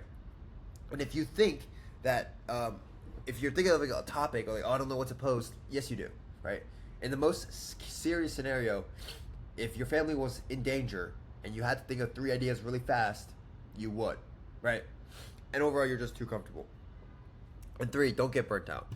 Because it's easy to get burnt out, right? It's easy to get tired of scripting, filming, editing, and every day, make sure that you build a system, that routine. Make sure every day that you build a system that fits around your routine the best. Again, some people might like batching content all at once. Some people prefer doing a smaller workload every day, right? But walk away with this message overall, right? Personal brands don't grow because of hacks. They grow because people actually feel like they know you, so you don't have to take shortcuts. Because just like in friendships or relationships, in real life, you don't want to take shortcuts, but instead let things grow naturally. Right? Overall, with great personal brands, you guys have to realize it can take time, right? But if you're trying to build a long-term business that is sustainable, what is wrong with it taking some time? If you knew that what you have built in the past year can last you for years to come, versus building something super fast that's gonna die out in a couple months, right? Overall, biggest lessons I've seen, you don't have to be the most poppin' to make the most money around social media, right? feedback loops, data response, systems, important, right? And if you're someone who wants to work with Chang Consulting or get inside of our program, you guys already know, if you have any questions, you guys can DM me on IG at the Josh Chang. If you guys like this video, obviously like, comment, subscribe. And if you guys want to book in a call with my team, feel free to book a call down below. Today's presentation is going to be about creating value-based content the right way. Do these arrows not work? Okay. So the first thing I want you guys to understand is you guys need to change the idea. I know some of you guys DM me, some of you guys message me about like what topics you guys should talk about. But all you guys are thinking about the actual topics, but in reality, any coach can talk about the same topic, just making you again look like everybody else, right? So what you guys need to realize, it's not the actual topic that matters, but it's who's telling the topic and how the topic is told through your guys' actual stories. So how do we actually give away value by separating ourselves at the end of the day? We want to use the same topics that everyone else is talking about. For example, right now, peptides is a really big thing that everybody's talking about. Back then it was carnivore, right? Or like seed oils or like Red 40, like those kind of things. Right now, peptides is like the big thing. So a good topic to talk about if you guys want to just hop on the bandwagon of getting eyeballs and getting people to listen is peptides. People are wondering, should I get on peptides or should I not get on peptides? Is it good? Is it bad? All the pros and cons about it, right? But most people get bored of listening to bland advice, right? The viewer actually has no reason to actually listen to any of us. So we have to use proof to give value. So a bad example is this. You need to get in shape. This is me in a reel, right? You need to get in shape because you get more respect. If you say that in a reel, ultimately, nobody has any reason to listen to you. Nobody has any reason to think, hey, that's actually right. So a good example is, I used to feel like everyone around me didn't respect me the way I knew I should have been. Once I got in shape, I started noticing people treat me better by smiling at me more and giving me more compliments, right? Actually using some sort of proof to say, hey, this works, right? It's like me telling you guys, if you guys didn't know who I was, right? You guys came across my page for the very first time and I told you, hey, you need to post more value content to get more sales, right? You guys ultimately have no reason to listen to me until I tell you guys, but by doing this, I've made 6 figures a month. Or before, I was making 30K a month. And when I actually provided more value with my story, I actually scaled to $100,000 a month, right? Now you guys have a reason to listen. So same with your guys' content. Give some sort of statement, but back it with like your story. Now, authoritating your content and getting qualified leads doesn't happen overnight, right? If you guys are like a brand new Instagram page, you guys have to realize that, again, you guys aren't going to get $5,000 paying clients like just because you started an Instagram page and just like started saying facts about fitness, right? True authority and like, again, building or getting qualified leads happens over time. But getting this type of clientele means you guys have to have results and actual value of a long enough time where people can see, hey, this guy's actually been doing this and can do it for others, right? Like nobody wants to pay a guy who just popped up and like nobody knows nothing about him. All right. So this means, again, showing up to your social medias via your stories, your YouTube, your reels on a daily basis. And then next thing is gathering your pillars. All of you guys have certain traits and stories that, again, set you or make you unique from each other, right? Using your Finding Your Brand doc, gather all of the information you guys have and be detailed in your Finding Your Brand doc. And even if you think something is small, like you used to play basketball or like you had a knee injury, like those are things that set you apart. For example, me having a dog, me being Asian, growing up in an Asian household, maybe even just like living in Miami, having my bedroom the way it's laid out, like all these little things about me do set me apart from the rest. All right. So if you want to gather your pillars, again, these are going to be like the most repetitive things that you talk about. For example, my pillars that I talk about is content, setting, sales, systems, and then like the rest is like more so personality based, right? So for you guys, since it's fitness, it can be like weight loss. It can be, again, peptides. It can be steroids. It can be, again, these things here like depression, weight loss, sports, losing your identity, breakups, peptides. Like these are things that you guys can talk about as your pillars. But these are like the things that, again, over time, like if they were to scroll through your page, they're going to hear about the same sort of topics over and over and over again.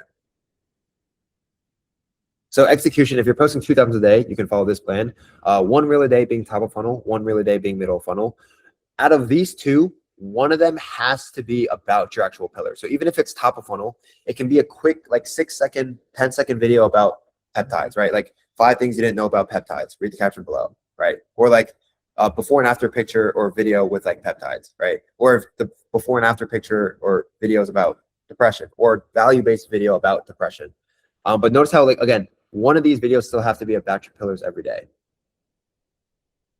So, side note, if a lot of you guys are posting value, top funnel, middle funnel, storytelling, but not getting seen as a coach, or a lot of you guys are posting all this content like value, top funnel, middle funnel, storytelling, but not getting seen as a coach to the audience, the simple fix that, again, this is what we implemented last month for our business, and it literally just worked so well. All right. So it's actually posting the actual coaching of your business.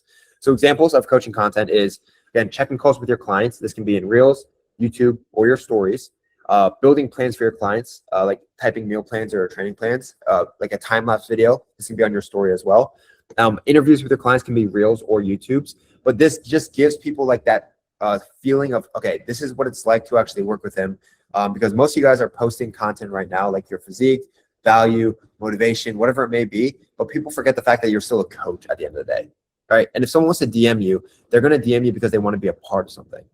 Right? And if they want to be a part of something, they have to know what they want to be a part of, which is actually your coaching. So if you guys show your community, right, on your stories, whether it's like screen recording or showing clips of your group calls or screenshots of like community members jumping up and getting active, right? These can all be things that can be shown on your story, in your Reels, on your YouTube, to actually get people to know that feeling of what it's like to actually work with you. What's going on, guys? If you guys made it this far into the video, congratulations. Sorry for this little commercial break, if you want to call it. But I want to take this time to say thank you for making it this far. If you guys have made it this far, it means you're actually serious. So congratulations, and hopefully you're already implementing some of the things that we're talking about. But I want to take this time, the next 3 to 5 minutes here, and just kind of break down some of the clients that we've been able to scale. Starting here with Jack, right? So these range from anywhere from 0 scaling to 10K a month, 20K a month, 30K a month, 50K, 60K as well. So Jack here was a college student athlete, also worked a job as well. And he was able to start and scale his coaching business all the way from 0 to $50,000 a month. He was one of my longtime friends, watched me scale my own coaching business, and eventually wanted to start his own. And again, we started and he got to 0 to $50,000 a month. Next here we have Hunter Stein. This is one of our best case studies. Not only did we scale his personal brand on IG from 2,000 followers all the way up to currently now 700,000 followers on Instagram, but also his coaching business from literally ground zero, no offer, $0 to $60,000 a month. And the next steps for him is setting up the full ecosystem, low ticket to ascension, just having everything and covering every basis. Hunter literally made 0 and then made his first 10K month, first month working with us, and every single month has just gone up. Next here is Andrew. This is a very interesting one as well. Andrew only has 8,000 followers on Instagram, and he was doing $20,000 a month beforehand, and just with a small few tweaks, we were able to scale him to $50,000 a month. So literally over 2xing his business with 8,000 followers on Instagram, optimizing for YouTube. Next here, we have Denzel, right? Denzel was a fitness coach. He was in a program. He hit 10K a month, but couldn't hold it sustainably. Dropped back down to around like 3 to 5K months. Came to us. Again, scaled his coaching business for fitness all the way up to $20,000 a month, and now he is doing fitness coach or business coaching as well now, and he's again doing $40,000 a month. So Denzel has made a crazy transformation. Again, he literally, what is this, like 6x his business, something like that? All right, I don't know, bad math. But again, Denzel has scaled his business insanely as well from 5 to 40K a month. Doing very well for himself as well. Next, we have Bryce in the UGC niche. He's a UGC mentor. He came to us with literally no account, started at $0, no offer, just came to me from using, he used to do UGC and had an agency in the past, and just knew he wanted to create his own brand and just do something for himself and run his own business. So again, he came to us, 0 experience, 0 offer. Yeah, scaled him from 0 to $30,000 a month as well. And again, at the time, he only had 800 followers. Or I think when he got 800 followers, it was $20,000 a month. Now he has like, I think 1,000, something like that, followers, and doing $30,000 a month. Now he's able to explore even other avenues of starting his own agency for UGC as well. Kelly came to us. She's been struggling with coaching for 2 years. Right, 2 years she was struggling. Working with agencies, growth ops, and just constantly getting burned over and over again. Her business could never surpass 4K a month. Again, when she came to us, she was struggling tremendously with her coaching business. Already had a bunch of followers, she didn't know how to actually convert them. And Kelly, again, took her from 4K to 20K a month, and then now 30K a month as well. David, this is also a very interesting one here. He's actually in the frisbee niche, so he teaches people how to do disc golfing or how to improve their disc golf skills.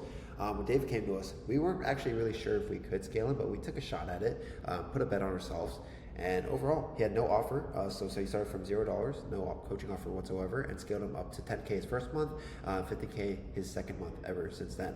But yeah, David's doing 15K a month from his disc golfing offer now. One of my favorite case studies to actually share. Next, we have LJ, who's in the barbering niche. So he helps barbers scale up. So LJ went from $5K to 20K a month with his barber mentorship. Again, he was thinking about doing this for a very long time. He always knew he wanted to actually start his offer, and he did eventually, but again, was just stuck at the very small stages, charging too low, not charging high enough, and eventually up his pricing and obviously scaled his offer, and we're currently right now working with him, working to scale that past 20K a month. And some other clients we can mention here, Karsh going from $500 to 10K a month, Kai from 1 to 15K a month with his B2B offer, Jet from 500 to 10K a month, George 2K to 10K, another George or Jorge actually 0 to 10K a month, Danny from 0 to 10K a month, and consistently holding that. Also her brand went from like 0 to I think like 50,000 followers now. Yasin from 0 to I think now he's at 20K a month. Adrian from 2K to 15K a month. Jakob from 2K to 15K a month, and the results go on. I'm probably forgetting a lot of people on here as well. I just don't have their profiles here, but a lot of results here that you can see. Again, in any niche, across all niches. Don't want to take up too much more time. Just want to drop you this in here. Of course, if you guys want to work with us, whether it's me one-on-one or someone from my team one-on-one, always feel free to message me a DM on Instagram or book in a call with us via using the bio on our YouTube, or again, going to my Instagram and shooting us a DM, just letting us know that you want to jump on a call, and we'll take care of you guys. But yeah, other than that, get back to the actual free course, keep implementing, and keep making some more money. I'll see you guys soon. All right, for this next segment, appointment setting, keep in mind this is the foundation to how you actually book in calls, right? This is the first point of contact that you have with every single one of your viewers, your audience, your leads, your future clients. So keep in mind that this is going to be one of the most important steps. So as we are going through this portion of appointment setting, I want you to actually open up your DMs while this is open, right? Whether it's on a computer, whether you're pulling it up on your phone, and actually look over the frameworks that we talk about, look over the things that we talk about, and actually see where you're going wrong and where you can actually improve. Because again, at the end of the day, that is going to be exactly how you utilize this the best and how you actually get to, again, implement and actually make the most money from this. So again, as we're going through this appointment setting portion, pull out your DMs, right? Whether it's on Instagram, your TikTok DMs, right? Facebook DMs, LinkedIn DMs, whatever it may be, and actually look at where you're going wrong. And again, apply these changes and make the fixes as time goes on. Welcome to the appointment setter, first module for appointment setting. So I want you to understand that this is the introduction. So this is just covering the mindset of what appointment setting actually is. And if you guys don't know what appointment setting is, it just means how to actually DM people to book them in on a call with you. So again, legal disclaimer, this cannot be like shared anywhere else. This is just for you guys watching this. This again cannot be shared anywhere else. So let's go into the actual mindset of appointment setting. I want you to realize that quality is not an act, it's a habit. So you guys might be looking at everything like a task or a chore. Keep in mind, just like how before you were going to the gym, it was not it seemed like a chore. Now it is a habit. Same thing like running a business. It needs to become a habit over time. Okay? Make it very clear. Appointment setting is not a dreading task if you treat it as if it was just a normal thing. It's just a habit that you do. So let's be honest, being an appointment setter is time consuming. It is time consuming. Again, there's going to be hours where you need to, set. Keep in mind, if you guys work a 9 to 5 alongside this, I've, people making like multiple thousand, anywhere from like $5,000 to like $10,000 a month, not even doing this full time, like literally with side income or side hustle income. So again, keep in mind, if you guys are smart, if you guys work efficiently, appointment setting becomes a very simple thing. So you don't need to spend hours and hours and hours on it. If you want to get to like 30K, 50K a month, sure, obviously, but then you'll hire people to do it at that point anyways. So, if you don't have the right mindset, you won't get the results that you want with appointment setting. You will start booking in shit leads, and you will then eventually start to burn out, and you will actually get stuck and never improve. Keep in mind, everything in a business, you can always improve. You might be doing something well, there's always improvements that can be made. So what to actually expect with appointment setting, hours that will probably need you to work overtime, sometimes even 4 a.m. in the morning. This is more so for like when you hire appointment setters. For you, obviously you're not going to be up till 4 in the morning. Consistently being on your phone, this is probably one of the most important things. If you work a job, we get it, or I get it. If you like can't DM while you're at work, that's fine. make sure you just plan out your days enough where you have, like, for example, at least an hour where you can send initial outbounds and like answer questions throughout the day or answer your DMs throughout the day. Remember, speed to lead is one of the most important things. Like, how fast you respond to someone is one of the most important things. There's so many times where even me, maybe, it took, an hour to get back to someone, and maybe they bought from someone else in that hour. Or maybe, again, being an in-market buyer, someone might, be looking for coaching, again, that you don't respond fast enough, and that might just turn them off slightly versus someone who responds a little bit faster or has an appointment setter, right? Speed to lead is everything in appointment setting. The faster you respond to someone, the better outcome you will get with them. The faster you can book them in, the faster you can actually get them closer to the actual sale. Lots of time just trying to find new leads, struggling to outreach. Again, it's completely normal. Remember, there's 8 billion people on this planet. Not 8 billion people want to actually get coaching. And remember, keep in mind, in a market, there's about, if you think about like an upside down triangle, like an upside down pyramid, at the bottom, there's only 3 to 4% of people that are actually in market buyers, meaning people that actually want to get coaching. Keep that in mind. Now, in that middle tier, there's about 30% of people who are on that 50-50. Like 50-50 meaning they are 50-50 about getting a coach or 50-50 about getting in shape, or like actually seeing that initial like jump of progress. At the top are just people that are we call non-market buyers, just people that will never really buy from you. These are people who don't even know about coaching, somehow don't even know about the gym, don't even think about getting in shape. Again, need to fully be convinced on the coaching. You are better off in the DMs focusing on the first two, in-market buyers and those 50-50. Okay, remember, there's only 3 to 4% in that like in-market buying range. So it's not going to be a lot of people. This is people DMing you, keep in mind.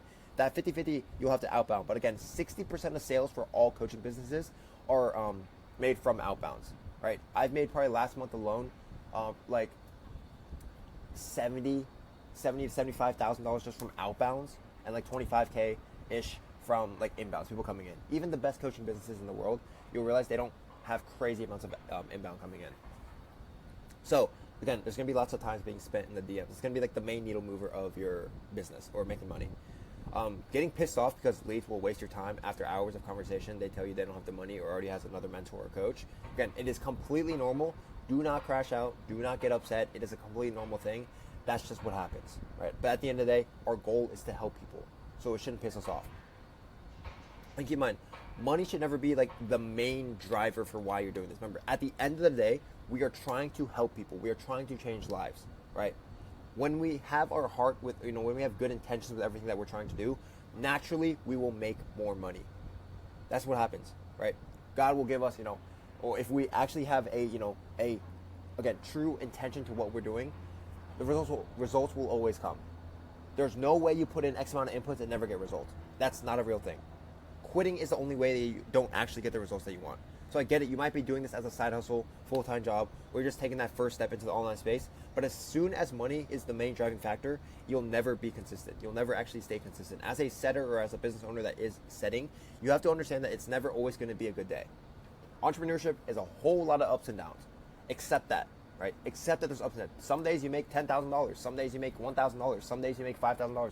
There's days where I've made 19.5K in a single day, and the next day only make like 1,000, 2,000. Some days I make zero. It is completely normal. There's good days and bad days. There's times and places for everything. Okay, so some days you just might not be performing as well. Maybe some days your mindset, you're just extremely tired. Maybe you just don't focus on talking to people that day. Maybe have some easy conversations and you focus on just getting content out there that will actually connect with your audience because you're having a bad day, right? You genuinely have to enjoy what you're doing. Otherwise, it's going to be more difficult to succeed. How great would it feel if you guys had to send just a couple messages every single day, have some convos, take some calls, post some content, and you make thousands of dollars?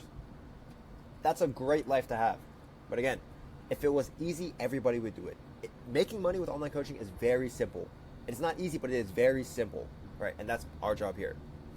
So get your sleep, get your exercise, and keep yourself healthy, right?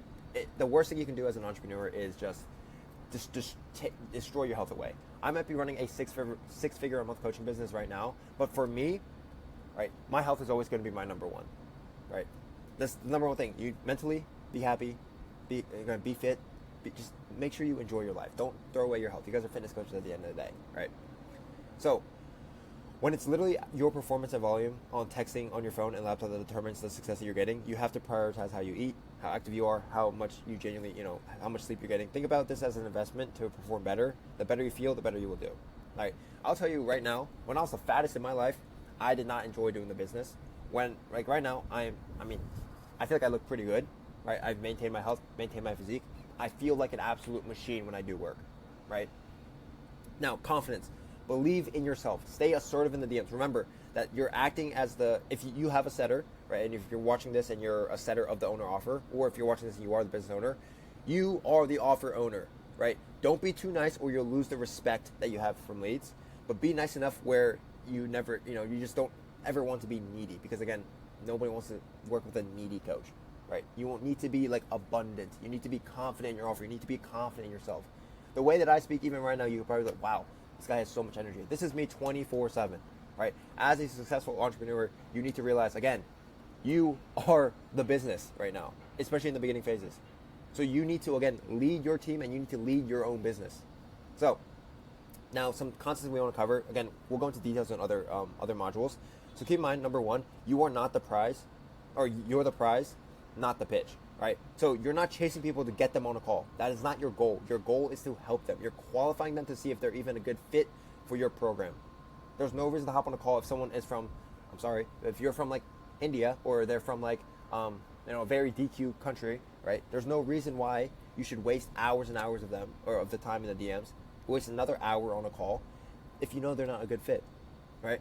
You already know what you're offered. You already know that your offer can change lives. You're just looking for the right person to help next, right? So when you come to that place, people feel it, right?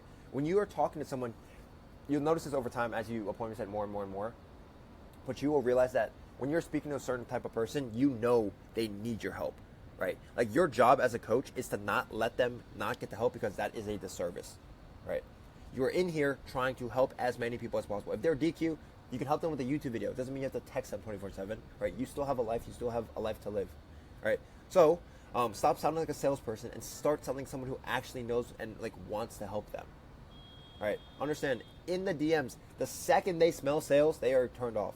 They do not want to DM you back if they can smell the sales coming off of you. Next is conversations over scripts. This is what I'm talking about, not being salesy. You're not trying to say the perfect line to everyone. Yes, keep in mind, there is DM frameworks that you follow. But remember, frameworks are just frameworks. At the end of the day, this is a people's business. How well can you communicate with people? That is what we're trying to figure out. So remember, you're not trying to say the perfect line. You're trying to build context and an actual connection in the DMs. So ask more questions ask more questions than you talk. So lead with curiosity. Remember, if we're trying to pitch, we're going to say the same things, like same 5 things. You want to figure out like their goals, their problems, what they're struggling with, the urgency, like why they want to do it, how long they've been trying it for, why now, right? Building actual urgency. Keep in mind, if you just ask those 5 questions, what are you going to say next? Pitch a call? You're not going to pitch a call, right? You need to understand that you need to have genuine, authentic, connection building conversations in the DMs to truly make those 1K, 2K, 3K, 5K. There's fitness coaches in my program that charge $10,000, right? And there's fitness coaches out there that make $5 million a month. If you think fitness coaching is there's fitness coaches making $5 million. I want you to understand that a month, and it only goes up. Making $1,000, $5,000, $10,000, $20,000 a month for fitness coaching is not insane. Okay. So, figure out what they've actually tried, why they're stuck, what's actually holding them back, and when you stop trying to actually close them in the DMs and talk like a human, right? Your reply rates. Sorry, I have a lot of caffeine in me. Your reply rates will go up a lot more if you actually keep it very genuine in the DMs. You'll understand when, for example, when Sawyer's DMing you, or when I'm DMing, right? Understand that, again, you'll almost never be able to tell that we're trying to pitch or trying to sell, because we're genuinely trying to have a conversation about what kind of situation you're in. Can we help you out? Maybe this could help you out a little bit. Maybe you need to think this way a little bit. Maybe, again, oh, you've tried for this long. Because remember, people only buy when they feel like they're understood, right? I want you to understand that. People only buy when they feel like they're actually understood. That means in order for someone to book a call with you and see that investment question on that calendar, it might scare them away. But again, if they feel like you can actually help them, meaning they feel like they're understood, that can only happen if you ask genuine questions in the DMs. Not try to pitch them in 5 questions and book a call, but if you maybe send 20 messages, 30 messages. I've had leads where we've talked for 6 months before they're ready to buy. Because remember, they have to feel understood if they're going to make a purchase, especially if it's 4 figures. So, detach from the outcome. Your job isn't to force a call, it's to find the actual truth behind it. So if they're not ready, that's fine.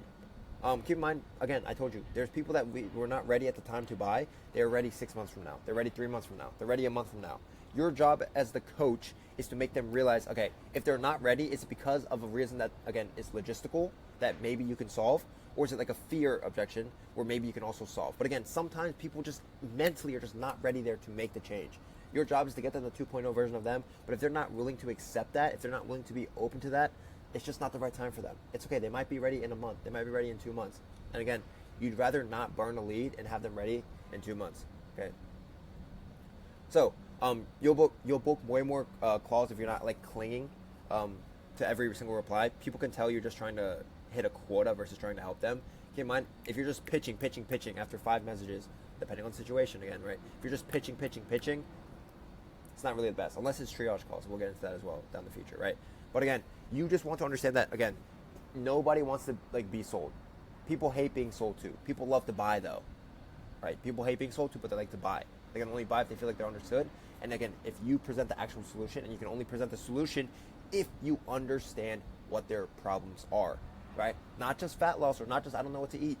Why, right? How long? Why has it been going on for this long? Make them feel understood. So treat it like a process, not luck. So no. So every no, every scene, every ghost, feedback is not a failure, right? So track what works. Which openers get responses. So when you're sending outbounds, maybe you have a list of 5 outbounds that you're sending. Which one of those 5 are getting the highest response rates, right? What tone gets people talking? Maybe some people, you have like a slower, more sincere tone. Some people maybe you have to be a little bit more straight up, right? What kind of tone is actually working for certain types of people? As you do this longer and longer, you'll get better at this as well. Which objections come up the most? Do people say, I already have a coach, I don't need coaching, I'm just not ready yet, how much does it cost before, right? What kind of things are they actually saying a lot of in the DMs? Because again, you can create solutions to these. DM sending is a skill. So you get better by reflecting and adjusting, not taking it personally. If I stopped DMing like 5, or what's called, like a year ago, just because people were telling me no in the DMs, or people were giving me objections, or people, didn't want to hop on a call, I would never be at this point where I'm at right now. Right? Great things take time, and there's always improvement that you can make. So serve before you sell. Again, you hear this all the time about giving free value online. Lead with value. So give them something that they can actually use, like a quick insight or a relatable story that can simply shift the way that they think right now.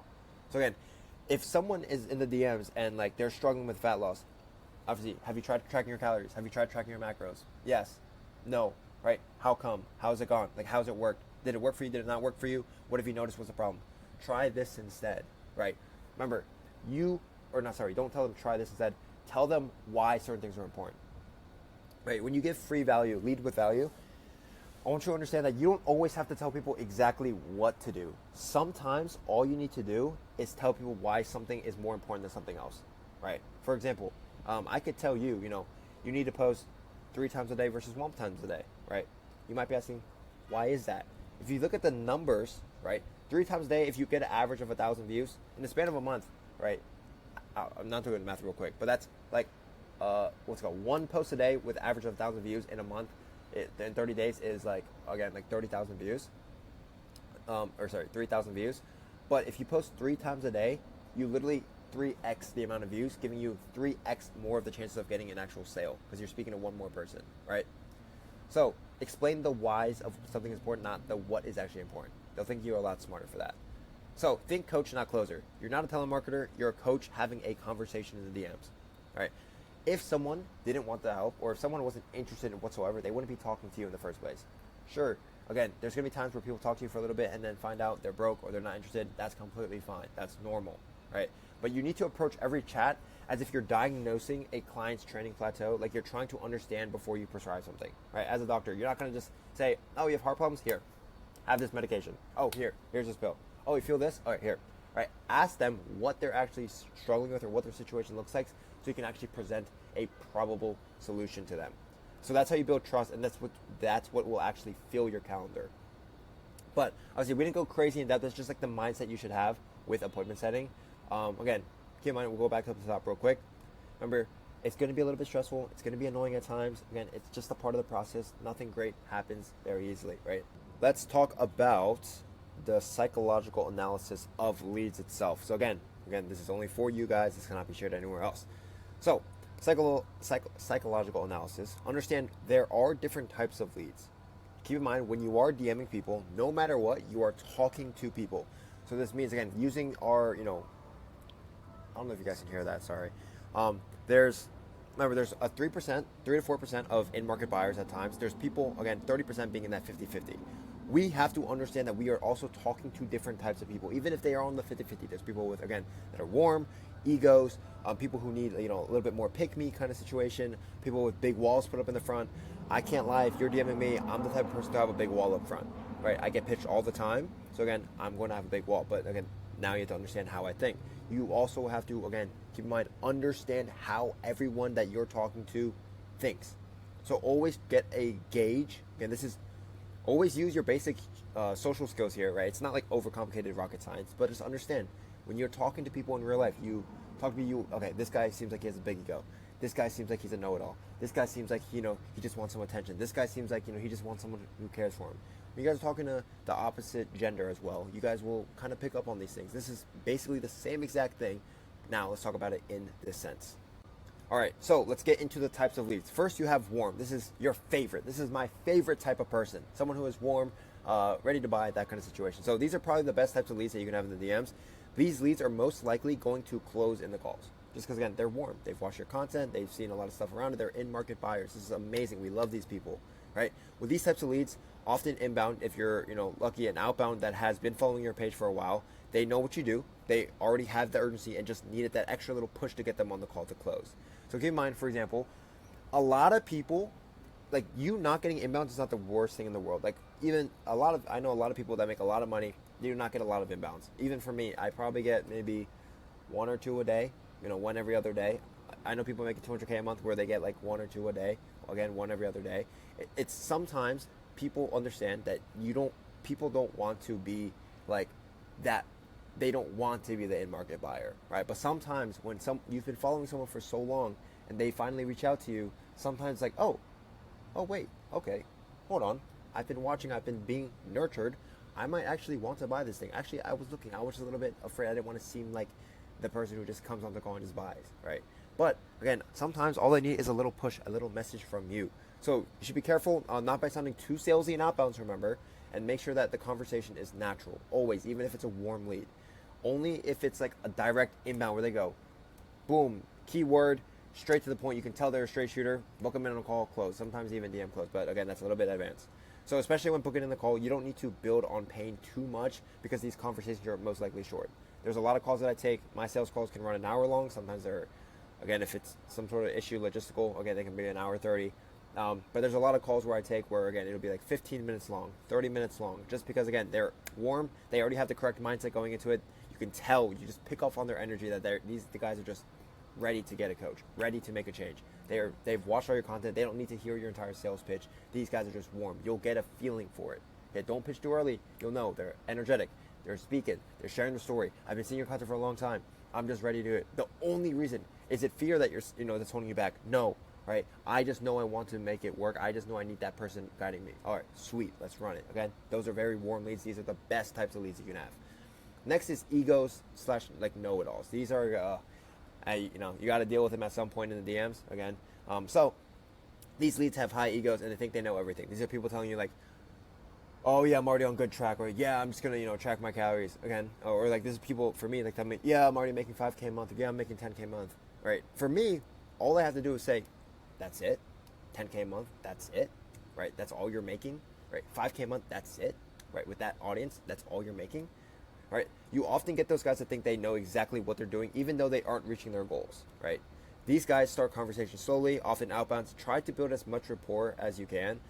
Then make sure that you assert authority. Because keep in mind, see, people with high egos, the easiest way to check them is by showing that you are ahead, clearly. For example, if you are someone who is in shape, but you guys are like 7% body fat, if you're talking to someone who has around like the very similar body as you, obviously they're not going to really think you're like great. This is like income-wise. If you're talking to a mentor and, you want to make 10K a month, but the mentor's making 10K a month, right? It's like, well, why would I buy or listen to you, right? Versus when people are making 10K a month, here making 100K a month, obviously there's a disconnect. Obviously I'm ahead of them. Obviously there's authority. When you guys are in shape, when someone who's not in shape, like clearly not in shape, and then you're clearly in shape, right? That gap is bridged. Or you have clients that are also in very good shape. That gap is huge. Okay, that's how you build authority. Just basically showing it in their face, like, hey, check yourself here. And these guys start a conversation slowly. You can do this by bringing down their ego down to earth. For example, if an overweight person says they're doing everything right and knows exactly what to do, then literally ask them, if they know everything, why haven't they reached their goal yet? Okay, keep in mind, they're going to get two different reactions from this. You're going to say it and they're going to go, you're right. Again, because they have high egos, realize this, they're going to take it offensive and be like, you're a fucking asshole. I know I'm doing the right thing. I just need more time. Sometimes that is the answer. Sometimes it's not. Okay, so gauge where they're at. Do they actually feel like, do you genuinely feel like they need your help? Right, even if they have a high ego. If so, pursue the lead. But keep in mind, it's going to be a fight. They're in that, like that 50-50, or not even. These guys are not in that 50-50 range. These guys are in that upper range where, again, they have to be convinced to get a coach. Right? Again, you're better off focusing on people who are in the 50-50 or in that in-market buying range. But again, there's still money here. You can still get that, right? So ask them again if they know everything they need to do. Why are they not at their goal yet? You could just use more technical stuff here as well. For example, like get their brain thinking like, okay, like I mean, yeah, you seem like you're on track. Like, you know, how's your insulin? You know, glycogen, right? What kind of fats are you eating? What kind of carbs are you eating? Right? What kind of you know, or what's your test stat? Right? Like you can ask them all these questions that you know basic beginners wouldn't know. Right? Testing their knowledge a little bit. Oh, I don't know. Oh, okay, gotcha. If you fix these things, you probably get there faster. Right? Make sure that these levels are in check, or make sure that these are actually good. Keep in mind, you don't have to tell them exactly like how to get their correct, like get their good insulin, good glycogen, like all those things. You don't need to tell them exactly how to do it. You can just tell them they need to do it. Right? Again, they're gonna be like, oh, well, how do I do that? Like, oh yeah, just check out my content. I'll make a YouTube video about it soon. Right? Then now again, you're gonna get them engaged to your content, looking for a new YouTube video to come out about it. Again, you're not giving away the full source. Now they see you as, okay, fuck, there's things I need to work on. And they could open up there, or they just say, fuck this guy. Right? It is what it is. Not everyone's gonna be a buyer. So just let them send you what they're doing and show them that they're doing everything wrong, like I said, like the insulin thing. But most of the times, guys won't budge since they just can't accept the fact that they need help. At that point, they're not going to, so just let them go, right? Again, remember, not everybody is going to be a buyer. If you DM 100 people, only like 15, 20 of them might even respond back. Out of the 15, 20 that respond back, maybe 5 of them actually need help. And out of the 5 that actually need help, maybe you only get to pitch 2 of them on calls. And out of the 2 that you pitch, maybe only 1 of them bucks. All right, that's just the reality of it. But again, scaling is a numbers game. I hate to say it sometimes, but again, sometimes it's just a numbers game. So how many inputs can you do? Overall, or approval seeker versus excuse merchant. So approval seekers are leads that always talk down on themselves. These are like I can't do it. I'm just like, I just care about what people think, or just like my motivation, These are just like, think about it as pick-me's. Think about it, what they need. Think about it from a mother's perspective. These guys are just babies. You just need to mother them in the DMs, right? So they're just seeking approval, right? They say things like, I'm not good enough, I don't have what it takes, or I can't even, I cannot be helped. I'm just a, failure. In this case, it's better to just lead them with a, don't be salesy. Again, come at them with a mother's perspective. Like, it's okay, I get it, I used to be there. Or, my client Jimmy used to be there. My client Rebecca used to be there, We all have the fears, we all have the doubts, it's all there. What do you feel like is causing that for you, right? Again, therapist session here. Therapist, right? You're the mother. Take care of your child right here. Okay, that's the best way. Because remember, they're easy to be sold to, in the sense that, again, they trust you. Now, again, the biggest thing for them is just like fear of themselves. Okay, we'll go into this over sales models, but it's just fear of themselves. So that's the biggest thing you have to handle for them. Again, just I hear you, man. Even if I felt like that in the beginning, just because I didn't have someone to guide me through it, I felt like I felt like a failure, and made every effort. I was completely useless. But I thought to myself, how long am I going to keep failing like this? When am I going to put my foot down, right? After they open up, you can pitch a call. Because all you need to do is get them that little glimpse of hope, little glimpse of like, hey, you can do this. Hey, remember, they just need someone to like cheer them on, all right? That's your job here. Remember, if you're getting this kind of lead, mother them. If you're getting the ego people, check them. If you're getting warm leads, book them, right? Big wall. These are, again, people like me. You come pitch me, I'm putting, bro, what's up? Right, straight to like, bro, I have a big wall. I don't trust many people. So big walls are the type of leads that are most difficult to open up. They just answer all your questions with single word answers. There's 2 ways you can go about this. My favorite way is if you have a good, account. Like, I don't mean you have to have 1,000 followers or like, a bunch of like hundreds of thousands of followers. if you have a good account, like clean, professional, you speak well, you have conviction in your content, if you have a good account, simply ask them if they're giving you one word answers. So again, they're not giving you much. So your goal here is to either one, get them to open up as fast as possible, or basically like just leave them, right? Now my favorite way of doing this is just saying, yo bro, if I'm annoying, just let me know. Like I don't want to keep bugging you, right? This will do mainly one thing, is either going, or one or two things. It's going to get them to either go, sorry if you can hear that, loud cars here. It's going to get them to do one or two things. Gosh dang. It's going to either get them to, one, be like, oh no bro, like sorry, I was just busy. Like, no, yeah, we keep talking. Great, that's a great response. Answer number two is like, yeah bro, sorry, just not interested at all right now. Like I can tell you're trying to pitch me. Again, leave them. Like, all good bro, I'll check in with you in the future. If you ever need any help, feel free to reach out. Or if any YouTube videos you want me to make, feel free to let me know. I'll make one about it.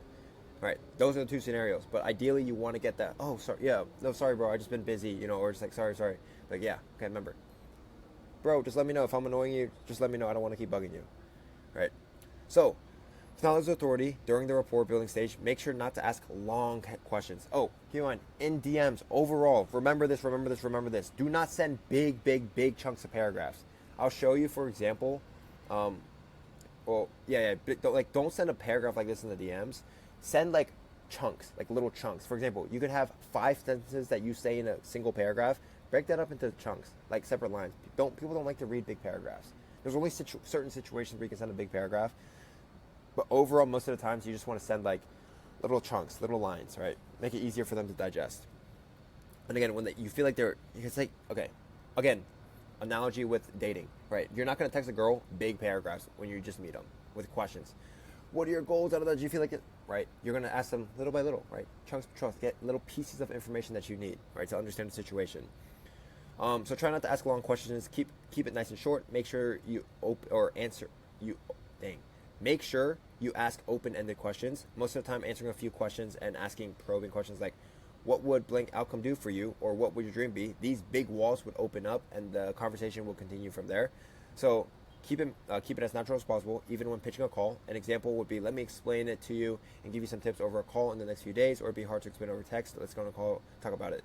Keep in mind, this is going to lead to most likely a triage call. Again, we'll talk about it in sales, but triage calls, basically what it just means is you take a quick 15-20 minute call just to get like that setting out the way. It's a free call. Keep in mind, it's free. You're not pitching on this call. On the triage calls, you never pitch. On the triage calls, you're just doing this DM process, but in a 15-20 minute call, just getting understanding of their situation. If they ask you about their coaching, you can just say, yeah, we can jump on a second call in the future. Oh, how much does it cost? Realistically, it ranges from X to X, If you got this much, you'll be fine, to be honest. It just depends on what you're exactly looking for. But yeah, we can hop on a second call. And then you can set up a second sales call, and then just take your triage call. Okay. But yeah, that's what happens when you pitch in that kind of way. If you can tell they're getting very, very serious, you can pitch in the sense of, hey, let's jump on a call. I can show you exactly how I can help you out. That's going to be more so salesy. And again, sometimes it's okay if you deem that they actually are warm enough. Again, if you're confused on like how to tell if someone's warm, just keep in mind, it's just how much engagement they have with the conversation. Again, use your basic human instincts here. Is someone actually wanting to talk to you, or does it seem like you're actually bugging them? That's how you'll know. So, the pain theory. Building pain in the DMs is all about getting the prospect to realize how bad their situation actually is. Because most people downplay their struggles until you make them sit with it. For example, most people, again, in life are going to cope. The reason why people aren't exactly at where they want to be in life, most of the times is because they are coping. Whether they blame time, they don't know how to start, they don't know how to do this, or it's their family or their friends doing these things. That is just coping. Okay? You as a coach, you can call them out on the coping. Take this lightly here. Don't be super aggressive where they're going to hate you or think you're an asshole. But again, on a sales call, you should be very aggressive in terms of, hey, like, be very real with them. We'll get into the sales calls modules and we'll talk about it in a different video. But call out coping. Right? People are stuck because they're just not accepting the fact that they are the problem. They underlie or they underplay their actual problems and struggles. So if they don't feel like the weight of their problem, they won't feel the urgency to fix it, right? If no one feels like they need to solve something because it's not major, they're not going to want to solve it. Remember, actions always stem from our brains, right? So in order for someone to change, it doesn't mean we just give them more info, details. We need them to actually have an emotion triggered, right? Because that's the only time our brain tells us to do something different. So the goal is to guide them into thinking deeper by asking me the right questions, not just surface level stuff like how long has it been an issue for, or what's this costing you right now? Money, time, stress. When they start opening up and feeling the frustration, that's when they start seeing your offer as something they need instead of just another thing that they might look into. Remember, no pain, no action. But when they fully get how much it's going to hold them back, they start selling themselves on making a change. For example, if you are, watching this video module, there's probably a point where you thought, oh yeah, I'm just posting content, I'll just hit one day, right? Then you realize you have no systems. Then you realize you don't know how to set. Then you realize you don't know how to close. You don't know how to actually make content, let alone even go viral or even create content that actually converts. Not know that there's different types of leads. Not know how to talk to people. Not know how to actually close these deals, create an offer, right? There's all these things you don't know, and you're like, oh wow, okay, well this problem is actually a lot bigger than I thought. I thought it was just a content issue. Turns out there's a systems issue, there's a sales issue, there's a funnel issue, there's issues everywhere. Same for people getting in shape. They thought it was just about eating less. Well, if you're going to eat this same food for the rest of your life, can you actually maintain and do it for the rest of your life? No. So it's not an actual diet, right? Because they can't do it. They're going to fall off. It's about training, right? What kind of things are they training, or what's their training split look like? Can they do it for the rest of their life? What problems do they have right now that you can say, hey, this is actually a lot bigger than you think, right? You're cutting aggressive. I'm going to lose 20 pounds really fast by just, starving myself. Well, say goodbye to all your hormones. Say goodbye to the way that you feel, because you're going to feel like shit. And you're going to revert back and gain 20 pounds back in the next 3 months, right? So build pain. Show them that there's problems. This is where your expertise really plays in. Bridging the gap in the DMs is just showing the prospect that clear difference between where they are right now, again, struggling, stuck, frustrated, and where they want to be, successful, confident, and problem solved. Once you've built enough pain, they're fully aware of how much their current situation sucks. Now you guide them towards the solution, so which just so happens to be what you're actually offering. The key is to make them visualize the actual transformation. Ask them stuff like, imagine 6 months from now, this problem is completely solved. What does life look like for you, right? Now they're picturing the life after 6 months, which makes their current struggle feel even worse, right? Keep in mind, nobody wants to get somewhere in life if they don't actually want to get there. And as simple as that sounds, think about it. If you didn't know what it would feel like or look like, and what it would feel like and look like to make $10,000 a month, or $20,000 a month, or $50,000 a month, or even $100,000 a month, you simply wouldn't want to get there. Compared to the life that you have right now, which is, if you're watching this, depending on where you're at, it might be 9 to 5 or just broke, right? Whatever it is. This situation sucks, right? I've lived it. It sucks. I hated working a job at a 9 to 5 at a grocery store. I hated being a DoorDasher. I hated all these things, cleaning up milk after kids in the house. I hated all these things, and I knew I did not want this life. It was very clear to me, and I knew what life could look like on the other side. Making money, some materialistic things like cars, watches, right? Miami high rise, right? All these things are nice, but understand, I never would have wanted to get out of either or that situation if, one, I didn't realize how bad this was and how great this life could be, right? Remember, everybody has control of their lives, so again, let them realize that they have control of it.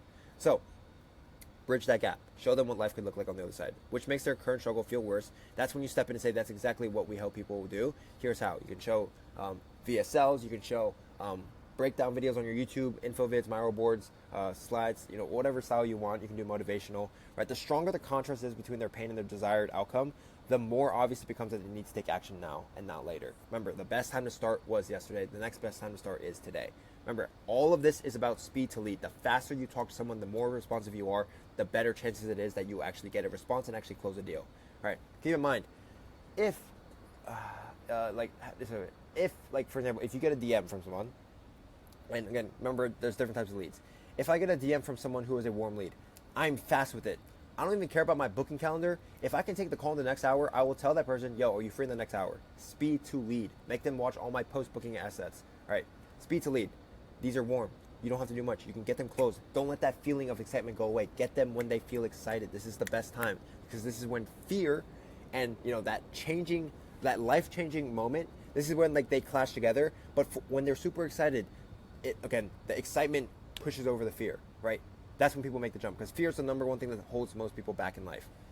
Now, egos, again, take your time. No need to close them on this call, or no need to set them or book them in one single conversation. No matter what, it's probably going to take at least, these kind of guys, maybe 5 touch points, spamming them with results, spamming them with your own results.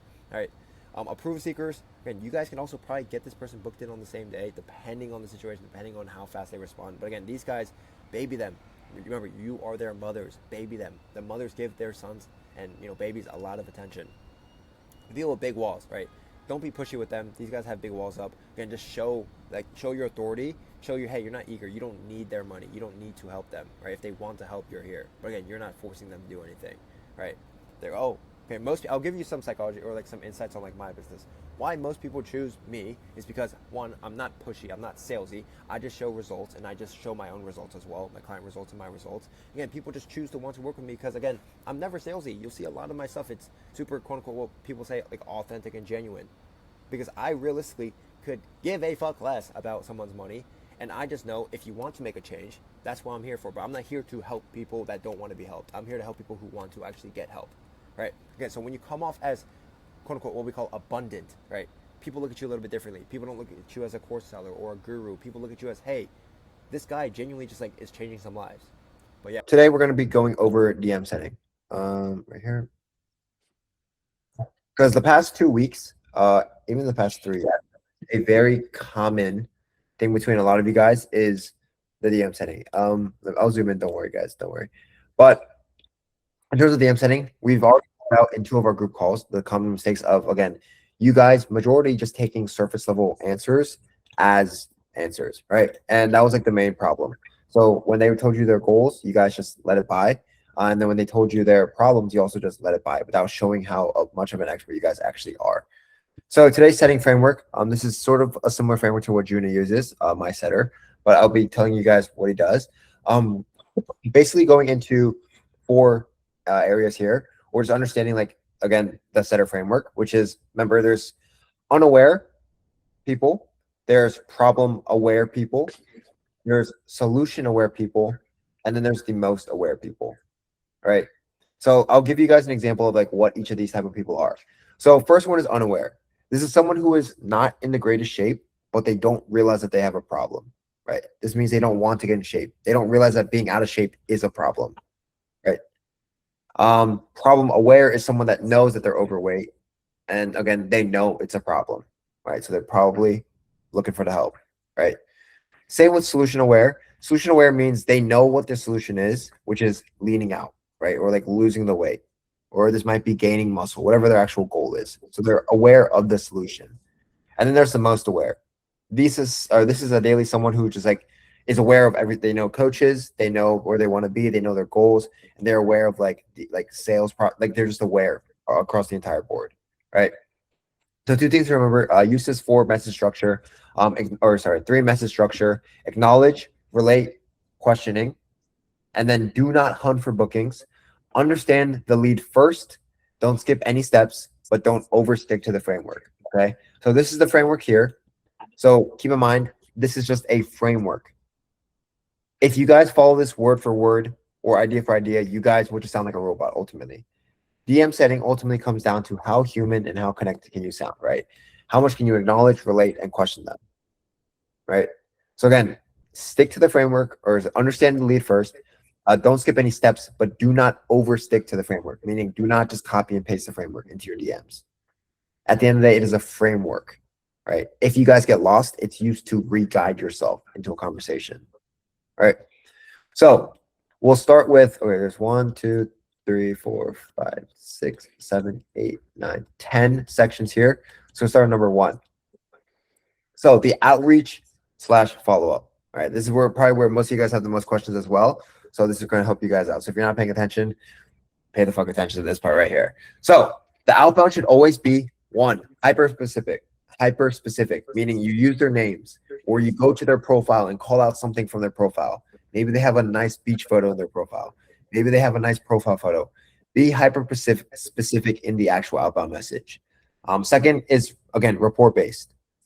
Third is something the lead would actually be interested in, or something you actually can actually pull up to. So with most of you guys right now, when you guys are doing outbounds, I know there's a framework in here where it's like, thanks for the recent follow. This is for followers. I'm talking about you guys doing an actual outbound, like a cold audience, right? Because if I have no idea who Zach is, or no idea who, or if Zach has no idea who I am, or Dorian has no idea who I am, or Yakov has no idea who I am, or Christian has no idea who I am, all right, I'm not going to respond with, yo, Christian, I appreciate, or I like your content, like, blah, blah, blah, interest in scaling up. Because you guys get 20 DMs of those like a day, right?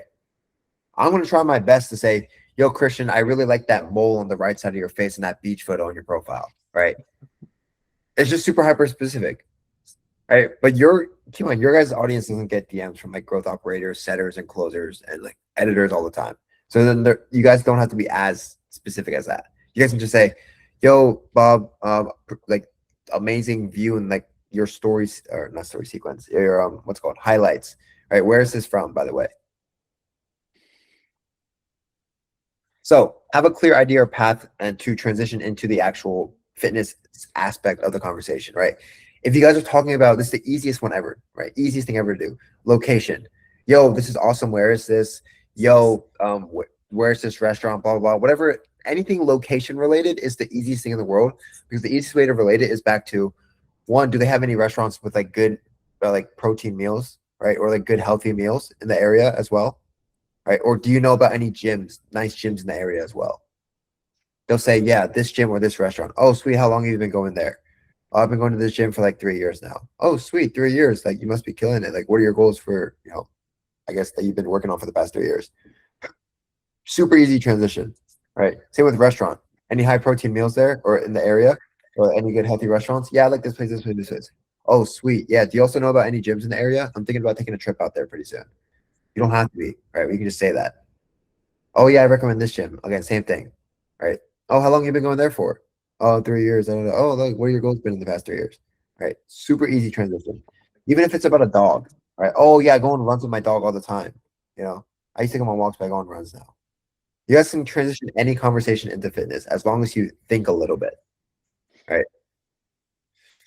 So for the actual follow-up, depending on the stage of the follow-up, so again, maybe they left you on like, or like call open, or whether it's just like the conversation died out at some point. Start here. So report stage would be weird to do straight up right after the follow-up. Transition to fitness back into report if you sense high sales resistance, or send long form if you have pain, or story reaction as a push top of the inbox. So again, if you guys don't know what this is, if you just go to like story reaction, again, like reacting to someone's story, right? Because it just goes straight to a DM. Super simple, non-salesy, right? Or you can, if you guys post a new YouTube video, send out the YouTube video as a follow-up, right? Yo, Bob, just made this video, basically helping with what we talked about like a couple weeks ago. Just let me know if this helps you out at all, right? Or the first one is just, again, straight back into rapport, which is, again, a little bit high sales pressure because you're just jumping right back into the conversation. But again, it's not the worst thing to do in the world, right? Especially if they're going to be a little bit warm, right? So there's like the three main follow-up ways you can follow up with people. Second, close to booking. So obviously you don't want to lose the flow of the convo since it's in a good spot. So just about re-engaging them. This can be liking previous conversations, sliding up on their stories, talking about something, again, that's recent about their stories, like that's recently up and related back to the current conversation. And then pitch to call. So 3 follow-ups, reminding the lead to book in after sending a long form that relates to them, again, hyper specifically, right? Yo, again, like, yo, Zach, just made this video about, again, let's say Zach had a lead flow issue, exactly how to solve lead flow issues with your coaching business in the next 3 weeks. Just, again, here it is. Just check it out, see if this helps you out, right? Ideally, if Zach watches that video and it's actually his actual problem, he's going to book in a call after seeing it, if it's actually a good video. All right. So same with all you guys. I'll tell you guys, we did a webinar last month, and a lot of the sales came from people that were already conversating with us, and the webinar just pushed them a little bit further, right? Because it was just more contact, more content, right? More context, more content. Same for you guys in the DMs. There's people in the DMs that are probably willing to pay you and are kind of on the edge, but they might just need more content, right? They might just need a little bit more trust. Because again, some people, it's hard to send a few messages back and forth and be like, yep, I definitely want to jump on a call and pay this guy thousands of dollars. So if you're not posting YouTube right now, this is a clear tell sign to post YouTube, right? Raise your hand if you posted a YouTube video in the past 7 days. Okay. Christian. Okay. Brandon, Ari. No one else? Or once, maybe you as well. Right. Everyone else, if you didn't, then what are we doing? Right. An Instagram short form reel is going to last about 2 days. Right. If I were to ask you guys, name 3 videos that I posted last week on my reels, you guys have no fucking idea. Right. You guys asked me what reels you posted in the past week, 3 of them. I don't know. Nobody remembers our reels, but the YouTube videos, again, they actually leave some sort of mark. Right. 20 minutes long, 30 minutes long with actual intention. Think about your leads on the other side of the phone as well. Right? They need YouTube videos. So next is rapport and qualifying. So rapport is important to create genuine connection. It's useful because painting questions can be a lot easier to ask. So start building relatability and talking about common interests. Again, be human in the DMs. If you guys are talking to a stranger, you guys just start talking about yourself right away. Right?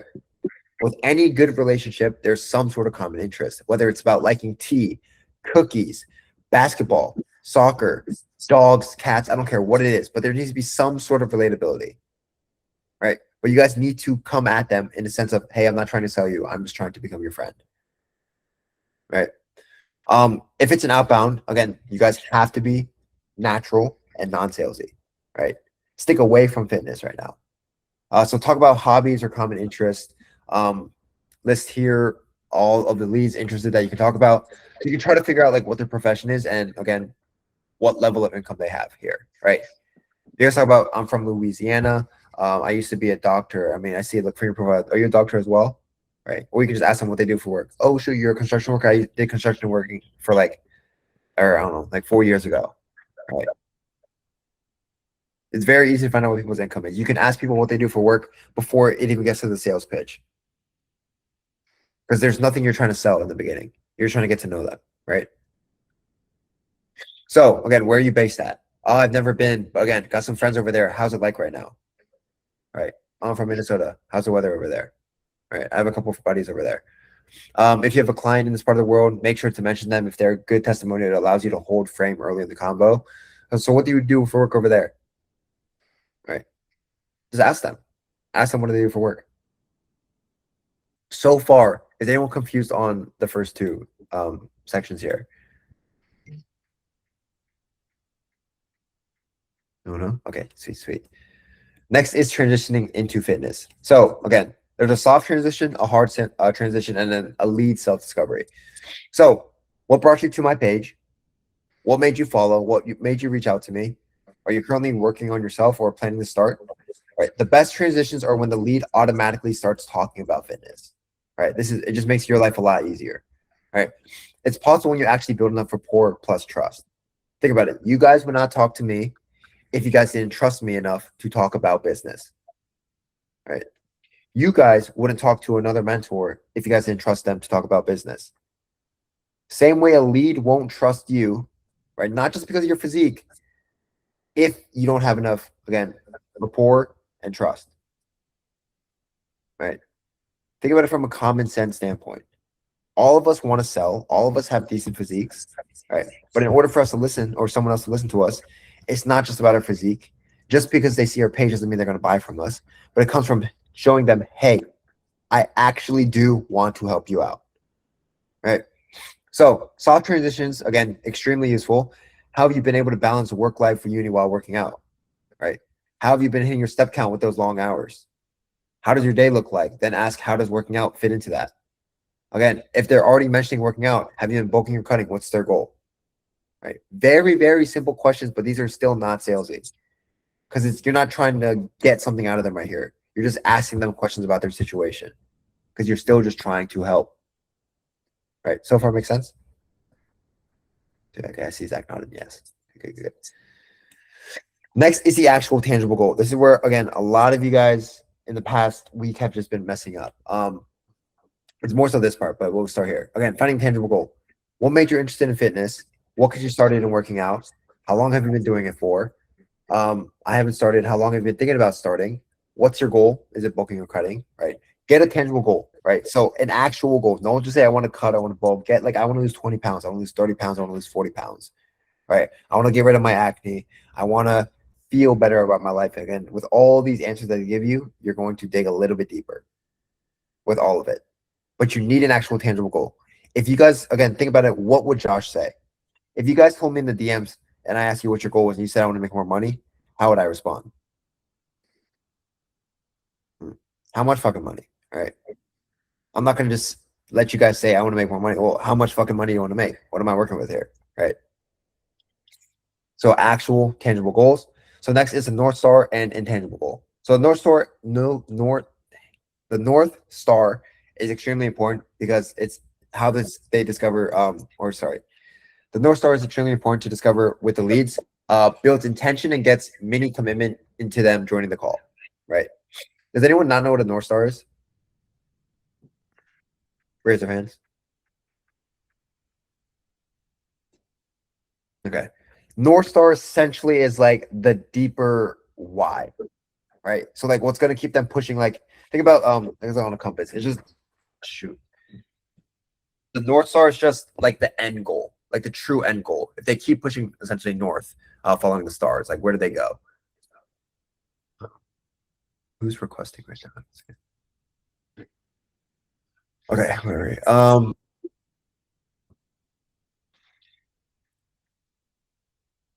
Okay. So question one, everyone wants to lose weight, but why exactly 20 pounds, right? Any actual details from their goals. What does it actually mean for you to hit that goal? And actually is important as it makes the lead uncover the true pain, right? If you guys tell me you guys want to make 7K a month, 10K a month, 15K a month, 13K a month, I'm going to ask why, right? Why not 20, right? Why not 12? Well, with everything, you guys have a reason to why you guys want to make a certain amount. Most of you guys, the common answer we always hear is like 10K a month. But at the end of the day, I mean, 10K a month, like it's just like an imaginary number. No one actually, like you guys don't understand what 10K a month can do for you, right? So you got to think like, again, if you're waking up every day unmotivated, it's like probably because you guys don't know your own North Star, right? Why do you guys actually go to the gym every single day, even though it's boring and again, meals are boring, all that? Because your North Star, whatever it may be, for each of you guys, it might be different, is what's actually pushing you, right? And your guys' job is to actually find the real North Star with your leads in the DMs. So usually it's family, to make them feel proud of them, to make them take their shirt off at the beach, etc. But make sure you empathize with their pain, right? Say, yes, I love that goal. I love that goal. I love that goal, right? So far, again, this is where the most common mistake I've seen has been in the DMs from what I've seen with you guys in the past like 2 weeks. We do ask the goal, like you guys do a lot of this here, but you guys don't do this, right? A lot of you guys move from right here to like right here and like skip like these two here essentially. All right. So remember, this is the framework that you guys follow. So essentially you should be bouncing from this stage to this stage to this stage to this stage to this stage. But the problem has been you guys have been going from like here, skipping like 2 to going to goal, then skipping to 2 and then going to like solution aware and then like going from here and here and then pitching. Right. That's been the main problem. So this is here. I'll send it in the Discord as well after. But this is here for you guys to like look at this, not follow it, remember, like a script. Remember, it's a framework. So it's used to guide you. So so what I basically mean is when you guys are DMing, it doesn't have to be this exact sentence or one of these sentences that goes into the DMs. Remember, like a roadmap, a guideline, a framework at the end of the day. So if something that they say doesn't match up with this, again, use your human social skills, continue the conversation until it gets to a point back to here. And then you're good to move to here. And then you're good to move to here, right? Next, so after we find the North Star, building relatability and testimonials. So again, if you guys don't have testimonials or like clients yet, it's a little bit like tune out slightly here for this part. But if you do have clients that do have some results, again, relatability is extremely important. The most effective pain and limiting beliefs. So build relatability through you or your actual client testimonials. The best way to do it is through your client testimonials because they should by now already know about you. So I hear you honestly, man. My client Jack was going through the same exact thing. Double down on the client's pain. This allows them to relate back and again, incites them or incites their emotions more than the DMs, right?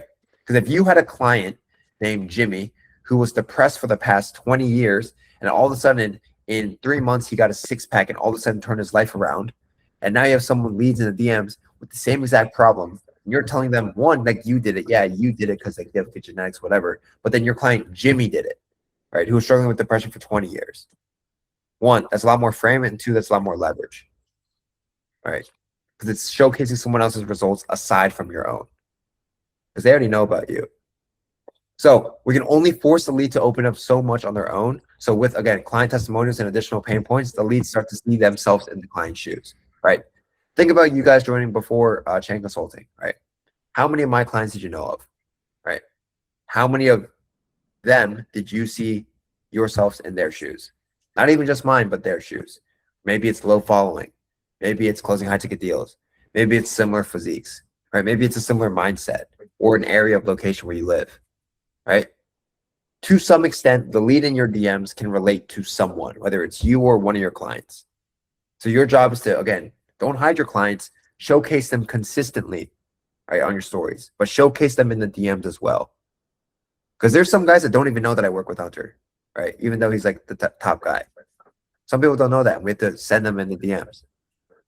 So with your clients, they might not know either, especially not knowing your client's stories. Does that make sense right there? Any questions on this part? Pretty sweet. All right.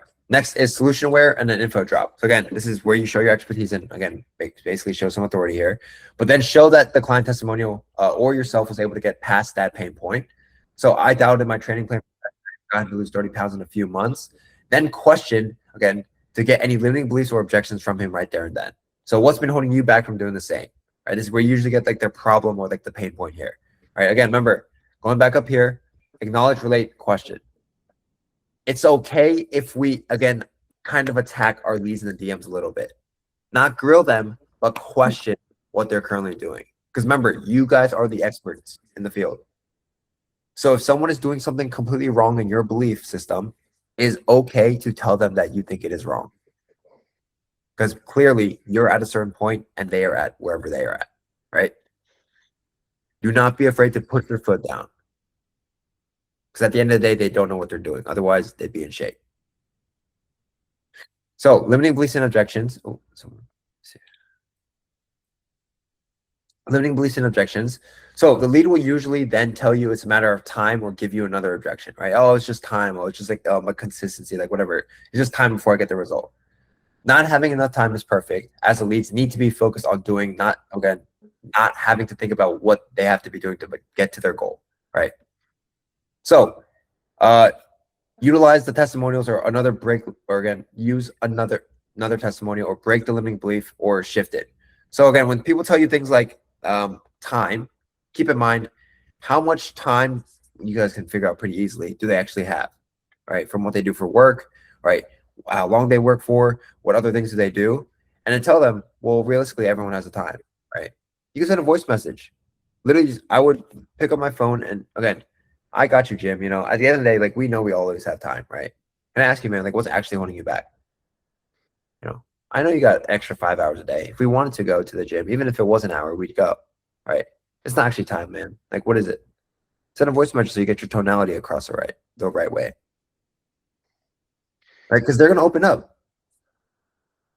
Because in all reality, whose excuse is actually time? When have you ever heard in your life anyone tell you it's a time issue? Not even for the gym, in life, business, friendships, whatever it may be, and it actually be a valid excuse.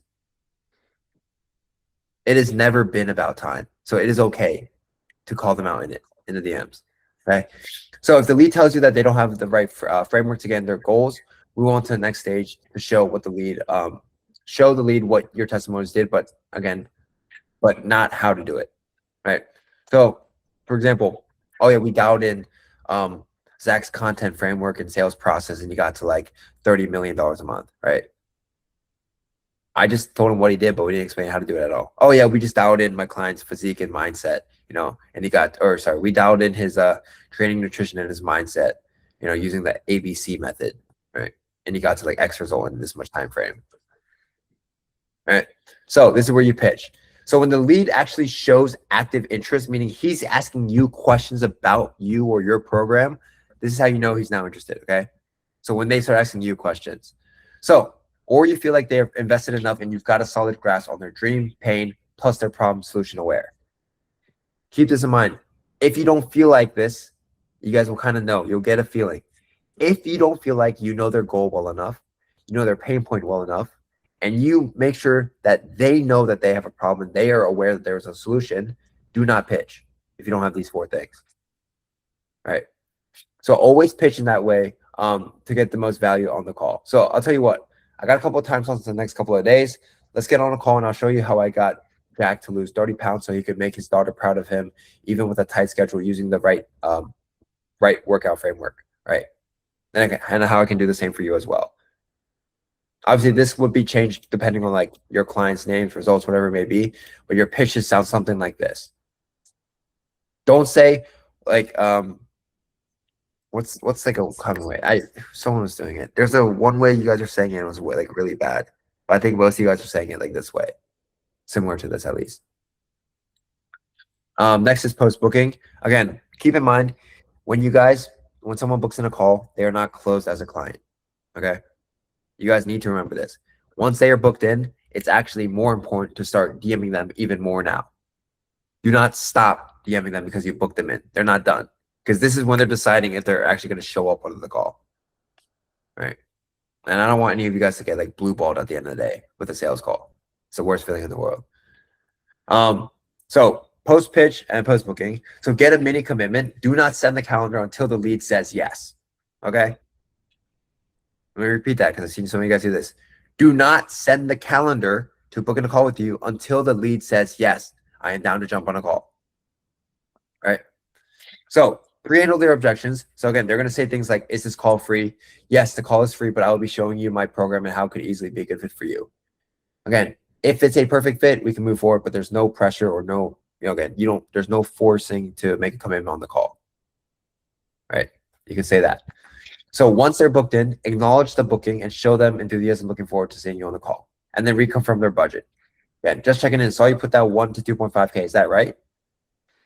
If the commitment level is low, like say again, like they put like a 6 for commitment, how can we make that a 10? Right? Oh, I just want to know the price. Okay, we'll take care of that on the call then. Right? Oh, I just want to know about what you're a little bit about. Maybe you can send a post-booking video, right? Or just explain a quick little voice note. Yeah, of course, we cover a lot of bases like mindset, nutrition, training, all in detail over the call, specific to your needs. But for now, like, is there any other question that you have for the call? Right? Answer their questions. Don't be afraid, because remember, if you can answer a lot of their questions now, you'll make your lives on the sale call a lot easier because, again, they're going to be a lot less resistant. You want them getting onto the calls with as little amount of resistance as possible. All right. At the end of the day, it's not rocket science. So you get them to book in a call. You show that you're excited for the call. You reconfirm the budget and handle any last-minute objections if there is any. Right? So send over VSL and any other post-booking assets as well. But you guys must send over your VSL. And if you guys right now don't like your VSL, good news, you can always make a new one anyways. All right. I'm assuming Zach and Emily, you guys are going to make new ones when you guys come down. Again, make a new VSL if you want to. Because remember, the VSL is what they're going to be watching. They're going to know about your unique mechanism. They're going to know about your story, right? What it is that you do, who the video is for, who the program's for, some of the things that they're going to get. They're going to learn everything in that VSL. So if you guys bullshit the VSL, again, you're hurting your own conversion right here. So take some time, make sure the VSL is good. Make sure you actually talk about common misbeliefs or limiting beliefs or common objections. And again, talk about actual dream state goals that people have and talk about your story. Don't just say, yeah, I was, 180 pounds and I got to 160, and my life just got better. That's everyone's fucking story. Throw some details in there. Who's Wentz, who's Jack, who's Zach, who's Emily, right? But I've got a quick 15-minute video that shows you exactly how, shows you the basics of how Jack went from blank to blank. Take a look so save you some time on the call so we can focus on how we can get you to your goals as well, right? So the best post-booking asset videos are, again, number 1, VSL. Number 2, setting over interviews. Number 3, an informational video, value video with their related situation, right? So again, if you guys have clients that have had some success, don't be afraid to film an interview early because you can always film a second one. Don't be afraid to ask for a testimonial because you can always ask for a second one. So once sent, make sure the post-booking rapport, again, make sure you keep building post-booking rapport. So again, like things like, so how's California right now? What's the weather looking like today? How's work today? allows you to build a deeper connection with the lead and build excitement towards the actual call. Shows that you're actually a genuine person. So again, final follow-ups before like the call, so like 24 hours before, ask if they've watched the videos yet. Maybe 5 hours before, hey, see you around like 1 p.m. EST today, right? 3 hours before, maybe here's the call booking link in case you don't have it, right? 1 hour before, see you in an hour, G, right?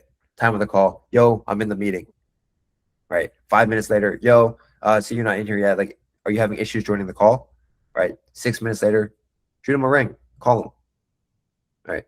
What I just said right now, by the way, is like super important if you guys did not pay attention.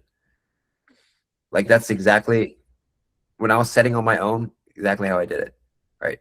Post booking videos, right? 24 hours before the call, yo, see you tomorrow. Oh, 3 hours or like 5 hours before the call, yo, have you had a chance to check out the videos yet? Does those videos help you out? Right? Like message before that would be like, yo, here's the call booking link in case you don't have it. All right. Yo, see you in an hour. Yo, I'm in the meeting. And then I have to call them if they're still not in there. Right. We have a show up rate of 95%. Right. Basically every single month for our offer. It's the same post booking process over and over and over again. Right. So that is like the 10-step process. So this last part here is like goal, right? So 2 things you can do is, again, what does that look like for you? What would X do for you? Right? They'll either give you a straight answer or a vague answer. If they give you a vague answer, talk about probe with the why. How come? Why do you think so? How is it different now? Right? And then they go to the straight answer, which is, sorry if I'm being too direct. Is X something you don't get right now? Right? Now, again, relate everything back to the struggle, right? Again, or your struggle or client struggle. I used to struggle with the same when I was XYZ. I felt like XYZ. Is it the same for you currently? Use yourself, again, or use a client. Use as a lever to help the lead open up using personal antidotes to show struggle and starting to bridge the gap. Again, final thing. If the lead has opened up, then, again, I would move into asking the problem is what the problem, sorry. If the lead has opened up, then I would move into asking the problem is and providing information moving into the solution aware stage, right? Before me, a lot of you guys, one, didn't know you guys had setting issues, true sales calls issues, offer issues or content issues, right? But in the DMs, we made you problem aware that there was an issue with these things, even though you guys didn't know of them, right? Or maybe it was just systems or like team management, right? Or just mindset.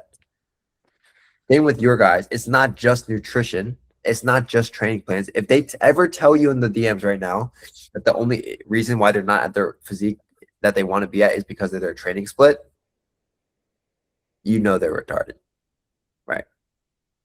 Because that's not true. If they ever tell you it's a motivation problem, again, it's partially true, but that's not the real problem, right? If they tell you it's their diet, okay, that one, maybe, right? But again, a lot of times they tell you they're eating healthy and it's not working. So again, we got to figure out what the fuck does healthy mean to them, right? Because I used to think salads by eating chicken wings was healthy because I was getting protein in, right? But I looked like shit. All right, so if they tell you they're eating healthy and it's not working, well, your job now is to figure out what the fuck, again, healthy means to them. So if the lead is still not opening up, do not settle. Keep asking same questions framed differently to get the emotional pain point that you actually desire. So again, do not be afraid to send voice notes. Do not be afraid to ask the same question twice. Just rephrase it. But do not be afraid to be a coach and get the questions and get the answers that you need from these people. Right? Because again, we cannot help them if we don't know things about them. And 2, they will not see that they can help by us if we don't actually understand them at the end of the day. Sweet. So I'll send this into the Discord, into the resources channel, but we'll use the last 19 minutes here for some Q&A. Now that we wrapped up appointment setting, we're getting into the last step, right? The sales, the actual sales call. So how to actually get someone to become your actual client, right? So again, this can be very easy and can come very naturally for a lot of people. But again, for some people, this might actually be a very hard or very unnatural thing. So when this is going on, the best way you can actually get better at sales overall is by practicing, right? The more you practice, the better you'll get over time. But again, with all of these, I want you to take away the key things that actually matter to you or that actually signal to your body and your brain that will help you make the most changes. Because sometimes, and a lot of times, all it takes is 1 to 2 things that actually click in your, or 1 to 2 things that should click in your brain to make everything work for you. So with the frameworks that we go over, with the actual live call examples as well, I want you guys to, again, take notes, and I'm gonna say this over and over again, apply.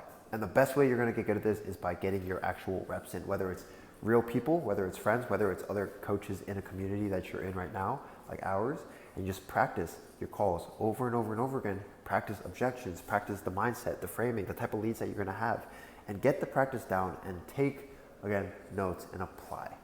But that's gonna be the number one way that you get better at sales. So as we get into the sales modules here, make sure you have your pen and paper, grab a meal if you want as well, and get active with it. All right, guys, welcome to the sales mindset module. So obviously we're going over the mindset in sales just because I want you guys to understand, no matter what, if your mindset is not right getting onto a sales call, you probably won't close. So real quick, just like if you had to think about sales in one single way, at the end of the day, you are just trying to help people. So don't get onto calls trying to sell anyone. You were just trying to help them. Just always remember that. But you can know all the scripts, the frameworks, the words, the word tracks, the SOPs, but if your mindset is dialed in, it won't matter because sales, 80% of it is mindset, 20% skill. And your mindset is the actual engine that's actually going to turn your effort into consistent wins. So nail it and watch your results grow. So I want to talk about the actual principles. Sales is about helping people, right? You're not a manipulator, you're a guide. So if you believe in your offer and you truly want to help, your confidence is always going to shine through. If you've ever been on a sales call with me, and on a sales call with anyone else, you always know that you don't like being sold to. Like you don't like when they ask you or try to objection handle in like the craziest manipulative way. It's better when you're just straight up, right? So again, it's just an energy transfer. That's what all sales is. So when you're convinced that you can actually change someone's life, they can feel it, right? I'm not on calls, or you shouldn't be on calls trying to like convince someone to get in, right? You are just trying to help them. You're a coach. You're not trying to sell them. You're just trying to help them, and helping them is getting them in your program at the end of the day. So get onto these calls with the correct mindset of you're not trying to sell them. You're just trying to help them. Again, the energy, they can feel it. So have good energy. Don't get on calls talking like this. All right, man. Where do you want to, where do you want to be 3 months from now? Where do you want to be 6 months from now? What are your, why are you struggling? Get on a call, have some energy, talk with your hands, seem energetic, right? Again, they're choosing to buy from you because they want to be you. So again, if being you means you're boring, you're slow, you're not good with your words, they don't want to be you. So mindset mirror, the objections prospects usually throw you often reflect your own. So if you're someone to always think about it, or you're someone to always, talk to your husband or your wife, realistically, it's going to be the same exact thing. So reflect your own doubts. So if they say something like, I didn't think about it, blah, blah, struggle with indecision, again, most likely you're the same type of person. So again, in life, just take action and get used to just doing things when you feel it, or when it's in front of your face, or when the thoughts are in the forefront of your mind. So let's talk about the doctor approach. So treat your sales calls like doctor appointments. First, you have to actually diagnose the prospect's pains, right? Ask them like the right questions. Again, if someone is trying to lose weight, don't just ask them what are they struggling with. Ask them how long they've been struggling with it for. What kind of things is actually causing for them, right? How does it make them feel? Pretend like you're an actual doctor here and like diagnose them seriously. Probe the symptoms. Again, effects and consequences. Okay, if you keep going down this route, what's going to happen, right? Or if you go down a different route, what could happen, right? Talk about both. Prescribe them with a solution. So again, your program, or you being you, like the coach, is the actual solution. So as simple as it sounds, problem, consequence, or symptoms of their problems, and then prescribe them solution. Pitch, right? So just like a physician doesn't just hand out Advil without checking up, you shouldn't pitch before uncovering the root problem. So again, if they come into your program with a fat mindset, they're going to stay fat, right? The perfect information doesn't help anyone if they don't have the right mindset behind it. So realize this on a sales call, you're not trying to just sell anyone your program, because if you feel like they won't use the information, or do you feel like their real problems aren't solved, they're not going to buy. For example, the reason why someone's not in shape and has been stuck for 2 years is not because they don't know how to lose weight. They probably do, but it's probably because of some sort of fear or some sort of mental block that's actually holding them back. And your job on the sales call is just to figure out what that is, right? Not tell them how to lose weight and tell them you can help them, but figure out why that actually is. Because if you can solve that, you're going to solve a lot of their problems. So sales principles, people want to believe in you, they want to buy, right? Objections are your friends. They're just obstacles to overcome. everybody on a sales call should have objections. If you get easy laydown, meaning like they get on calls and they just buy from you, cool, that's great. But realistically, most people will have some sort of objection. The goal isn't to sell, it's just help someone. Just help them. That's like, it's that simple. You can't really fuck up if you're just trying to help them. So never just judge a prospect, and try to understand. If someone is very egotistical, try to get why they're egotistical, right? If someone is very scared, try to understand why they're actually scared. If someone is, super shy, understand why they're shy. If someone's not confident, understand or try to understand why they're not confident. So mastering mindset polarities, scarcity versus abundance, skepticism versus belief. So abundance versus scarcity. Abundance mindset is you have a great value, or you operate as a great or high value expert who can transform clients' outcomes.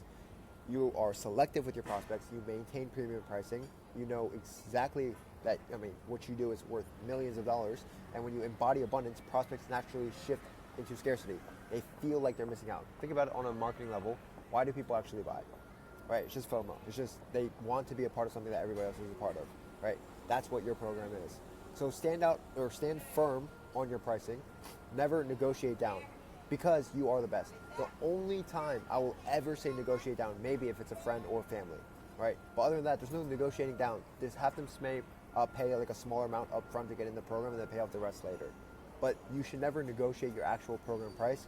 One, because that devalues you, and two, your other clients might be like, what the heck, why did he get in cheaper versus me, just because he had less money, right? Only pursue serious buyers who can prove their worth, okay? You don't need to sign everybody in the world, because bad clients, just bad headaches, worse results, worse word of mouth, all that kind of stuff. And protect your energy with being selective. I don't take 20 sales calls a day. If someone doesn't have the money, if someone is super, egotistical or something, most likely I won't take a call with them because I know they're just not ready to actually buy from me at this very moment. So scarcity mindset is you chase every single lead, discount your services out of fear, and you take, mismatched clients, and desperation realistically shows because you're negotiating and it undermines your actual value, like I said before.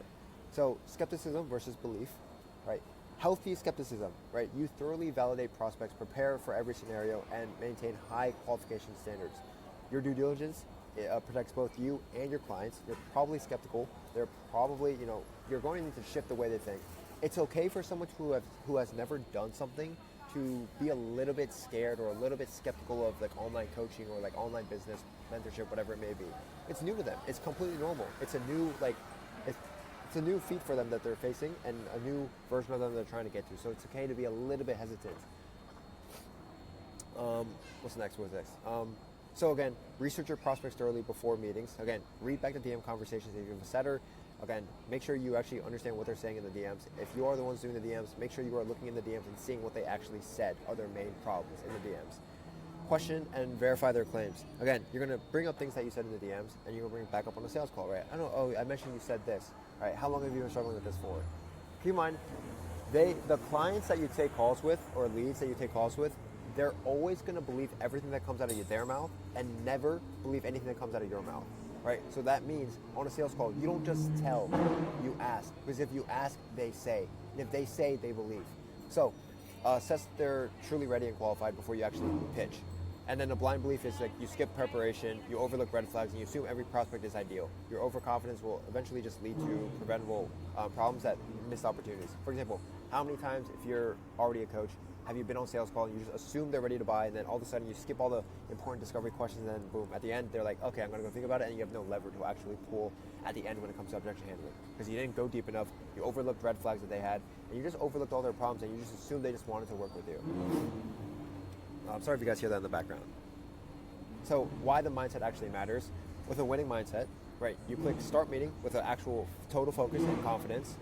Prospects feel heard and actually trust you. Longer relationships and referrals will eventually follow, right? You lead every conversation, right? Again, prospects follow. You know what you're worth. You act like it, and you don't actually negotiate your prices.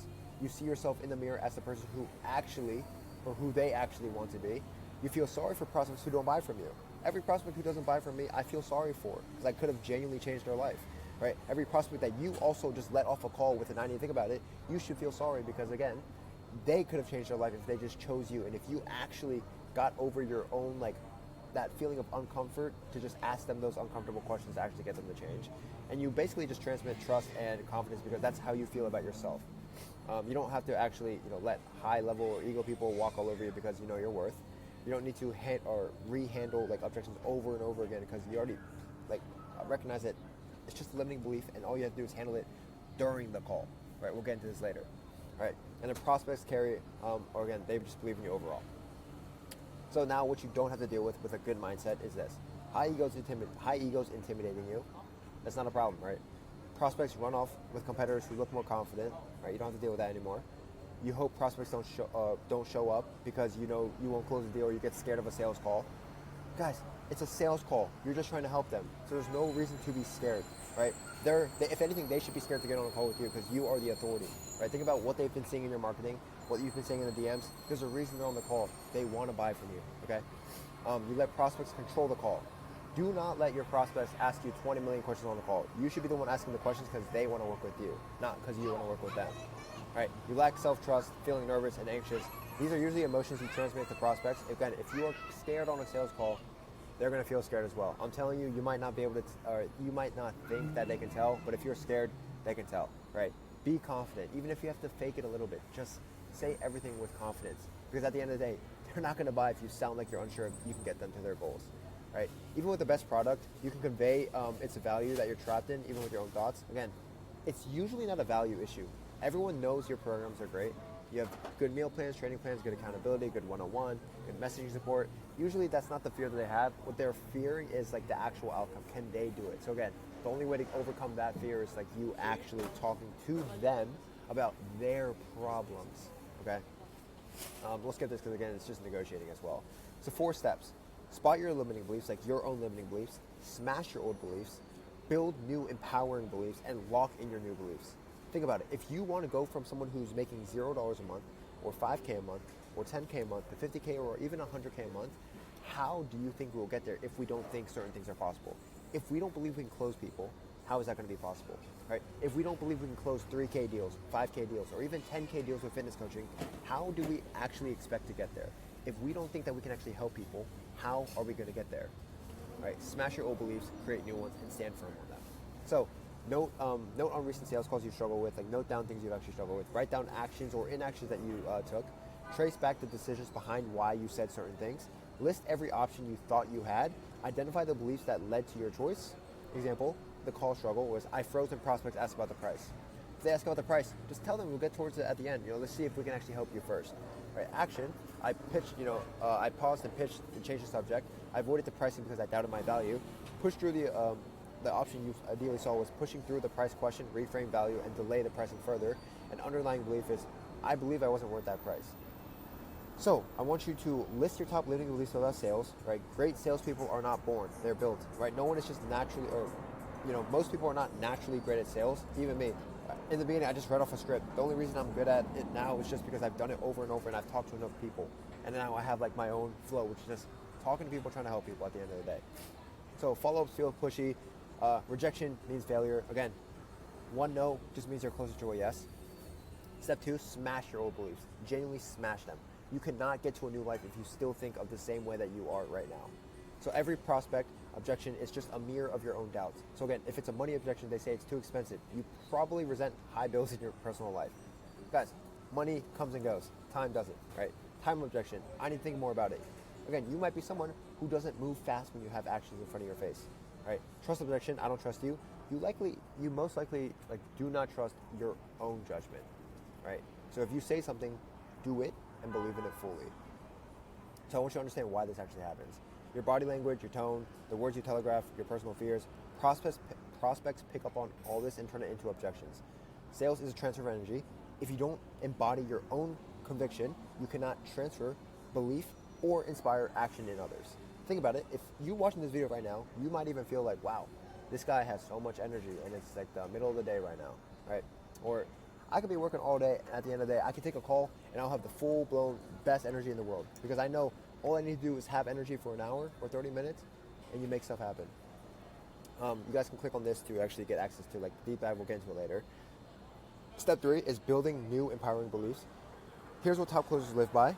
Sales is about helping people. So focus on service, not commissions, or if you're watching this or you're like a closer, right? Diagnose before you pitch. Remember, we cannot pitch if we don't think we can help them yet.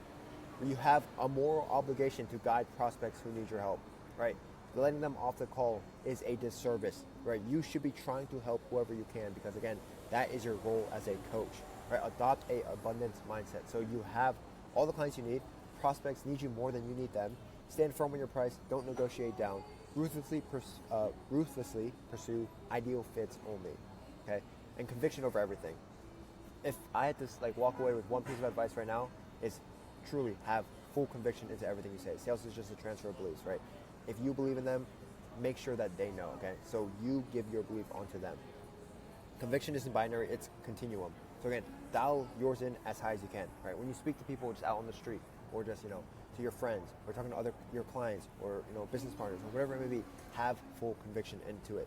Step 4 is just lock in your new beliefs. So again, daily affirmations. Start each day loud. I'm a skilled, coach. I'm a skilled closer. I own my results. I am the best coach, right? Have a very high ego about that. Surround yourself with winners. Be around people who actually lift your mindset. Don't be around people who genuinely talk down on you or let you talk down on yourself, right? Challenge your own thoughts. When doubt creeps in, ask, is it really true? And replace it. Again, there's a reason why you made this first step. There's a reason why you are a coach. There's a reason why you got in shape. It's because you know you can do it, right? And celebrate your small wins, right? Even every single sales call, even a no is a win, because you're just one no closer to a yes, right? Not everybody's going to say no, or not everybody's going to say yes, sorry. And every confident call or new close, cements your actual new reality. Every time you close someone, even for $200 or $500 or $1,000 or $3K, right? It's still a win. You're one step closer to the new life that you want. And visual reminders, sticky notes, wallpapers, vision boards. See your new beliefs every single day. But this is the mindset that you should have going into sales calls, or just sales in general. But we'll get into the actual itty-gritty, more strategic stuff in the other modules. So in sales, there's only logistical issues or fear, right? And those are the only 2 objections that you'll ever get, because all objections should be handled beforehand. So if you get an objection and it's logistical, it's super easy, because you'll know they're going to tell you how much money they have, and they're going to ask you, hey, how can we make this? Right? They're going to say, I have $500, I have $1,000. What can we do with this? You can do payment plans, you can do down payments, you can do split pays, whatever your payment options are. It's super easy to solve, because if it's logistical. Now, the only other type of objection you get is going to be fear. Whether it's anything about it, I don't have enough money, right? I need to talk to my wife. I need to, sit on this for 3 days. I'm not the type of person to make decisions on the call. They all stem from fear itself, and it's nothing else besides that. So if you handle fear before you even pitch the program, at the end of the call, they cannot give you an actual objection, because if they do, it's a smoke screen, because you already pre-handled it. So I'll get into it a little bit here. So before you even get to objection handling, ideally your sales call should look like this, right? In the beginning, it's just your introduction, right? Oh, what's going on, man? Where you from? How you doing today? Blah, blah. After that, it is just discovery. And this entire call is just discovery. Nigel, you guys have deliverable sheets for you guys? No. Okay. So when you guys deliverable sheets, like the part of the call where you guys say what's in the program, like, you get customized meal plans, customized training plans, one-on-one calls. That's what we call this deliverables. So introduction, discovery, deliverables, pitch, right? And you can even do a pre-pitch before deliverables, meaning you can say the prices of your program before you go into the actual pitch, just so they know, like, okay, now at the end of the call, they're not thinking, oh my gosh, how much is it going to be, blah, blah, blah. Instead, they're thinking, okay, it's going to be this much. Is it worth it? But you did pre-handling, so ideally, realistically, they give you no objections. And if they do, it's only logistical, right? So introduction, yo, what's going on, man? Set the expectations of the call, right? Yep. If you don't know how these calls usually run, they're going to run about an hour long. I'm just going to ask you a few questions to see where you're currently at, what your goals are, and what we need to get you there. And then if you seem like a good fit, I'll give you a one-time offer. And at the end of the call, all I need is just a yes or no. And if you say no, it's all good. We'll just go about our days. But sound good? All right. So now you either just give them a yes option or a no option, and you set the frame that you're just going to ask questions, right? So in terms of discovery, when I say discovery, remember, you're not talking about fitness this entire call, right? If you're going to talk about fitness, which you need to, like, how much do you weigh, what your goals are, what have you been trying, all these kind of things you handle in like the first 10 minutes, because this stuff realistically does not matter for them to hit their goals, right? You just need to get actual data so you can link this to their story and their problems later down the road. So in the beginning of the call, introduction again, then you handle all the logistics, right? Okay, so how much do you weigh right now? What's your actual goal? They want to get to, like, they want to lose weight. Let's say lose 20 pounds. What have they been trying? Blah, blah, blah. How long have you been trying with it for? So the 5 questions you ask are, what's it called? What's your actual goal? What have you tried? How long have you been trying it for? Why am I blanking here? What's it called? Like, why now? Why not later? Why now? And then, am I blanking here? Nigel, do you have one? I don't know why I'm blanking here. What? For the sales, like questions you want to ask. It's introduction. I was pulling up right now. I could pull up. I'm gonna pull up. I just wanted to just show you what we have in terms of just like this discovery questions. I'll put up the doc so that all the boys can see it. Okay. I'm gonna go ahead and screen share real quick.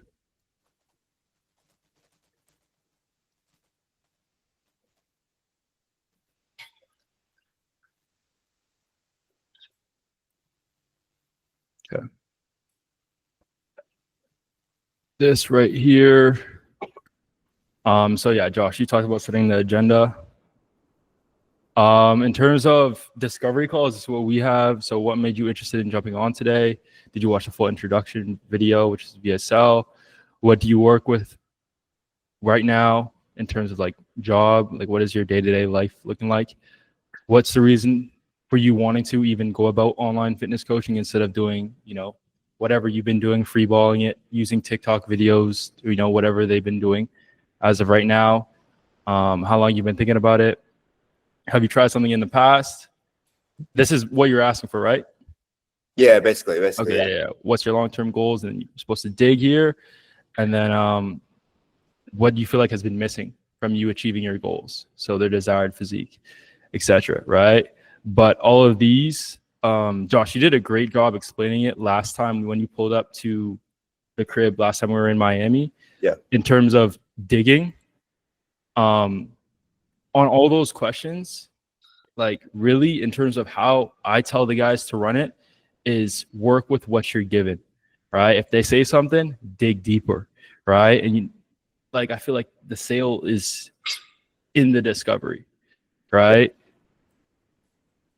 Yeah. I'm going to go into it like very, very in depth here. So with those questions Nigel said, let me pull this back up as well. Remember, in sales, there's only 2 types of objections, logistical and fear. Now, in discovery, I'm going to tell you guys right now, if someone does not give you deep answers on this call, you might as well not even show them your program. Like, you guys are all charging anywhere from like $1 to $5K, and obviously the beginners are charging like $500. But if you cannot get deep on the call, do not even show your program. It is not worth it. You guys can't help them if you can't solve their actual issue. Because remember, the reason why people can't get in shape is not because they don't know what to eat and they don't know how to train. Everybody knows what they have to eat and how they need to train. They've known their entire life, right? So it stems, like the actual issue stems from them on the inside not doing something, right? Something in their mind not clicking. So if you can't make that click on the call, again, your program, when you say $1,000, $2,000, $3,000, $5,000, in their mind, it's not going to be worth it at all. Right. And if you have people telling you, I need to think about it, this is exactly why. Because you guys are fixated so much on the logistical side of things, and you guys can't get deep with them. Right. So back to the beginning, right? Introduction, discovery. In the beginning of discovery, handle all the logistics, right? Like how much do they weigh, what their actual goal is, what have they been trying, keto, how much protein are they eating, blah, blah. This should only take about like 5 to 10 minutes, right? Get this stuff out the way. Because you need the rest of this time. My calls run an hour long now because if I actually have to solve discovery. And if I can't, I cannot make a sale because I don't feel comfortable letting anyone in my program. And you guys shouldn't feel comfortable letting anyone inside of your program if you guys can't handle the real issue. Because remember, external, like outside things like meal plans, training plans aren't the real issue. The real problem is them. So if you let them into your program without solving that internal issue, they're going to see the same problems when they join the inside of your program, right? So in the discovery, again, when you guys ask the questions of what their goals are, they're going to say they want to lose weight. Obviously, get a little bit deeper into that. Why do you want to lose weight, right? Confidence, okay, more girls, blah, blah, whatever. That doesn't really matter that much. When it comes to what are they struggling with or what's holding them back, They're going to say something like, I don't have enough time. I don't know what to eat. I don't know how to train, right? But remember, your VSLs should be doing all the teaching, and your post-booking videos should be doing all the teaching, like teaching about fitness, weight loss. Your client interviews should be doing all the teaching so that when they hop on the call, you don't have to teach about fitness anymore, right? When you're on the call, if you have to explain what your process looks like, it's wasting time. That could have been solved in a video they watched beforehand. On the call, you need to make them to get them to take an actual step towards the life that they want to live. And if you guys can't, again, solve this inside issue, they will never buy your program. And I need to instill that into your guys' head, because if you guys can't help them in this call, inside the program, it's going to suck. Right? So in discovery, it really comes down to the point where when you ask the question of what has been holding you back from reaching your goals, they're going to give you the answer again. I'm busy. I don't know what to eat. I don't know how to start. I don't know what to do in the gym. I don't know how to train, right? These are external problems, right? Internal, external. So when they tell you these external things, like external excuses, it's a form of coping. So if they cope, again, you as a coach, you cannot let them cope. Because if they cope on this call, they're going to cope in your program. If they cope in your program, they're going to see shit results, give you a bad name, no referrals, less money, bad client experience, worse community, right? So call this external stuff out, and you can just say this one line, right? And I use in all my calls, I say this, and all my clients say this as well. At the end of the day, not everything in life is 100% our fault, but whose responsibility is it to solve? You say that line every single time, 100% of the time, they're going to say myself, right? Because again, after they give you an external answer, you say that line. Now you get them in ownership, like taking ownership perspective. Okay, now they say, no matter what, it's going to be my fault, right? Yeah. So once they say that line, and once they say, like, yes, it's me, it's my responsibility, you say, thank you, for taking ownership perspective here, right? This is the first step. Now you can really dig, right? And there's another line you can say. It's before you get, like, if you're going to say something uncomfortable, like ask a question that's uncomfortable, it's okay to preface them. Like saying, is it okay if I say something here without you thinking I'm an asshole? Right? Just say that line before you say anything that you might think might piss them off. It's like telling someone you're going to slap them in the face before slapping them in the face, right? You ask for permission, they slap them in the face, like, oh, okay, I was expecting that. Versus you just slapping them in the face and they're like, what the fuck? Right? So now that you ask them to slap them in the face by prefacing, hey, can I say something here without sounding like an asshole? Now they're ready for it as well, right? And if you guys have ever watched the Marvels movies, like the Infinity War, this will make a lot of sense. You guys know how in the Infinity War movie, there's a multiverse and there's multiple thousands of realities, right? And now in these thousands of realities, one version of them exists, and this is who they want to become, right? So in order for them to become this version out of all the realities, they have to make certain steps in their life to get to this version, right? So on this call, you literally use this analogy as well, right? Bring up the fact that, okay, remember, they took self-accountability. So now all you have to do is bridge that gap, make them see the difference, right? So there's this version of you. I'll go into like kind of role play here, but so thank you for taking complete ownership perspective here. Now, if I were to ask you again, right, because these external things are, again, these could be solved in a single day if you really wanted to, right? If you wanted to make time for the gym, we can agree that you would go to the gym, and we can already agree that you could just look it up. Now, if I were to ask you again, what do you think is really holding you back, right? And your tonality here matters, because remember, you have to sound concerned on a sales call because you're trying to help them. And if you can't help them, whether they're in your program or not, they're still going to, live the same life. So after you ask them what's really been holding them back again, they're going to give you a little bit more of a deeper answer. And again, if they cope again and you don't like the answer, reframe the question, ask it again.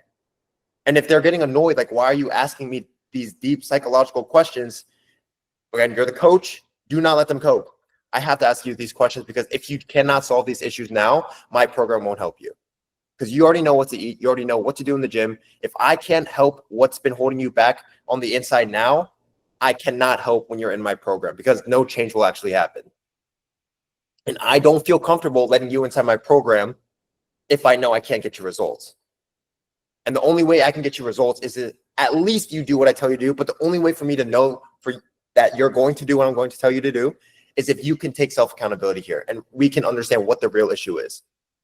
Because now you're in a mode of helping them. You're not selling them anymore. You're genuinely trying to help them, right? That's So, a fact. right. So now they're going to give you a deeper answer. Now, it might not be the deepest answer. Again, there's layers and you uncover it, right? So if they're ever confused, if they don't give you a deep answer, you can throw this at them as well. It's this current self of them that exists right now. And then there's infinite realities that exist as well. And out of one of them, there's one that he wants to become, right? The one with the abs, that lost 20 pounds, that is confident, talks to girls, all these things, right? So now there's these two versions of yourself. Now, with these two versions, what do you think is the difference in between the two people? But not with the stuff they know and the way that they act, the way that they think, right? And now what are you doing, right? Because when you put it in this perspective, they're thinking, what would the best version of me do, right? He would stay consistent. He would take action. He takes more risks. Why does he do that though? Right? You ask. Yeah. He has to. Real quick, Uh-huh. just to slide in here because everything that you're saying is a fact. And I feel like in simplest form, everything Josh just said, it's and something that I know for a fact, we don't want to attack them. We want to attack their way of thinking, bro. A lot of people jump on the calls and bully people into their program, but it's about asking the right questions and making them understand that it's the way of their thinking that is stopping them from getting to wherever they want to be, right? So I just wanted to add that just to break it up into a simpler form for some of the guys. You're good, Joe. Go ahead, do your thing. Yeah, because right, what Nigel was saying, we actually cannot help them if they can't solve the inside problem. So if we can't help them right now, we can never help them.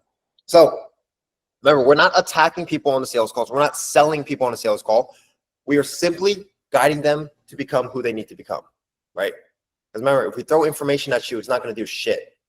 You need to do something with the information, right? If I tell you how to make a bunch of money, take sales calls like this, blah, blah. None of this matters if you guys don't actually take what I say from this right now and apply it to your next sales call, right? So you are not attacking, you are not selling on a sales call. You are simply guiding someone to make the right decision, guiding someone's mind to start thinking in the way that they would if they were successful, right? If they had the abs, they lost the weight. Because the way they're thinking right now is the reason why they've been held back for so long. 20 years of their life, they've been out of shape, and they think a simple meal plan and training plan is going to fix that. Hell no, right? Something needs to shift on the inside, and the only way for them to actually make a change, remember, it's hard to just start thinking differently in one day, right? They can't become this person in one day. They have to physically take steps that this person would to reach this point. The first step is getting inside your program. The step before that is by taking action and just taking self-accountability and actually thinking differently, right? By saying, I've been the problem the whole time, right? So you tell them that there's this current version of themselves, and you tell them that there's this future version of themselves, and then you simply ask what the different habits are between the two. And they're going to tell you, one's an action taker, one takes risks, one stays consistent, right? And then you ask why, and they're going to tell you why they're doing it, because he has to. And then you're going to ask what the real problem is now, right? And you ask them what the real problem is now, and they're going to tell you, they're going to open up even more, because now they know the actual difference between the two, and they're going to tell you right now, I've just been lazy, you know, I've been comfortable, you know, I'm not motivated. Do we feel like the future version, the version of you that's lost 20 pounds is motivated? No, he's not motivated, but he does it anyways. How come? Right? Because he knows he's going to get there no matter what, because he trusts the process, right? And what do you have to do to get the right process? And like, why do you trust the process? And they're like, I don't know, because it's what I have to do to get there, blah, blah, like whatever they say. But if you throw the analogy of like a GPS, when you guys put in a destination on the GPS, you guys follow this map like mindlessly, and you guys trust it no matter what, right? Take left turn, right? Take right turn, go straight for 20 miles, right? And you guys don't question it, and you guys just follow it because you guys know that it's going to get you there to that destination that you guys want to actually get to, right? So you trust it blindly, and he's going to say the same thing on a sales call, right? When they tell you, oh, I've just been lazy. You know, do you feel like this version is lazy? No. How come? Right? And he's going to tell you, because again, he has to get up and do it anyways, right? They're always going to tell you he's going to do it because he has to do it anyways. And then you just have to find out the why, like why they're actually going to do it anyways, right? And this is where you pre-handle objections, because you get them into thinking, future-based thinking, right? Results-based thinking of what this person would do. Because now they're not thinking of what they're actually doing right now. They're thinking of what he would do. Yeah.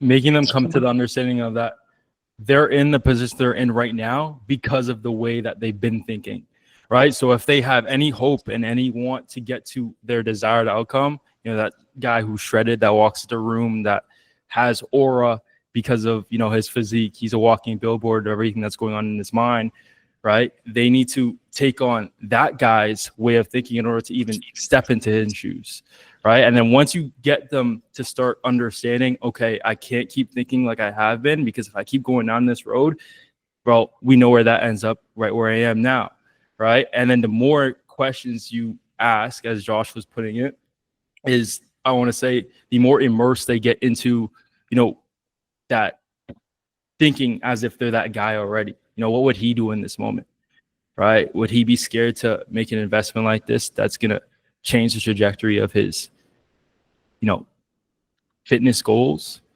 right? Or, you know, would he shy away so he can go back and do whatever he's been doing for the last 6 months, right? But Josh, I think you broke that down amazingly, bro. That was fire. Yeah, that's just like the first segment of it. All right, run it, bro. Do your thing. Because you guys have to realize this is where you pre-handle objections, right? The whole reason why we're doing this is to pre-handle objections. Like, yes, we want to guide them, but it's pre-handling objections. So when you guys ask this question of current them and future them, right? The differences between the two, the only thing you're doing is getting them to think differently. The only thing you're doing is getting them to think successfully, thinking the right way, right? Like how all you guys have done. So going back, remember, you want to pre-handle objections. So you can simply ask the question of, remember, in the frameworks, you guys should all have this as well. It's, you know, how come now? You know, what brought, like, why are we doing this now? Why are we on the call today? Why not next month? Why not last month? Why now? Because now you're handling urgency, right? Now they can't tell you, I want to start next month. I want to start last month, right? Why? What happens if you have to go on vacation next month, right? Somewhere, a lot of people are going on vacations right now. Ask them, what happens when you go on vacation? Oh, blah, blah, blah, you know, oh, maybe I should wait till vacation.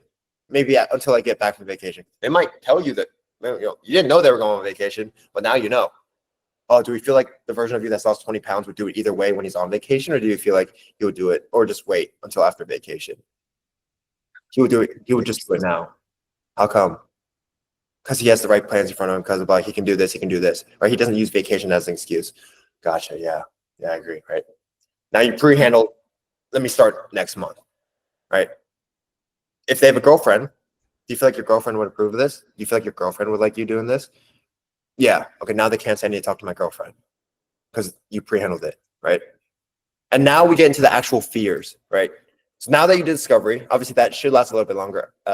Could go slightly more detail, but now that you actually handled the actual discovery phase, now it's really, really pre-handling fear or objections. Remember, there's only two types: logistical, fear. Logistical, you don't have to handle because they handle it for you. They'll tell you, I have $500, $1,000. What can we do to make it work? I want to join your program. You'll know when this happens because they're actually going to ask you, what can we do? The only other type of objection, only other type, it's not anything about it. It's not, can we start tomorrow? It's not, I need to talk to my girlfriend. I need to talk to my wife. It's only fear. And there's only 4 types of fear. And I need you guys to genuinely understand this, okay? 4 types of fear. It's fear of you, fear of the future. Oh, shoot. Sorry. Fear of you, right? Meaning they're afraid of you. Fear of the future, meaning they don't know if they can get the outcome. I don't know if I can get in shape. I don't know if I can lose 20 pounds, right? Fear of the past. I don't know if this will work because I tried keto in the past. I don't know. I tried this in the past. I don't know if it's going to work. So it's scaring me now. The biggest one, fear themselves. And this is the biggest one, remember. So you have to handle all 4 of these before you even pitch your program. Otherwise, you're going to get an objection at the end of the call and you're not going to know what to do about it. And you're going to run in cycles over and over and over again. So fear of you, meaning they're afraid of you. Usually this is never the case because they're on the call with you to some extent they already trust you. So usually how I go about it is literally just like this. I've been doing this for a long time, and when I hop on these calls, usually there's 4 things holding people back. And I just want to ask these 4 questions and kind of walk them through with you so we can actually solve this together, right? So there's fear of you, fear of the future, fear of the past, and then fear of themselves. And you guys explain it how I just did to you, like fear of the future, meaning you don't think you can lose the 20 pounds. Fear of the past, meaning maybe you mentioned you tried keto in the past and it didn't really work out. So it's scaring you now. And the fear of the usually this is the biggest one with my clients. But this is usually the biggest one is fear of themselves, meaning something inside yourself like confidence or insecurities that don't allow you to think that you can do it. So I'm going to walk you through these with you here. Now, first one, fear of you, meaning you're afraid of me. Usually it's time for this one because you're on the call with me, meaning, to some extent you already trust me. And they go, all right. So then it really comes down to these 3, right? Fear of the future, fear of the past, and then fear of yourself. So fear of the future, do you feel like you can actually lose the 20 pounds, right? Yeah, I think I can. Or, which is good. And then you ask why, like, why do they actually think they can? Right? This is fine because now it's not an objection if they can do it or not. If they say, I'm not sure, remember, self-accountability. I got you, man. I mean, what makes you so unsure? All right. They're going to tell you whatever reason. All you have to say is, yeah, I mean, yeah, even in my program, I can't even guarantee that you'll see success. I can't guarantee you'll lose 20 pounds. But at the end of the day, like, who's going to control the outcome no matter what? Me, right? Okay, so now they know the outcome that they want is just blame to them, right? Again, self-accountability. Do you feel like the future self would see that he can lose the weight and maybe see that he also can't lose the weight, but what do you think he does with it? He's going to try anyways. Oh, how come? Right? He has to, right? Now, fear of the past. You handled that. Fear of the past. You mentioned you tried keto in the past, you tried lifting in the past, and you tried for like 6 months and it didn't work. Do you feel like that's kind of stemming into you not trying now or fearing you from going all in now? Yeah. I mean, it didn't really work in the past. I'm not too sure how all this fitness coaching stuff works. It's just, I've been trying in the past for so many times. I tried so many times and it just failed, Yeah, I know. I feel that, man. I've tried a lot of things in my life and didn't really work out. But, what kind of brought you onto this call? If I can ask, is there like a little bit of hope that you have? What made you reach out to me? What made you hop on the call? What makes you see yourself actually doing it? Because if it was fear of the past, if they're on the call, to some extent, they have hope. So you need to bring that hope out of them, right? Make them see it even more. Because if they're scared that they failed in the past, they're on the call because they think they can do it. If they didn't think they could do it at all, they wouldn't be on the call. Remember, you're guiding them. Guide them closer to the sale, right? So you just ask them, where's this like hope coming from? Like where's this fruitfulness, or like where's this inspiration for you to actually get this goal coming from now? And they're going to tell you, I think I could try it now because now I'm not busy anymore, blah, blah. And what's it called? Now I know I'm going to have the right plan in front of me. Now I have a coach, accountability. I know you're going to hold my hand, blah, blah. Sweet. Handle the fear of the past. Now, this is the biggest one, fear of themselves. And if you can't handle this one, you're not going to get the sale. So remember asking, what have you tried? What are you doing? What are you trying to achieve?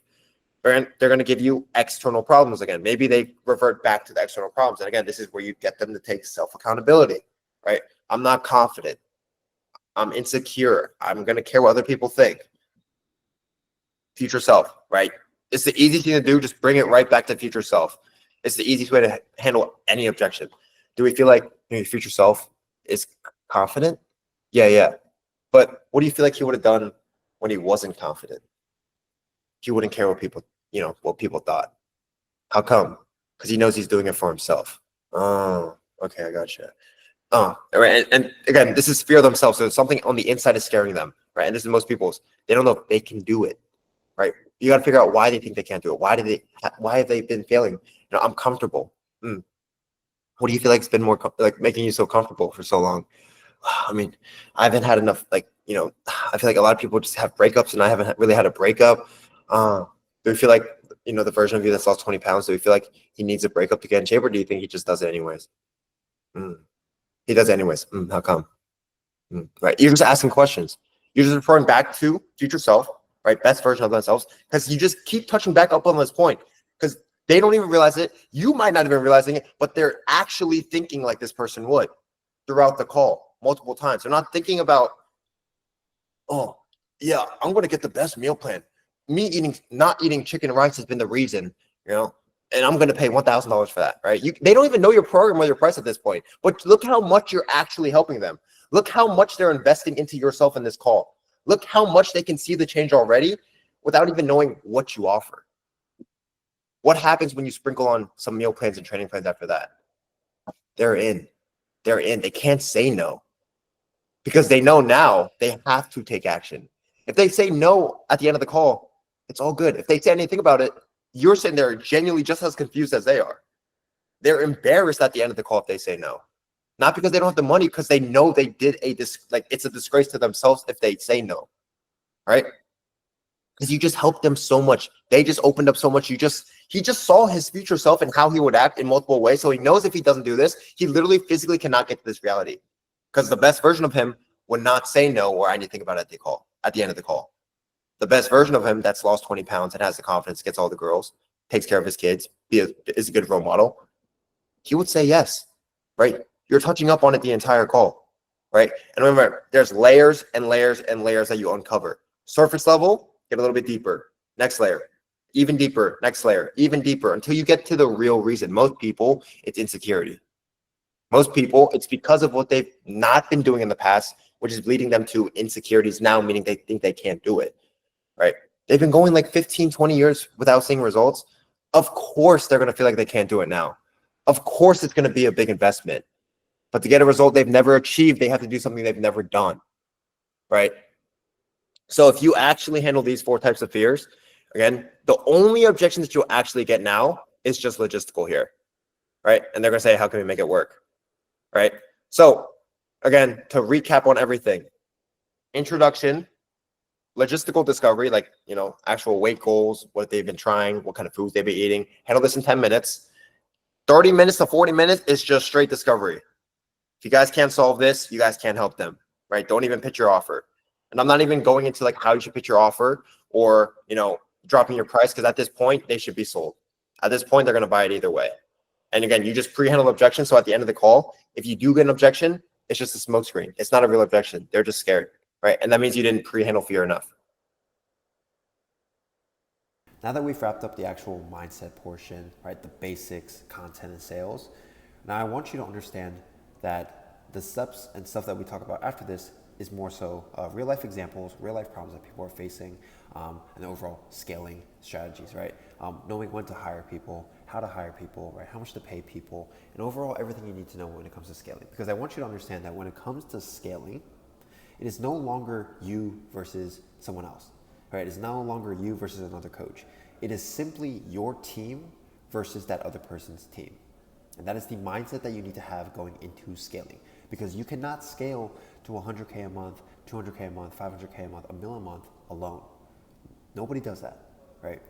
And I want you to understand, if you do not have a team or you have systems in place or the proper SOPs or training, right, in place for you to actually hire fast, right, hire slow, and ultimately fire fast, you will be left behind, right? Again, you only have so many hours in a day as a business owner. There's only so many things you can do in a day, versus when you have a team that is fully operational. I'm talking a full-blown stack, right? COO, VAs, devs, right? Assistants, sales reps of closers, dialers, setters, right? CSMs, right? You have guys for every single thing that you could possibly need. Right? Editors as well, CDs and all those, right? You will have so much more free time to put in your actual important hours and your bandwidth, your mental bandwidth, into important things that actually help your business scale, right? So now you're no longer working in the business, you're working on the business. Because again, there's only so many things that you can do in a single day. So the next portion is going to be covering the basis of team hiring, right? So if you are someone who's already doing 30K a month, 50K a month, 100K a month, right? Feel free to take down notes and again, implement. And if you guys are watching this and you realize you made some wrong hires, or your margins are too low, or you're overpaying people, right? You don't have the right people in place, and maybe you're realizing, oh, maybe I hired this person too late, or is it too early to hire this person, right? You always have questions. If you're watching this and you have questions, right, always feel free to message me on Instagram DM, and I'll always get back to you as soon as I can. But other than that, pull out your pen and paper and take some notes, and let's make some money. All right, sweet. All right, let's run it. All right, so today we are going over how to get the best, or oops, typo. How to get the best ROI for your inputs. So first thing I want you to realize is not all effort equals, or not all effort is equal to each other. First thing I'm going to cover is this domino analogy. You've probably heard me say this before, but I'm going to say it again. If you have a stack of dominoes, right? All these letters that you see here are bottlenecks in your business. Maybe this is like a content issue, right? Oh my gosh, my handwriting. Right. B is maybe it is like a setting issue. Right. And maybe this is like a, let's just call it like a systems issue, right? Or something like that. Oh, my mouse. Systems issue, right? A lot of people are always trying to fix like a B problem when their A problem has not been solved yet, right? So the reason why this doesn't work is because if you knock down these dominoes, right, and the A problem hasn't been fixed yet, and this is knocked down, right, the dominoes are just not going to flow across the board, right? So when you guys are trying to fix, things in your business or try to like move the needle, basically, a lot of you guys focus on, for example, like, okay, how can I get, my sales call super good when you don't even have leads coming in? Or it's like, how can I, post, or what kind of content should I be posting? Or for example, if you don't have like an offer yet, right? A lot of people try to do like all these different things and try to fix a C problem, B problem, Z problem before fixing an A problem. So for most of you guys, it usually just starts with the actual offer itself, or like figuring out what your message is. And then it goes down to content, because you can't create content if you don't know what you're actually trying to sell, right? So moving down to, right, we're going to go into this. Low leverage tasks versus high leverage tasks. So a lot, I forget, it was Gabe that asked in the Discord, right, if we can make this call about this today. So every single business, because going up back to here, has A problems, B problems, C problems, right? Everything has like needle movers in a business. Like if I were to fix one thing right now in my business, it's systemizing fulfillment even more, right? Or basically that's like the main thing that I want to solve this month. So the main way we're doing that is, having more video modules, more SOPs, more basically help resources, like in general, just so that, again, you guys don't have to rely solely on me. So that is my highest leverage point, because if I can fix this month, then every month after that, I can scale, like massively scale. And again, I don't need to worry about anything breaking down, right?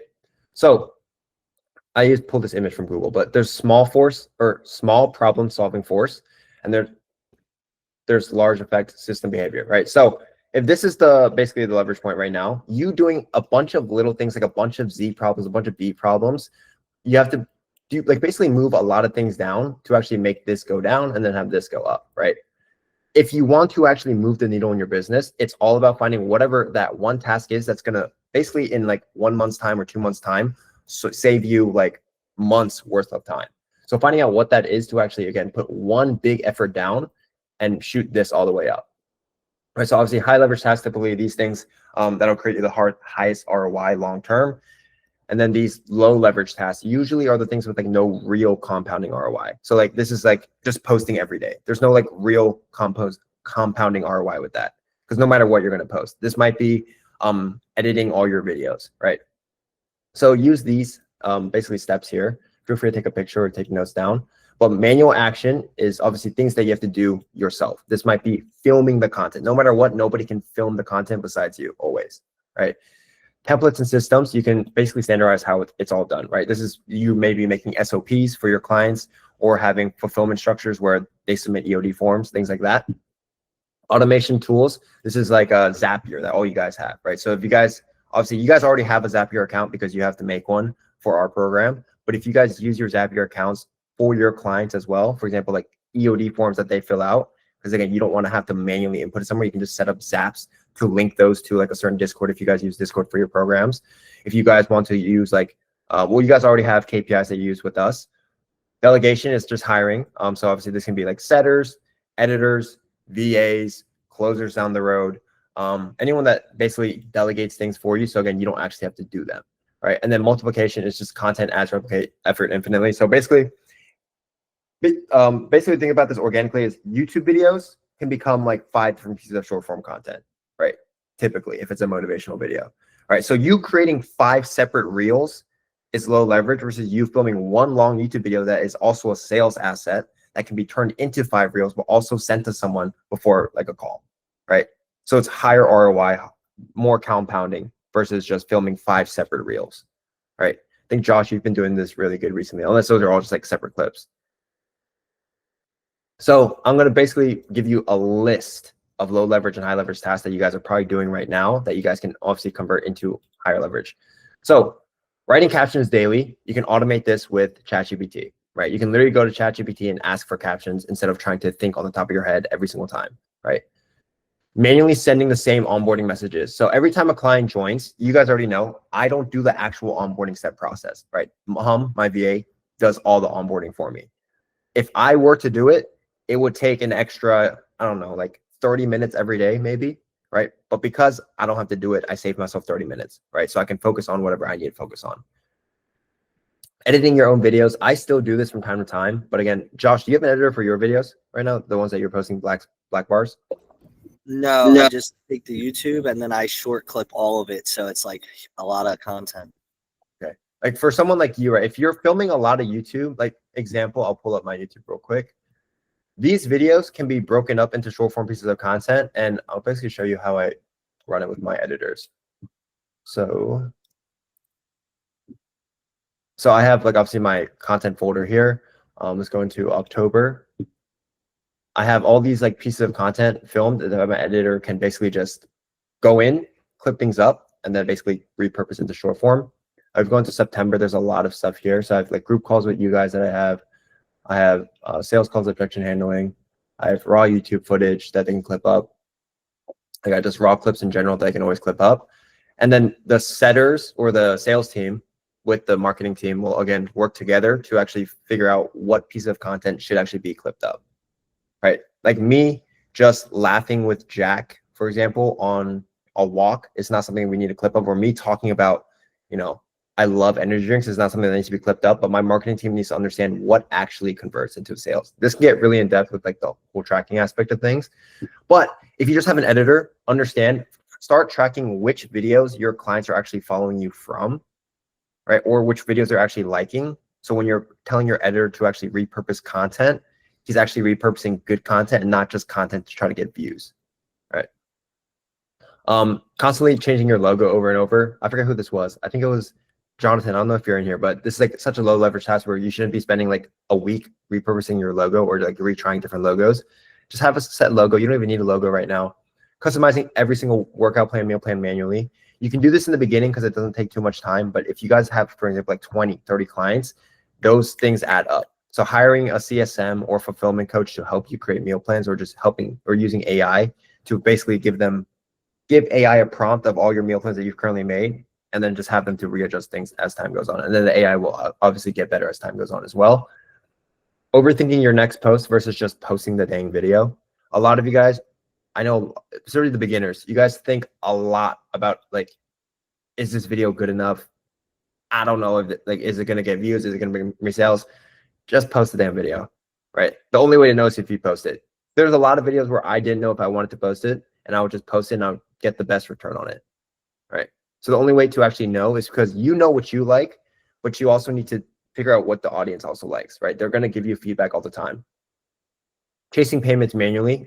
As you guys scale up, you guys don't need to constantly, like, for example, if someone's doing like a split pay and your program's 3K and they're paying 1.5 now and 1.5 later, you guys don't need to, again, text every single client, right? You can have a VA that just tracks all of your payments, so the VA can reach out to ask for like those second halves instead of like you trying to remember. Scrolling on TikTok or Instagram for inspo. All of your inspo should be really coming from you. It's okay to scroll from time to time and get some ideas here and there, but keep in mind the only thing that's actually setting you apart in this market is the fact that you're yourself. So if you're constantly getting inspiration from reels that you're watching on TikTok or reels that you're watching on Instagram, your content's somewhat going to look like everybody else's, right? I think one of the main reasons why last month we were able to like crack those big, like that 100K month, was just simply because like on every single sales call, I never get a person asking me like, what's different like from you versus someone else, right? Every single person that joins my program wants to join me because it's me, right? If you guys do your onboarding form questions with your clients as well, you'll also find that your clients are joining you because of you, right? Not once have they said, yeah, you're the smartest fitness coach, right? They'll always say, I chose you because, you know, you went through this and you went through this, and I, you know, was able to relate to this, and I was able to, you know, resonate with that.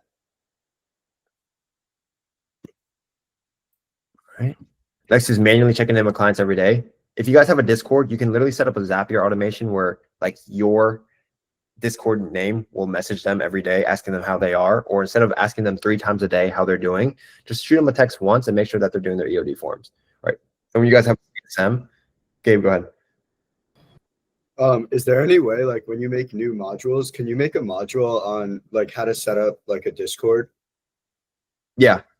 No, you can literally just, if you want, literally just shoot Mahama a message and she can just give you our template. Cool. Yeah. Awesome. If anyone needs a Discord for their clients, just tag Mahama in your one-on-one channels and then she'll give you the template. Wait, sorry, is that the template for EOD? Say again? Is that the template for EOD? Templates for the actual like Discord channel. I got you. Yeah.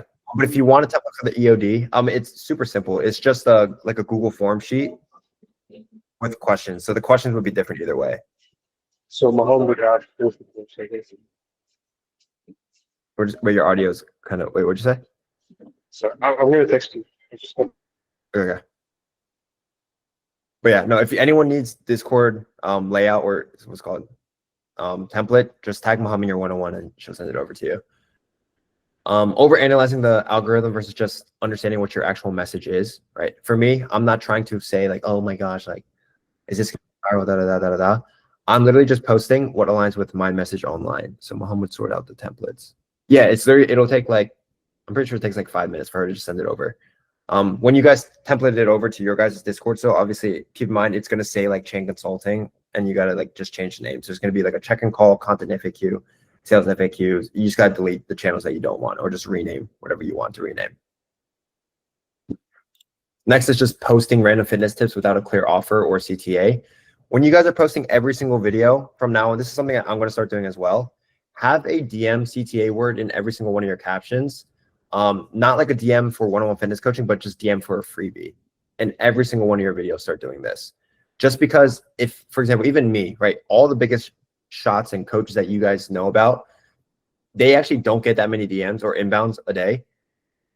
Most of them, again, do outbounds. Like 60% of sales comes from outbounds. So if you guys just have a DM CTA word for just a freebie in every single one of your videos, no matter what, on a daily basis, you should be getting anywhere from like, depending on your audience, obviously, but like anywhere from like 1 to like 5, even just people DMing you on a daily basis. Again, this will compound over time. Like DM for actual freebie that you know people need help with, like whatever the freebie is for. So now you just have a consistent lead flow of some kind. They're not direct inbounds for the coaching, but you know they're direct inbounds in terms of they need help with something. So will that give a lot of, yeah, the thing is obviously it will, like Karch, for example, like you have lead flow, so you don't need to like put out freebies. But the thing is you can still put out freebies no matter what to like understand who needs help, but then you just DQ a lot faster, right? Like the second question into your conversation should literally just be like, where are you from? What do you do for work? Right? Instantly from there, you can DQ them. So higher leverage tasks, filming evergreen content. So content that lasts forever. This is typically just YouTube content. So again, using this example, you post one YouTube video today, it's going to last, I don't know, it could last 1 year, right? Nobody knows about the reels that I posted 1 year ago today, right? YouTube videos, well, I post a lot less of them and they all have more impact. You only scroll down for like 2 seconds, you see videos that I was posting from a year ago, right? So these YouTube videos, again, will always basically, it's what evergreen means. It's just videos that actually last forever, right? If someone needs to know everything about Josh Cheng, they go to my YouTube video, they watch 10 videos, they know everything, right? They scroll through 10 reels, they won't know, right? So YouTube, again, is always going to be higher leverage than short form. Creating your client transformation system once. So for example, like a roadmap for your clients to follow. We're actually restructuring ours as we speak as well. We're basically like launching Chain Consulting 2.0 right now that all you guys will have like obviously like free access to. But Chain Consulting 2.0, basically we're restructuring the entire roadmap system. We're gonna basically also, we're gonna bring on Jack again as a full-time CSM as well to help you guys out just because he's cracking 30K months. And basically we're just full blown out dialing in the entire fulfillment system that we have right now. And again, for you guys, this could be like the initial roadmap that your clients follow. For like, it could be phase 1, phase 2, phase 3, whatever it actually needs to be. For example, there can be like a 1-week phase or of 2-week phase of like maintenance calories. There can be 1-week phase of just going to the gym, 1-week phase of just eating, maybe 1 healthy meal a day, right? To slowly get them adjusted to like eating healthy and becoming like this new person. But this transformation system, or this basically roadmap that you guys create for clients, just do it once so it doesn't create a headache down the road. Building referral systems. Every single one of you guys, I always recommend to refer clients as well, just because we have our own referral system. Mine right now is, I'll go over what mine is, I'll tell you what Jack's is. My client referral system right now is like every referral that you bring on, whatever the cash collect is from that referral, you get 10% of the sale, plus the $500 bonus for the first one. Second one is just 10%. Third referral is 10% of the sale, plus $1,000 that you guys get, right? So that's our referral system. You guys will also do something similar, where since one client that your clients refer will pay you, or you'll pay them maybe 10% of the sale, plus like 1 month of free coaching, right? Second client they bring on 10% of the sale, plus, you know, maybe half a month of free coaching, right? Third client, again, 10%, maybe, you know, 1.5 months of coaching for free, right? So all your clients are just going to start bringing in sales, just because, again, everyone wants more money, and then everyone also wants free coaching. All right, next is creating sales assets, YouTube videos, testimonials. So again, obviously you guys all know that you guys have to, one, create a VSL if you don't have one already. Get to work on it. Let me see. Who created a video over VSL over 6 months ago? That's still the VSL that they use. Raise your hand. Nash. Who else? Anyone have a VSL that's over 6 months old? Just Nash? Okay. If your VSL is over 6 months old, it's time to film a new one. I also have to film a new one now. But if you also just don't like your VSL, like it's been 3 months and you just kind of feel like you got better at talking to the camera now, feel free to refilm it. Trust me, I've done it multiple times. This is my first VSL. I literally refilmed it like 3 months later. Same with my current VSL. I had my old one. Where is it? I had my old one right here. And then literally 3 months later, I filmed the new one right here. Same thing, just better at talking to the camera. Think about long-term vision for your messaging. Because keep in mind, if you want to, let me call out on Gabe here, right? Gabe, so in like 1 year, where do you want to be with your coaching business? 10K a month, consistent lead flow, and posting content that I actually feel like is spreading the message that I feel resonates with me. Right. So in 1 year, who do you want to be remembered as? Like, what kind of impact do you want to create on a person? I want my clients to be able to go from not really knowing or knowing what they need to do, but not actually being able to take action on it, to not even having to think about their daily like habits, actions, and overall like having not only their dream body, but being able to have a lifestyle where it's easy. They don't have to think about it. And they're just like on go mode to always be pushing themselves to be 1% better. Okay. So keep this in mind, right? That's Gabe's message. Let's Josh Fisher. Like 1 year from now, what kind of impact do you want to create on people? Like, what do you want to be remembered as? Who do you want to be remembered as? I want to be remembered as like, you know, the coach who's has so much authority in the niche of like helping people get out of the jail, like that old lifestyle they felt like they were trapped in and can never escape, into a person who they always dreamed about being. You know, like the person, like when it's time to do something, they do it. When it's time to act, they act. They don't need to second guess. Like they are the guy in the movie that they're watching. You know what I'm saying? And then when they look back, they're like, I can't believe I actually did this. I can't believe I unlocked this. You know? Yeah. Like both of your guys' answers, keep that in mind, right? And for everyone in this call, obviously keep this in mind as well, right? With whatever your goal is in 1 year, whatever or however you want to be remembered in this space, keep in mind what you do today leads up to that, right? So Josh, you want to be remembered as someone who doesn't have to second guess, who was basically able to transform their entire life, right? Not just by throwing away, alcohol, drugs and like all those kind of things, but genuinely transform your life, with God and everything else, like with your physique as well, obviously, right? For me, I want to be remembered from 1 year from now as someone who is obviously not guru, right? Obviously, I live in Miami, but I also want to get a place in New York so I can kind of bounce between the two, but to show more maturity, right? Because if I only live in Miami, I might be seen as purely guru, right? I also want to give back to my family a shit ton, right? I'm spending 25K on my family gifts on Thanksgiving. It was Christmas, but now I'm moving to Thanksgiving. And basically, I want to be remembered as like this Asian guy who used to be shy, who was basically lost in life, who went down this rabbit hole of trying to seek validation from others by trying to be this popular kid.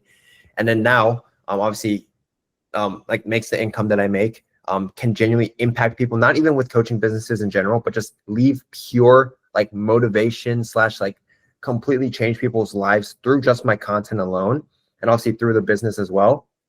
And I want to be remembered as someone who doesn't just buy materialistic things only. Right. I want to be known as a guy who like always wears a hoodie, right? Always wears a hoodie, who's super chill, right? Super nice, very like authentic, but again, gives a shit ton to his family and has so much extra money that he can literally still buy whatever he wants. And it doesn't seem like he's flexing because he gives so much back. And he's so like non-guru, doesn't wear like crazy stuff, right? That's what I want to be remembered in, or remembered as, in a year from now. So again, when it comes to my messaging, I have to think, okay, how do I start doing that now? Because again, if I don't start doing it now, in a year from now, it's going to feel weird. I'm not going to actually get to that point of being remembered that way. Because remember, someone's first impression of you is how they'll always remember you, basically. Right? So if someone lands on your page and all you post is just your physique, right? And you're only with girls in all your videos and pictures, right? They're going to think you're like a player, right? They have an initial image of you, right? Versus if your initial page has picture of, like, for example, like you and your family, you going on walks, going on hikes, right? Maybe it's you playing with like little brothers or like siblings that you have, or it might be, you transformation videos of you going from party to like, going to church, right? All these things, people remember you as that, right? And if you want to be remembered as someone who can genuinely transform their life, and you want to be remembered as someone who can create real impact on people's lives, you have to do that now so that in a year from now, again, you actually are remembered that way. Right? So if you don't feel like you're being seen as who you want to be seen as right now, make the shift in your content now, right? Because no matter what, it's going to take time to build. Me, Josh Chang, like my marketing, like from 9 months ago to where I am now is also completely different. 9 months ago, all I did was post a car, right? You see my content now, I barely even post a car. Right? I barely even post it on my story, right? People don't get on my calls talking about my car. January, I think literally 70% of people getting on calls with me like love the car, right? Talk about the car, right? I found you because of the car, right? That's not who I want to be remembered as, right? Now people getting on calls with me is, I like your story, right? I like the, I know I'm going to get people saying the video of you calling your mom after hitting the record month, right? I know now that's what I'm going to get on calls because that's what I'm playing. Let me let these guys in. So think about where you want to be, again, a year from now. Think about who you want to be remembered as. This is why I asked sales call as well, right? Think about all these things because, again, who you want to be remembered as, you can shape the image, right? You can get people to look at you a certain way because what you put on social media is all they know. If you don't ever tell anyone you used to be fat, they're not going to know you're fat. If you don't tell people on social media that you used to be sad, they're not going to know you're sad, right? If you don't tell anyone on social media that you used to be insecure, they're not going to know. They're not going to know you were bullied unless you say these things. So you can put out what you want to put on social media to actually get people to think of you in a certain way. All right, so going back down here, getting great client results, right? Obviously, if you guys create great client results, 3, 5, 10, 20 testimonials 1 year from now is going to do so much more wonders. What is anyone going to say if you have 10 plus client results, right? They can't say shit, right? If you're posting wins all over your story over and over and over again, what are they going to say, right? The more proof you build now by putting in the work, that's work that you don't want to put or the work that's hard to do, right? It's going to, again, compound and give you the best ROI, 3 months from now, 6 months from now. If you guys have clients right now that just signed on, in those first 3 months, you better give them the best damn testimonials, like best transformations of their life, right? Be on their fucking ass. Because in 3 months, that can be a client who has lost 50 pounds, a client who has quit all of his addictions, a client who has quit all of his vices in his life and completely transformed his life. And his testimonial for you is going to be absolutely out the world. But if you look at Jack's transformations or his testimonials, his client interviews, his clients, he has dads, that were lost for like 10 years of their life, right? And all it took is 3 months to gain complete control back of their life. And they feel so much happier. They feel like a leader for their family. They feel like an actual man, right? Imagine one of your clients watching that video before getting on a call with you, because you put 3 months of hard work and making sure that client gets the best 3-month transformation, that you get that one piece of content, which is 20 minutes long. It's just an interview, but you can send it to every single lead coming your way. And every single person coming into your sales pipeline is watching that video, right? Posting 3 times a day is not going to get you that, right?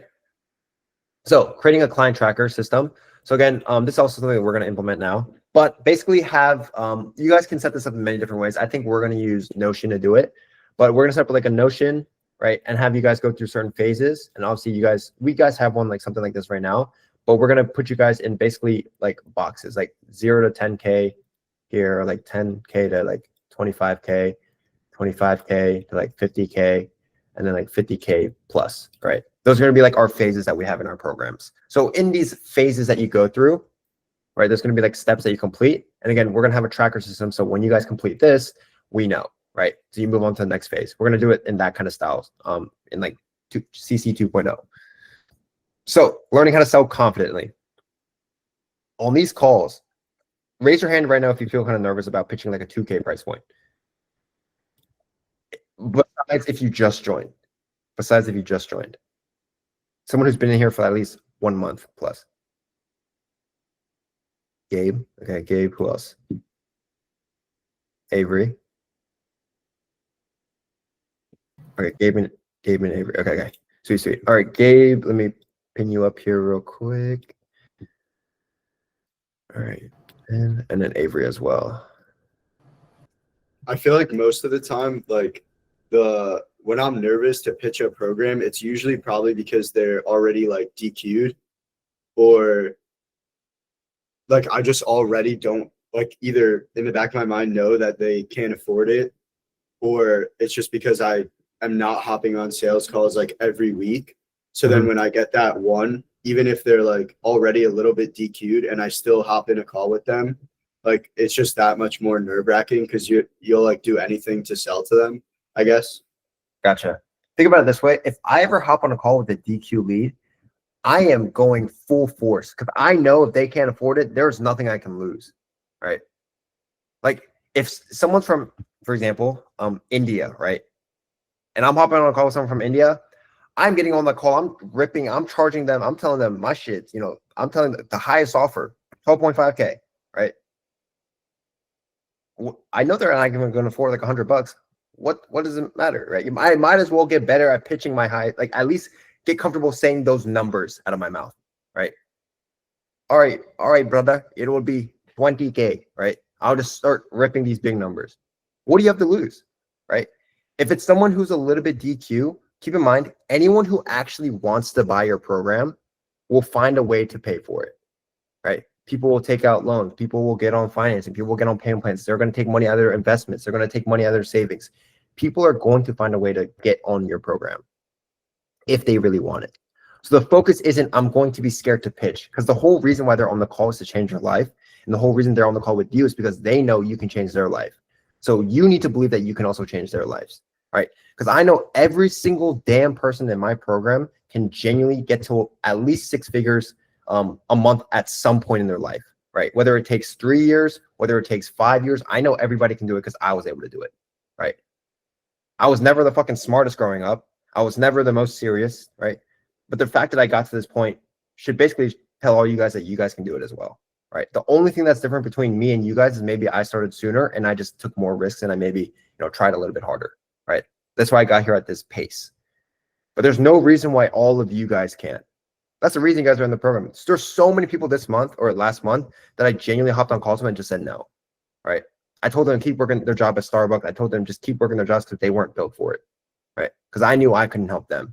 But if you're in this program, it's because I know I can actually help you, right? As long as you guys allow me to help you, right? So getting onto these calls, understanding that, again, $2,000 to completely transform their life is not a lot of money, right? Because it doesn't matter. What if they don't lose 50 pounds in the program, they lose 30 pounds? No matter what, a year from now, their life is going to be transformed for $2,000, right? $5,000. Hunter just closed a 10K deal yesterday. There's no way we can be afraid to charge 2K, right? Avery, how about for you? What is it for you? Like, that's kind of making it scary to charge 2K. I wouldn't really say it's like too scary. It's like more of like the experience thing. Okay. Like I haven't done it a lot. So like Okay. whenever I do, like I always think about, okay, what comes after? Like I'm thinking about like what they're gonna say after, if that makes sense. Yeah. Keep in mind, everybody getting on a call with you, no matter what, is going to be afraid. Like nobody just drops like 4 figures, just like ever so casually. Unless your content and marketing is that good, nobody's getting on a call to just drop 4 figures. Like, oh, 2K. Okay, here you go. Right. Yeah. Every single call, if you guys watch the sales mindset modules, right? Every single person getting on a call with you, remember, is going to be afraid. Right. And again, you have to realize you're going to have to handle objections. It's a part of the game. Right. Usually people are going to say no. And then your job is to understand, okay, getting on every call, just know I'm going to pitch my program. I'm going to figure out what this person's problems are, who they need to become, right, to get to those goals. And I know at the end of the call, they're going to tell me anything about it, right? So my job is to preemptively figure out what are they going to tell me that, or why are they going to tell me anything about it? Is it the fear of failing, the fear of the past, fear of themselves, right? And figure out which one of these fears is actually going to hold them back. So when it does come time to actually them saying anything, you can actually handle it, right? Yeah. Every one of my steps that I take, I am on the call listening for the things that I can pull, right? When I tell people to introduce themselves, I'm listening to what they're saying. When I tell people to talk about why they're struggling or why they haven't started or why they're stuck at a revenue goal or revenue, right, for certain months, I'm listening for the things that I can instantly pull later in the call. Someone mentions the word girlfriend or wife, I'm instantly pulling that, right? I hear that word, oh, lights in my head go off. I will talk about the girlfriend or wife for another 15 minutes, right? I want to know about that. Right? They talk about, I tried in the past. I'm talking about that. Right? What'd you try in the past? Why'd you fail in the past? Right? Why is it different now? I'm talking about that now. Right? They're talking about, I'm a little bit scared. I was was a little bit afraid to start. That's why I haven't started. Okay, great. Fear of failure, right? I'm figuring out why they're actually so afraid. Right? And my entire call will be about that if it needs to. Right? Yeah, that makes sense for sure. I don't need to talk about like ice cream and like, all these other things. If I know the real objection is like sitting right there in front of my face. And as soon as I hear it, I grab it. Right. So later in the call, it doesn't sound like a brand new thing that fear of fit. And then it's like 30 minutes of trying to handle that one objection. We already did it for 30 minutes beforehand. It's going to take 5 minutes. Right. But the fact of like it being uncomfortable, that part I get. If you've never pitched it before, you start throwing that number out there, you'd be surprised. Come on, Avery, you're a little bit older. If anything, you should be charging like 5K, right? 2K is like cheap for what you do. Right, you're not just fitness; you help with like mobility and everything. So you naturally are worth more. Gotcha. Yeah. Right, where's Christian at? Christian, unmute. Where you at? Christian in here? Christian, e-bike. He might be in the car or something. Okay, well, Christian's pitching 3K, and he's had people telling him yes for 3K. Right. And Christian's 18 years old. Yeah. So you couldn't pitch 2K. It's just full belief, right? The version of you that's also making 20K a month thinks 2K is like way too cheap for what he does. Yeah, that makes sense. Right. How do you tell if they genuinely like can't afford it versus like they might have the money and it's just objection handling versus like whether or not they actually have the money? Yeah. Basically think about this. Like if someone has it's sort of intuition, like you'll know because they're gonna start suggesting things to you if they want to get in, if they don't have the money. Right. If they don't start suggesting things your way, like just saying, oh, okay, I'm just gonna think about it. Oh, can I get back to you tomorrow? Those are fear, right? If it's something like, just right now I can't, I just don't have the money. Some people will literally show you their bank account. Like I literally have like this much in my bank account, right? Or like, you can always ask the question of like, how much do you have to invest today? Maybe we can work something out, right? They'll tell you, okay, I got, $500 today. Okay, that's cool. So, we can either do like financing, right? If they're from out the country, you can maybe do like increments, installments, right? Or you can do, okay, we can take your 500 now. Like, when can you take care of the other 1.5K? Right? Do you have money like in savings somewhere or like investments or something?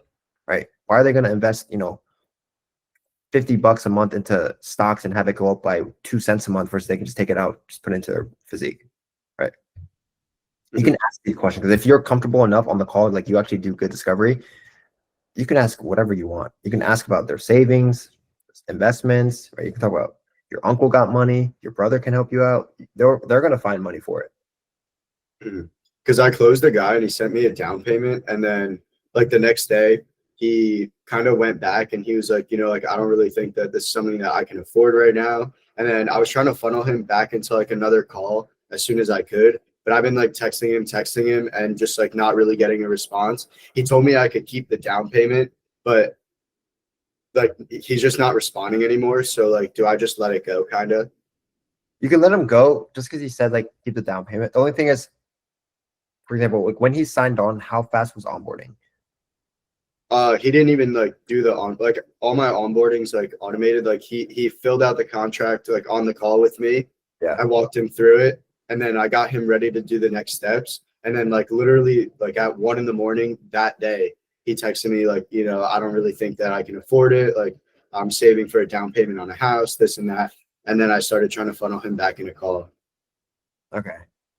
That's more so logistical. I would say like realistically for him, like, I mean, yeah, he could have. Nah, I think probably nothing you could do there, to be honest.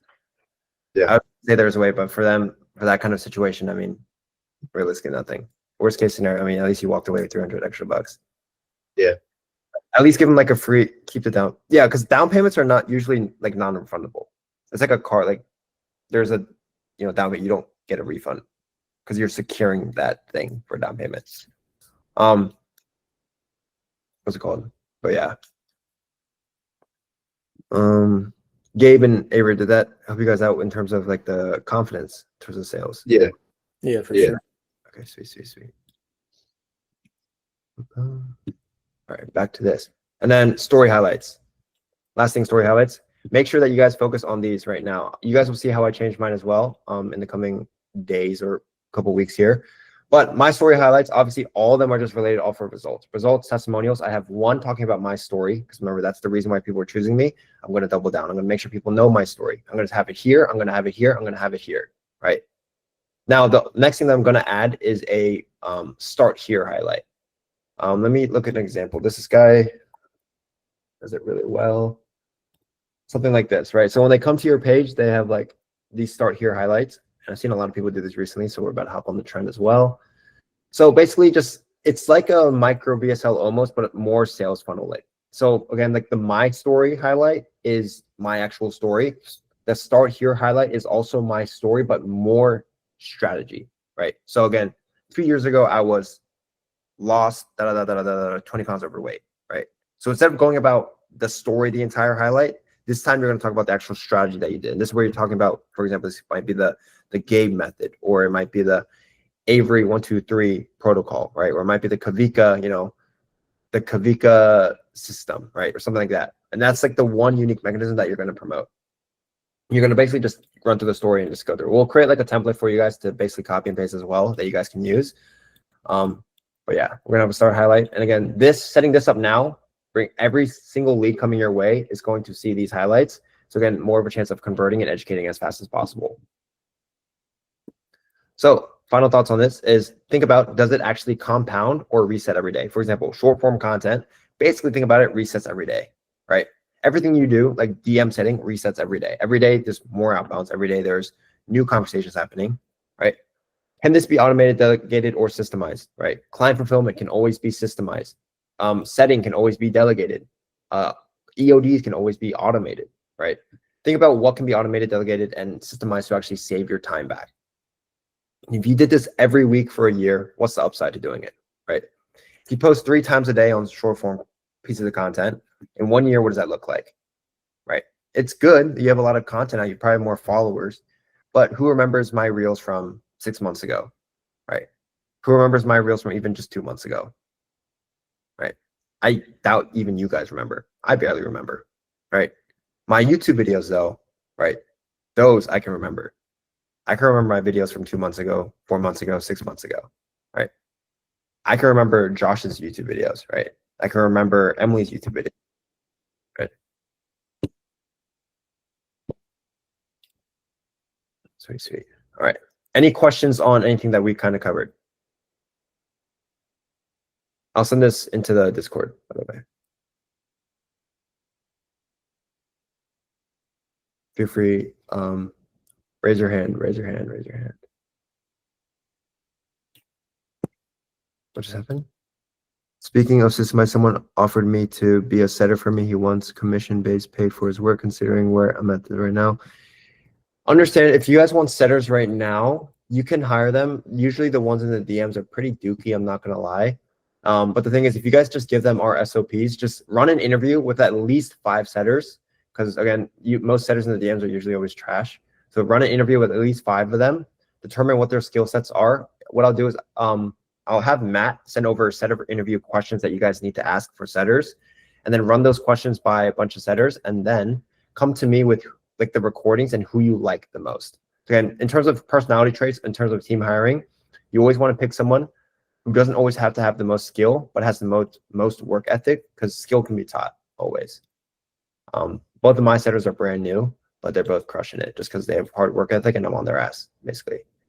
Juna and how you doing? I'm doing all right, bro. A lot of things I feel like I'm missing. That's why I like hopped on a call, because I feel like you could guide me in the right direction and like what I should do next and like bettering my thing. I feel like I'm a little all over the place because I know there's a lot of things I need to start. I just need to put the pieces together, right? Yeah. There's like a good amount of things I feel like I need to do better. And that's why I want to talk to you, so you kind of point me in the right direction, what to take on first. I'll say, list off all the bottlenecks you think you have right now, like the major bottlenecks. Bottlenecks is like I have for content, like I get a little confused in like where to take my content, because I do want to do value content, but as well it's like I do lifestyle too. So it's like when I do lifestyle, it gets a lot of views, right? And it gets pushed out more. And then I do value and like it doesn't get pushed out. I'm trying to do a mix of both. I don't know what to prioritize more. I think the value content and fitness content more, but it doesn't get as much views or it doesn't like get pushed out as much. That's one. Another one is basically closing, right? I hop on calls, like a good amount of calls. Like I think in the past like 3 weeks, we hopped on 11 calls and I closed about 4, right? But that's still pretty low. I know for sure the last 3 calls I had, they had some money to invest in. I just didn't close well enough, right? And that really bothers me because they at least, like we qualified them, making sure they at least had $500 to invest. And they told me they do, but I don't know if they're lying, right? But they say like, yeah, like I've, I guess a room with $500 to invest, right? So, and then, it's just obviously something went wrong in that call where it's like, I didn't sell properly enough, because they should be willingly offering me like, yeah, let's do it, right? Rather than like me, breaking it down. It's like, okay, because $500 realistically isn't a lot, right? And you know that. So it's like, if they're not willingly giving me the $500 at the end of the call and be like, yeah, let's fucking do it, rather than me like asking like, okay, like how much are you willing to invest? We'll cover all 3 aspects. I will cover content, sales, and then like sales calls specifically, and setting as well. First thing, so you can have content. You said it's not getting pushed out, it's not getting views, right? Yeah. Post value content. Now I'll ask you, are you chasing views or are you chasing conversions? Conversions. So do our views matter when we post for conversions? No, they do not. We have 2 videos, right? They both get 1,000 views. One is top of funnel entertainment. The next is middle funnel, but meant for conversions. But they both have 1,000 views. And let's say the one with 1,000 views has 200 likes, but the one with 1,000 views that's value is 50 likes. Now, out of versus 200 versus 50 likes, out of these 2 bases of people, who do you think a better quality of lead would be? The 50 likes one, for sure. And if we post that and that compounds over time, right? How many people now do we have that like a video because we actually solved a certain problem for them? A lot, yeah, good amount, because it's going to compound over time. Right. Yeah. Now, right away, if we post one value piece of content like a week, yeah, of course, results are going to be super delayed. But in your like audience of buyers overall, and just the addressable market in general, how many people do you think are actually in the world looking for a coach right now in this very instant? Like on my page or just in the world? In the world. A shit ton of people. Millions. Right? Yeah. So even if we get out one value piece of content a week and it gets 50 likes because we're solving a specific problem that our ICP or dream follower may have, if we post one a week, we're automatically killing our potential to make money, essentially. Yeah. But if we make it a consistent thing that we do like every single day or every other day, how many people will we have even in the span of a month or 2 months? How many more people will constantly see our face and associate us with value? Way more. It'll just keep stacking. The number one thing to realize is my videos, they'll get like a couple thousand views. They get like 50 likes, 100 likes. But there's a reason why I make the income that I do. And there's a reason why you should be making the income, or you shouldn't be making the income that you're making right now. You should be making a lot more, because you have to funnel down. You have followers, you get views when you post that stuff. But remember, the views isn't what makes us money. People actually paying us is what makes us money. And how do we get to pay us? Because remember, value in itself doesn't sell. If someone needs a reason to listen to you. So if you're posting value content without your story, because remember, your story is where you build real authority. I just told this to Emily as well, but again, us telling them something doesn't mean anything. They've heard less calories. They've heard fats, macros, dieting, 10K steps. They've heard all that for years. The reason why they haven't changed isn't because they don't know what to do. Maybe a little bit of that, but it's because there's too much information that they don't know what to choose from. And what can help them choose the right information is by seeing someone who was in their situation use their information. So that's where the authority comes from. You saying you did this because you were in this position, which is ideally where they're at as well. And this is what you did to solve it. That's where they can go, aha, I can actually use this information now. Not just eat less calories. Right? When you're posting value content, number one, don't chase the views. It doesn't matter. I can give a less if my videos get 1,000 views or 50 likes. Because I know the money's going to come and I'm going to speak to the people that I'm speaking to always. Number two is, again, when we're giving value, don't just give bare bone value, because that's boring. Have a broad hook. Use your story to teach. Right? How did you go through the thing that you're teaching about? But how many times are you posting a day? Right now,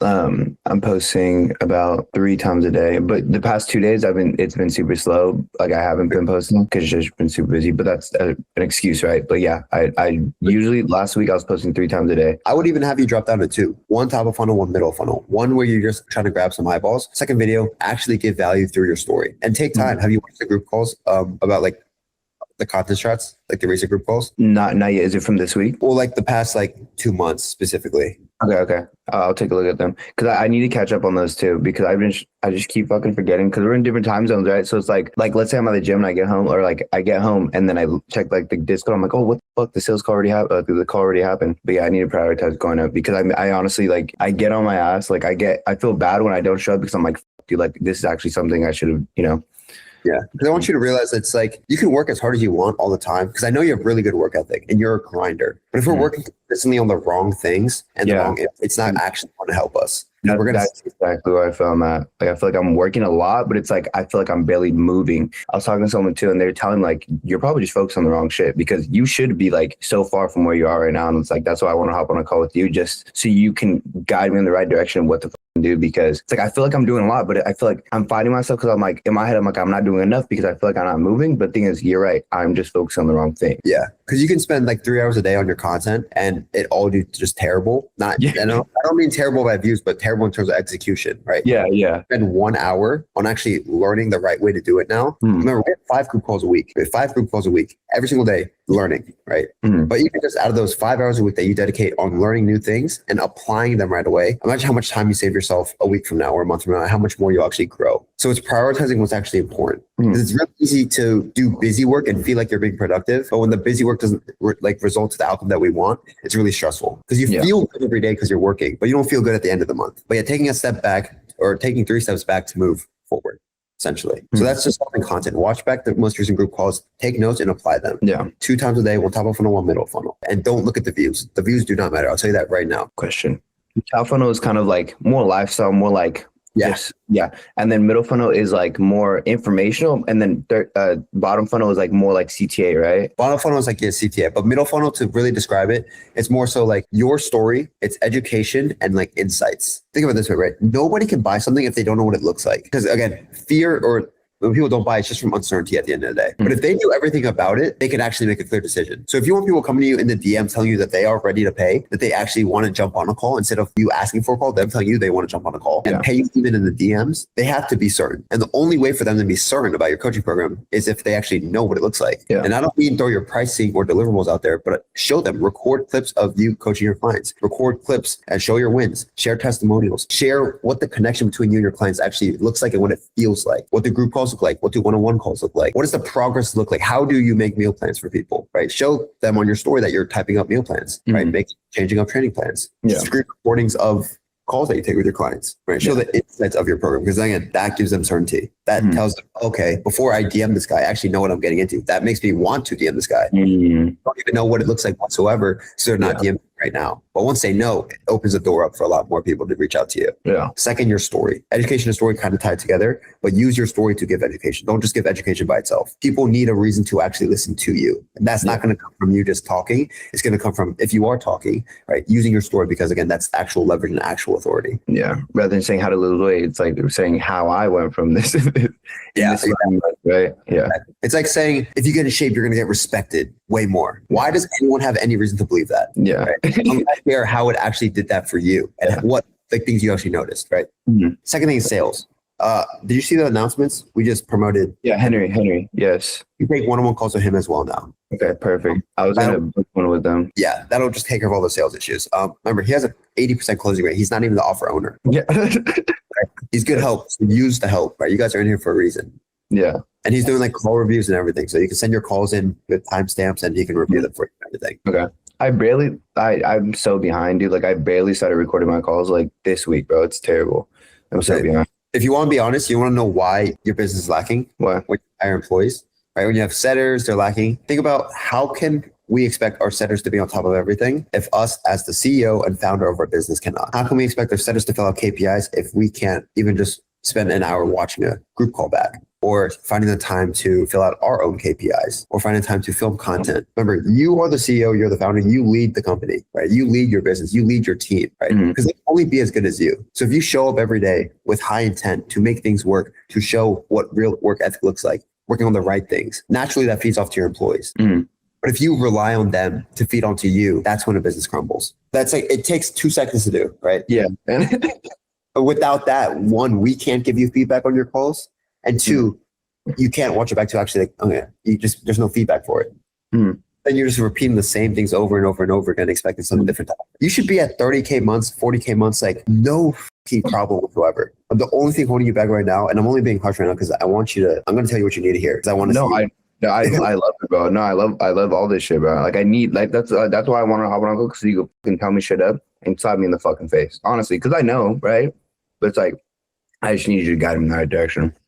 But you have to accept the true fact that if you don't actually change, the things won't change as well inside your business. Remember, like there's a version of you right now that is making 4, 5, 7K a month, but there's also a version of you that is making 20, 30, 40, 50K. And truly think about what actions are different about these two guys. Because right now, if you can't fathom you making 40K or 50K a month, there's a clear reason to why that is. And it's usually just a lack of habits, and you knowing those habits are lacking right now. Now, I'll ask you this. What do you think? And I'll just tell you. But better questions to ask, right? Your setter. Because, for example, me knowing in my DMs who's a good lead, who's bad lead, who's DQ, that does nothing for me. Because there's no reason for me to celebrate anything if we have a good lead. Good leads are always going to come. People ready to buy are always going to come. That's just a natural part of like good content in itself. What I want to know is, what are people actually saying in the DMs? So me as the content creator can make the content about it, right? What limiting beliefs, what objections, what fears, what problems, what pain points, what goals do these good guys, quality leads actually have? That's what matters to me, right? Me knowing how many good leads we have, that serves me no purpose. Yeah. It's super easy in the DMs to leverage your own client results, right? You should be thankful that you have client results. That's a good thing, right? But if your setter's not using them in the DMs, like what's the point, right? Does he know in the back of his hand that this guy that you have, Bob, is struggling with this exact problem that was struggling with this problem and now solved it because of doing this thing, right? How fast can he relay that in the DM to someone else who's struggling with the same exact thing? Yeah. Does he know that the main problem of most of your clients, what they face? Does he know the favorite parts about your program that your clients like, so you can leverage that, right? Those are the things that matter, right? Those are things that you want to talk about with your client or your setter. I mean, get better questions asked to your setter, right? Don't ask questions that give us feelings of certainty or comfort. Like, how many leads do we have, right? How many, oh, this one's good. Okay, I can take this foot off the gas a little bit, right? Probably what you feel like. We have 5 good leads. Okay, I can take my foot off the gas with like content or like DM. Yeah. It's easy for everyone to get comfortable. But if you as the founder are not leading, or you're uncomfortable, you'll push them to go further. So getting leads isn't the issue right now. It's like you said, it's because of content, not getting my correct ICP and like making them hop on calls. You know what I mean?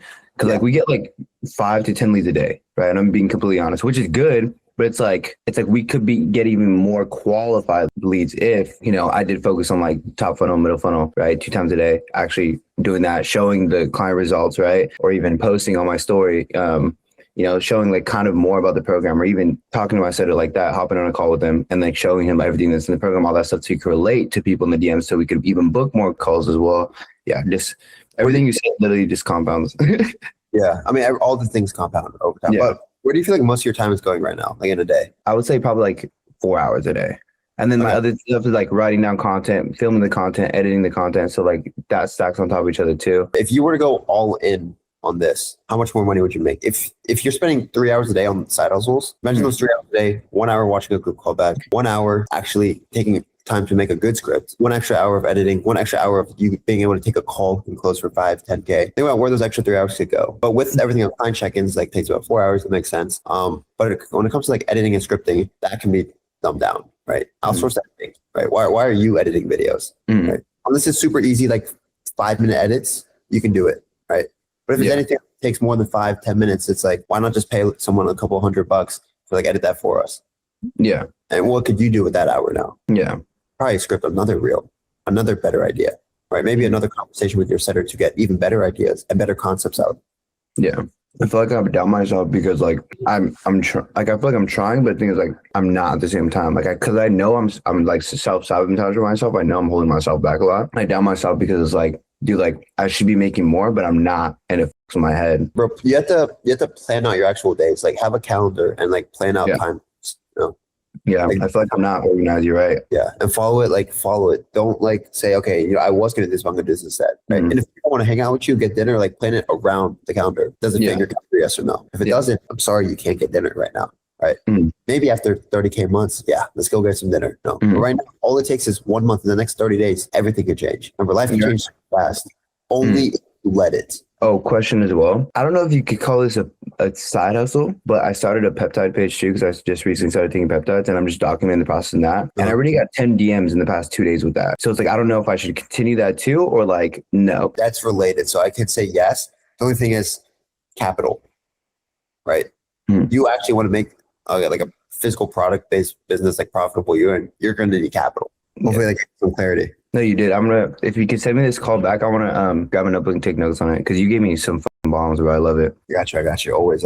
Yes, dude. Thank you so much, Josh. I needed this so bad, bro. You have no idea. No, I'm so serious. Yeah. Dude. All right. I'm ready.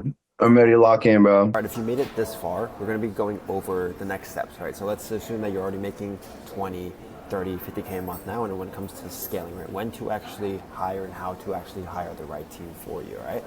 So I'm going to be going over a couple bases here, but most of these I'll be writing and adding on as we go through it, okay? So make sure that you pay attention because if you make the wrong hires, you will lose a lot of money. If you, again, make the wrong hires, you will get stressed out, right? So there's a lot of important things when it comes to hiring teams, for example, like the timing, who to hire, again, how to manage, and just make sure that everything actually goes smoothly.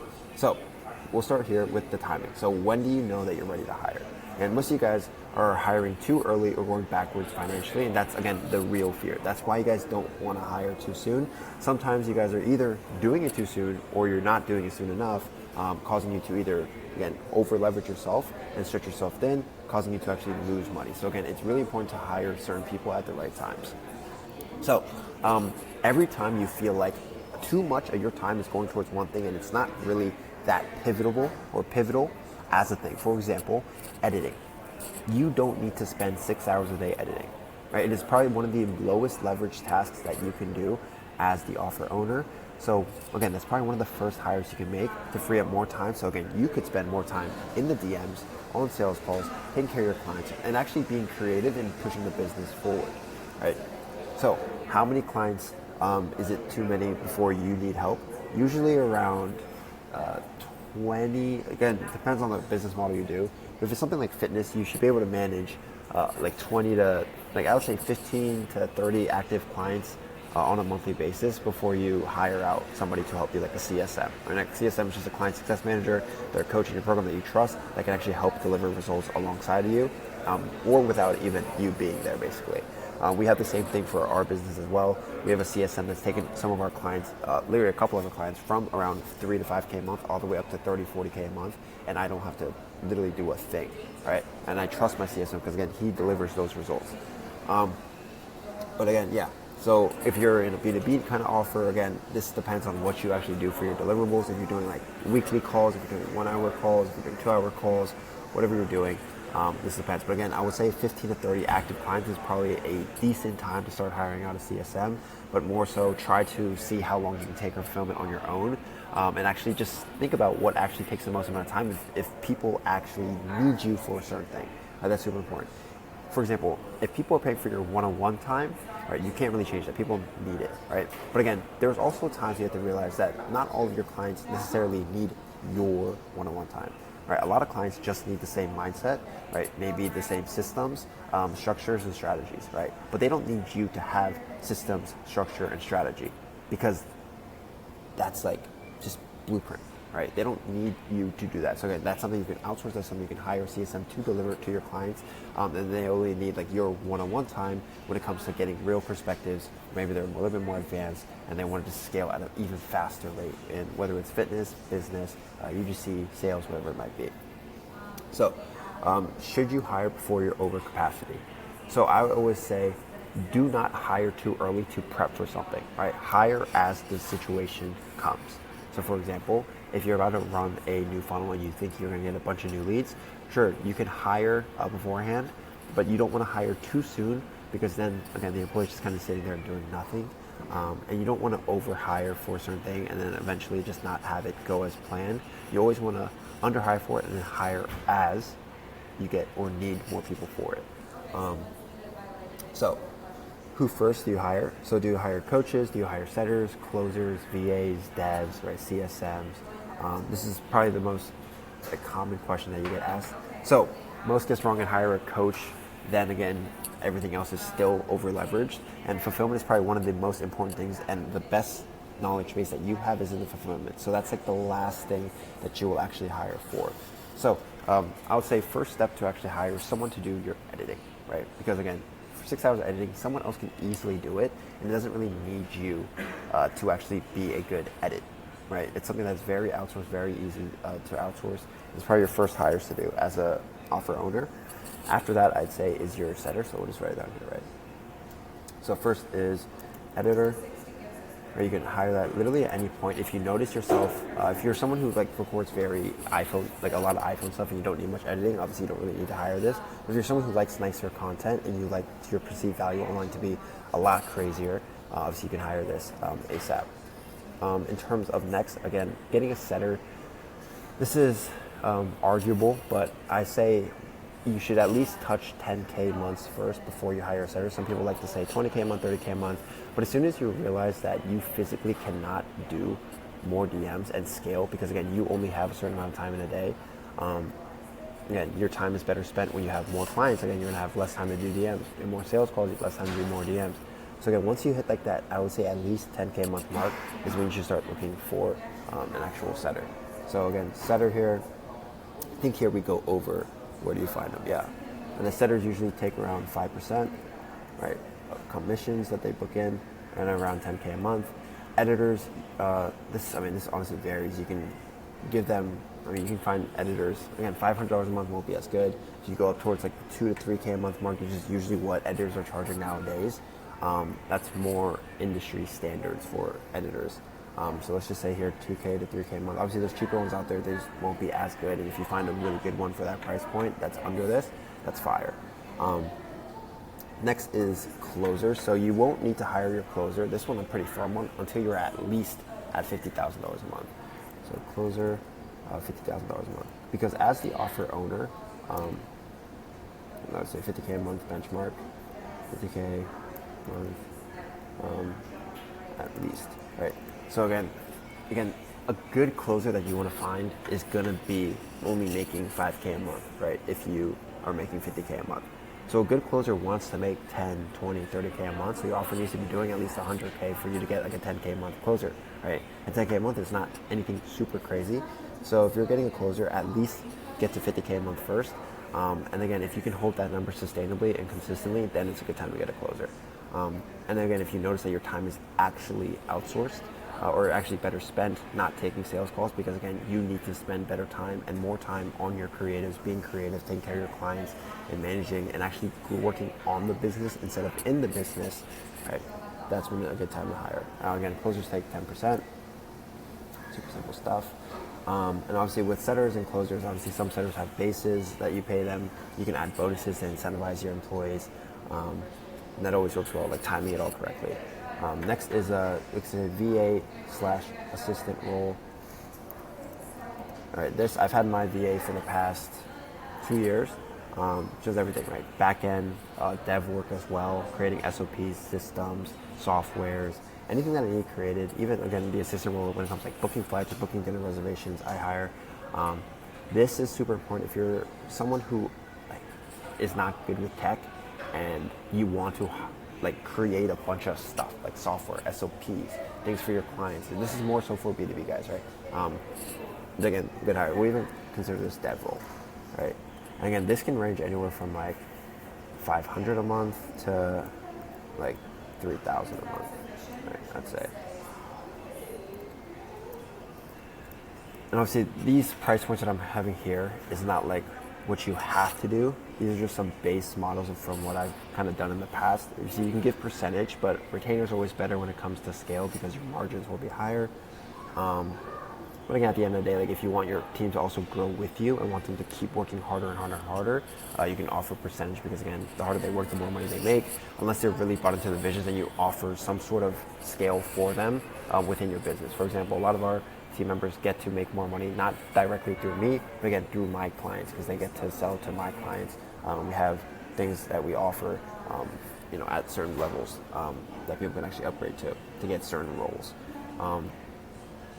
Next, I think here we have CSM. These are like the main hires, right? And you can get really intricate and go into like COOs and all these other things. But at the end of the day, like you don't really need that. And I think most of you guys watching this are probably sitting anywhere from like 10 to 100K a month. So you don't really need COO roles. CSM, you can start hiring again when you get to like that 15, 30 client mark. When you notice too much of your time is going into fulfillment, where you literally cannot produce content, do DMs, sales, and all those other things.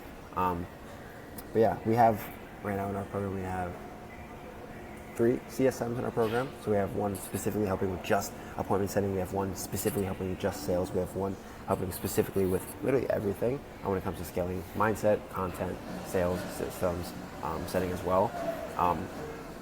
But yeah, CSM you can pay, this one really ranges, it depends on the CSM. But CSM you can pay percentage based of certain deals that come through the program. You can pay a base. It honestly varies a lot. So this one is honestly up to you and the CSM, whatever is agreeable for them.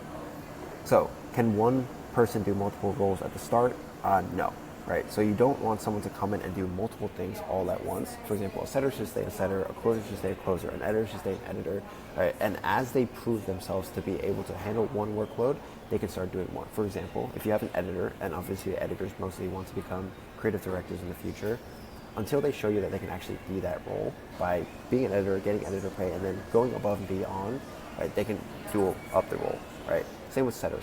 Ideally, your best setter, obviously you're going to keep as a setter, right? You probably don't want to move him up as a closer unless he goes out of his way and starts closing deals on his own, right? If he's still closing deals on his own and he's showing you, yeah, he can actually close, then he's a closer, right? But a setter is a setter, a closer is a closer. When it comes to the VA, dev role, right? Obviously start out as one role, for example, just a dev, creating simple systems for you, then you can go into softwares, and after that, you just expand to just overall managing everything with your back end. And then same with the CSM. Usually you can either do this by taking one of your successful old clients and turning them into a success manager, client success manager, or if you have someone that you really trust a lot, you can hire them as well. But again, at the end of the day, when you hire someone, that person stays in that role until they can prove themselves to be doing more. So how much do I pay? Okay, this one we covered as well. Commissioner base only. Again, yeah, commission 5% for setters. Base, I pay my base setters like $300 base, but usually you want to pay a base just to keep like that base work done and consistent. For example, like hitting certain KPIs. How do I force someone when my income isn't consistent yet? You don't, right? The only way you can do this is off rev share as well, right? For example, if you want to hire someone and you honestly can't pay for it right now, I wouldn't recommend even paying for that person, but the only thing you can do is offering percentage, right? But again, at the end of the day, it probably wouldn't make sense for them to work for you if you can't afford them right now. So what's a healthy payroll plus revenue percentage? Almost everyone knows number, that's why they stall.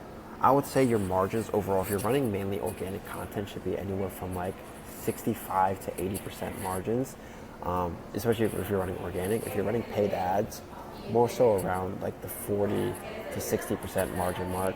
But overall, if you're mixing the two, I mean, you can keep high profits, especially when you run organic, because you're just saving a lot more in ad spend. And overall, your KPIs just do increase in every single metric. So will your clients be mad that they're not working with you? No, right? Because here's the thing. Most people want to work one-on-one with the person, like the offer owner, like you. But the thing is, they don't necessarily need you to make money, right? They might want to work with you to make money, but they don't need you. And the harsh reality about this world of business is, again, not everything is going to go exactly how they want, right? A lot of my clients who have scaled from literally 3 to 5K a month and scaled all the way up to 30 to 40K a month, starting from that point, haven't even worked with me, right? I maybe sent a couple messages towards them, but I haven't worked directly with them, right? And they work with CSMs. I've worked with guys on my own that we've taken from like $0 to $60,000 a month. Like guys we work with that are doing very, very well numbers as well, right? That we can't talk about. But again, at the end of the day, all these clients that want to come to you, they can if they have the money for it. But again, if they don't have the money for it, it doesn't make sense on your end to actually accept it, right? And again, you just need to install the belief that, again, they need the systems, they need the structure, they need the mindset, and they need the actual strategy to succeed, not exactly you, right? They're paying for your perspective, if anything. So what is my retention tanks and what if my retention tanks and clients fall off? Your retention most likely won't tank, right? As long as you have good fulfillment, like you have consistent follow-ups, you're making sure that you have some sort of system or structure where you're actually taking care of your clients, and you have you actually know what's going on throughout all times. You're really not going to lose any retention, right? At the end of the day, if clients are making money, if clients are seeing progress in whatever niche you're in, they're going to be happy. And again, what if they steal your clients' systems, start their own thing?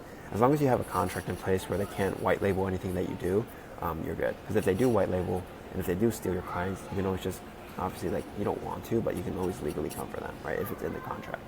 But yeah, it's just something that happens. Like, even my clients, like I have clients that do something similar to me, and I have guys that literally can't afford, certain things of mine. So I'll literally refer them to one of my clients, but hey, here, I have a client for you, for free. And then my clients make more money at the end of the day. So I'm always out, at the end of the day, if someone's taking one of my clients and helping them, like if they can afford me and they make more money, then they just come back to me when they have more money. They take it to the next level as well. So I don't really mind at all. The operational questions, what do you actually find good people? Referrals is always the best place. If you actually have people that you trust and people that you know that you can get them from, it's better. Obviously, you don't really want to grab people from the DMs because usually they're just not like experienced at all. They have bad mindsets. They're brand new. And I'm not completely against hiring people that are new into the space as long as they come from a referral. So I need to know they have good work ethic, right? They're actually willing to learn. So again, referrals or people like in your network is always going to be the best place to grab people. Obviously, if you're in my program, we can always find people for you. How do you train someone to coach like me? Again, this is going to be SOPs, looms, shadowing as well. But SOPs and looms are probably the best things when it comes to training new employees up. Because again, SOPs tell them exactly what to do at every single stage. Remember, SOPs, if you don't know, standard operation procedures. And then looms, just explaining things verbally. Just because a lot of people do learn that way as well. How do I manage someone when I've never managed anyone before? Again, this is going to be a new learning curve for most of you guys here. Again, I just hire people to manage people for me. Makes my life a lot easier, and I can spend a lot more time doing things that I actually want to do. For example, like creating content, actually spending my time throughout my day, how I want to spend my time. But again, when it comes to the beginning of managing people, it's a very stressful thing, right? Because not only are you basically still doing the thing a little bit, right? But you also got to make sure that you're teaching them how to do the thing. So for example, if you're hiring a DM setter, you still have to manage the DM setter, making sure the DMs are good, meaning you're kind of still in the DMs. But again, it'll get to a certain point where you've been managing them enough with like making sure they're hitting EODs. This is going to the next, how do you know if they're actually doing work? Again, EODs, looking back on their work, making sure they're actually doing the things they send you. For example, if CSMs, making sure they send you one-on-one calls, you have a template or a structure or a system where they actually submit the work that they're doing so you can check, or you can have someone else that you've hired check the work for you. Everything can be outsourced at the end of the day. The one thing that cannot be outsourced is ultimately you, right? So everything that you actually, for example, you need to do, for example, being in front of the camera. No one else can be Josh Chang, right? But anyone else can close for me. Anyone else can be in the DMs for me. Anybody else can edit for me. Anyone else can coach my clients for me as well, right? But nobody can actually be me, right? So again, how do you manage someone if you've never managed anyone before? It's gonna be a little bit of a learning curve, but if you have SOPs laid out, Loom libraries as well, you can always send things over to them to speed up the process of learning. If you're in my program, you already know like all the SOPs that we have. For example, like setting, it's a stacked list for SOPs, right? So every setter that comes in gets trained basically so fast. They become good so fast because of how many SOPs are already built out for it. Same thing for like closing, content, all these other things. But these are the main things when it comes to actually hiring a team that you need to take into account. And then when it comes to everything, obviously, always just shoot me a DM if you have questions. Shoot me a DM on IG, shoot me a DM, on IG. But yeah, nothing too crazy. Obviously, there's intricacies to everything, but we will be going over that in this video here. Welcome to the end of the video. Thank you guys so much for watching. I hope that you guys watched everything, loved it, wrote stuff down, and actually applied it. Now, remember, if you guys want to actually work with me one-on-one or work with my team at all, whether it's done on your own, done with you, consulting, or done for you offers that we have a broad range of offers providing services for basically any type of person, right? So if you guys do want to work with me or my team in any sort of way, again, just shoot me a DM on Instagram or book in a call or apply to work with us down below. And other than that, I'll see you guys daily on my Instagram, and I'll see you guys every single week here on my YouTube channel. And again, remember, this video is only up at the time of this recording for 2 weeks. So if you guys are watching this at the time of me posting this, make sure to get these things done fast. And other than that, I'll see you guys very soon. Peace out.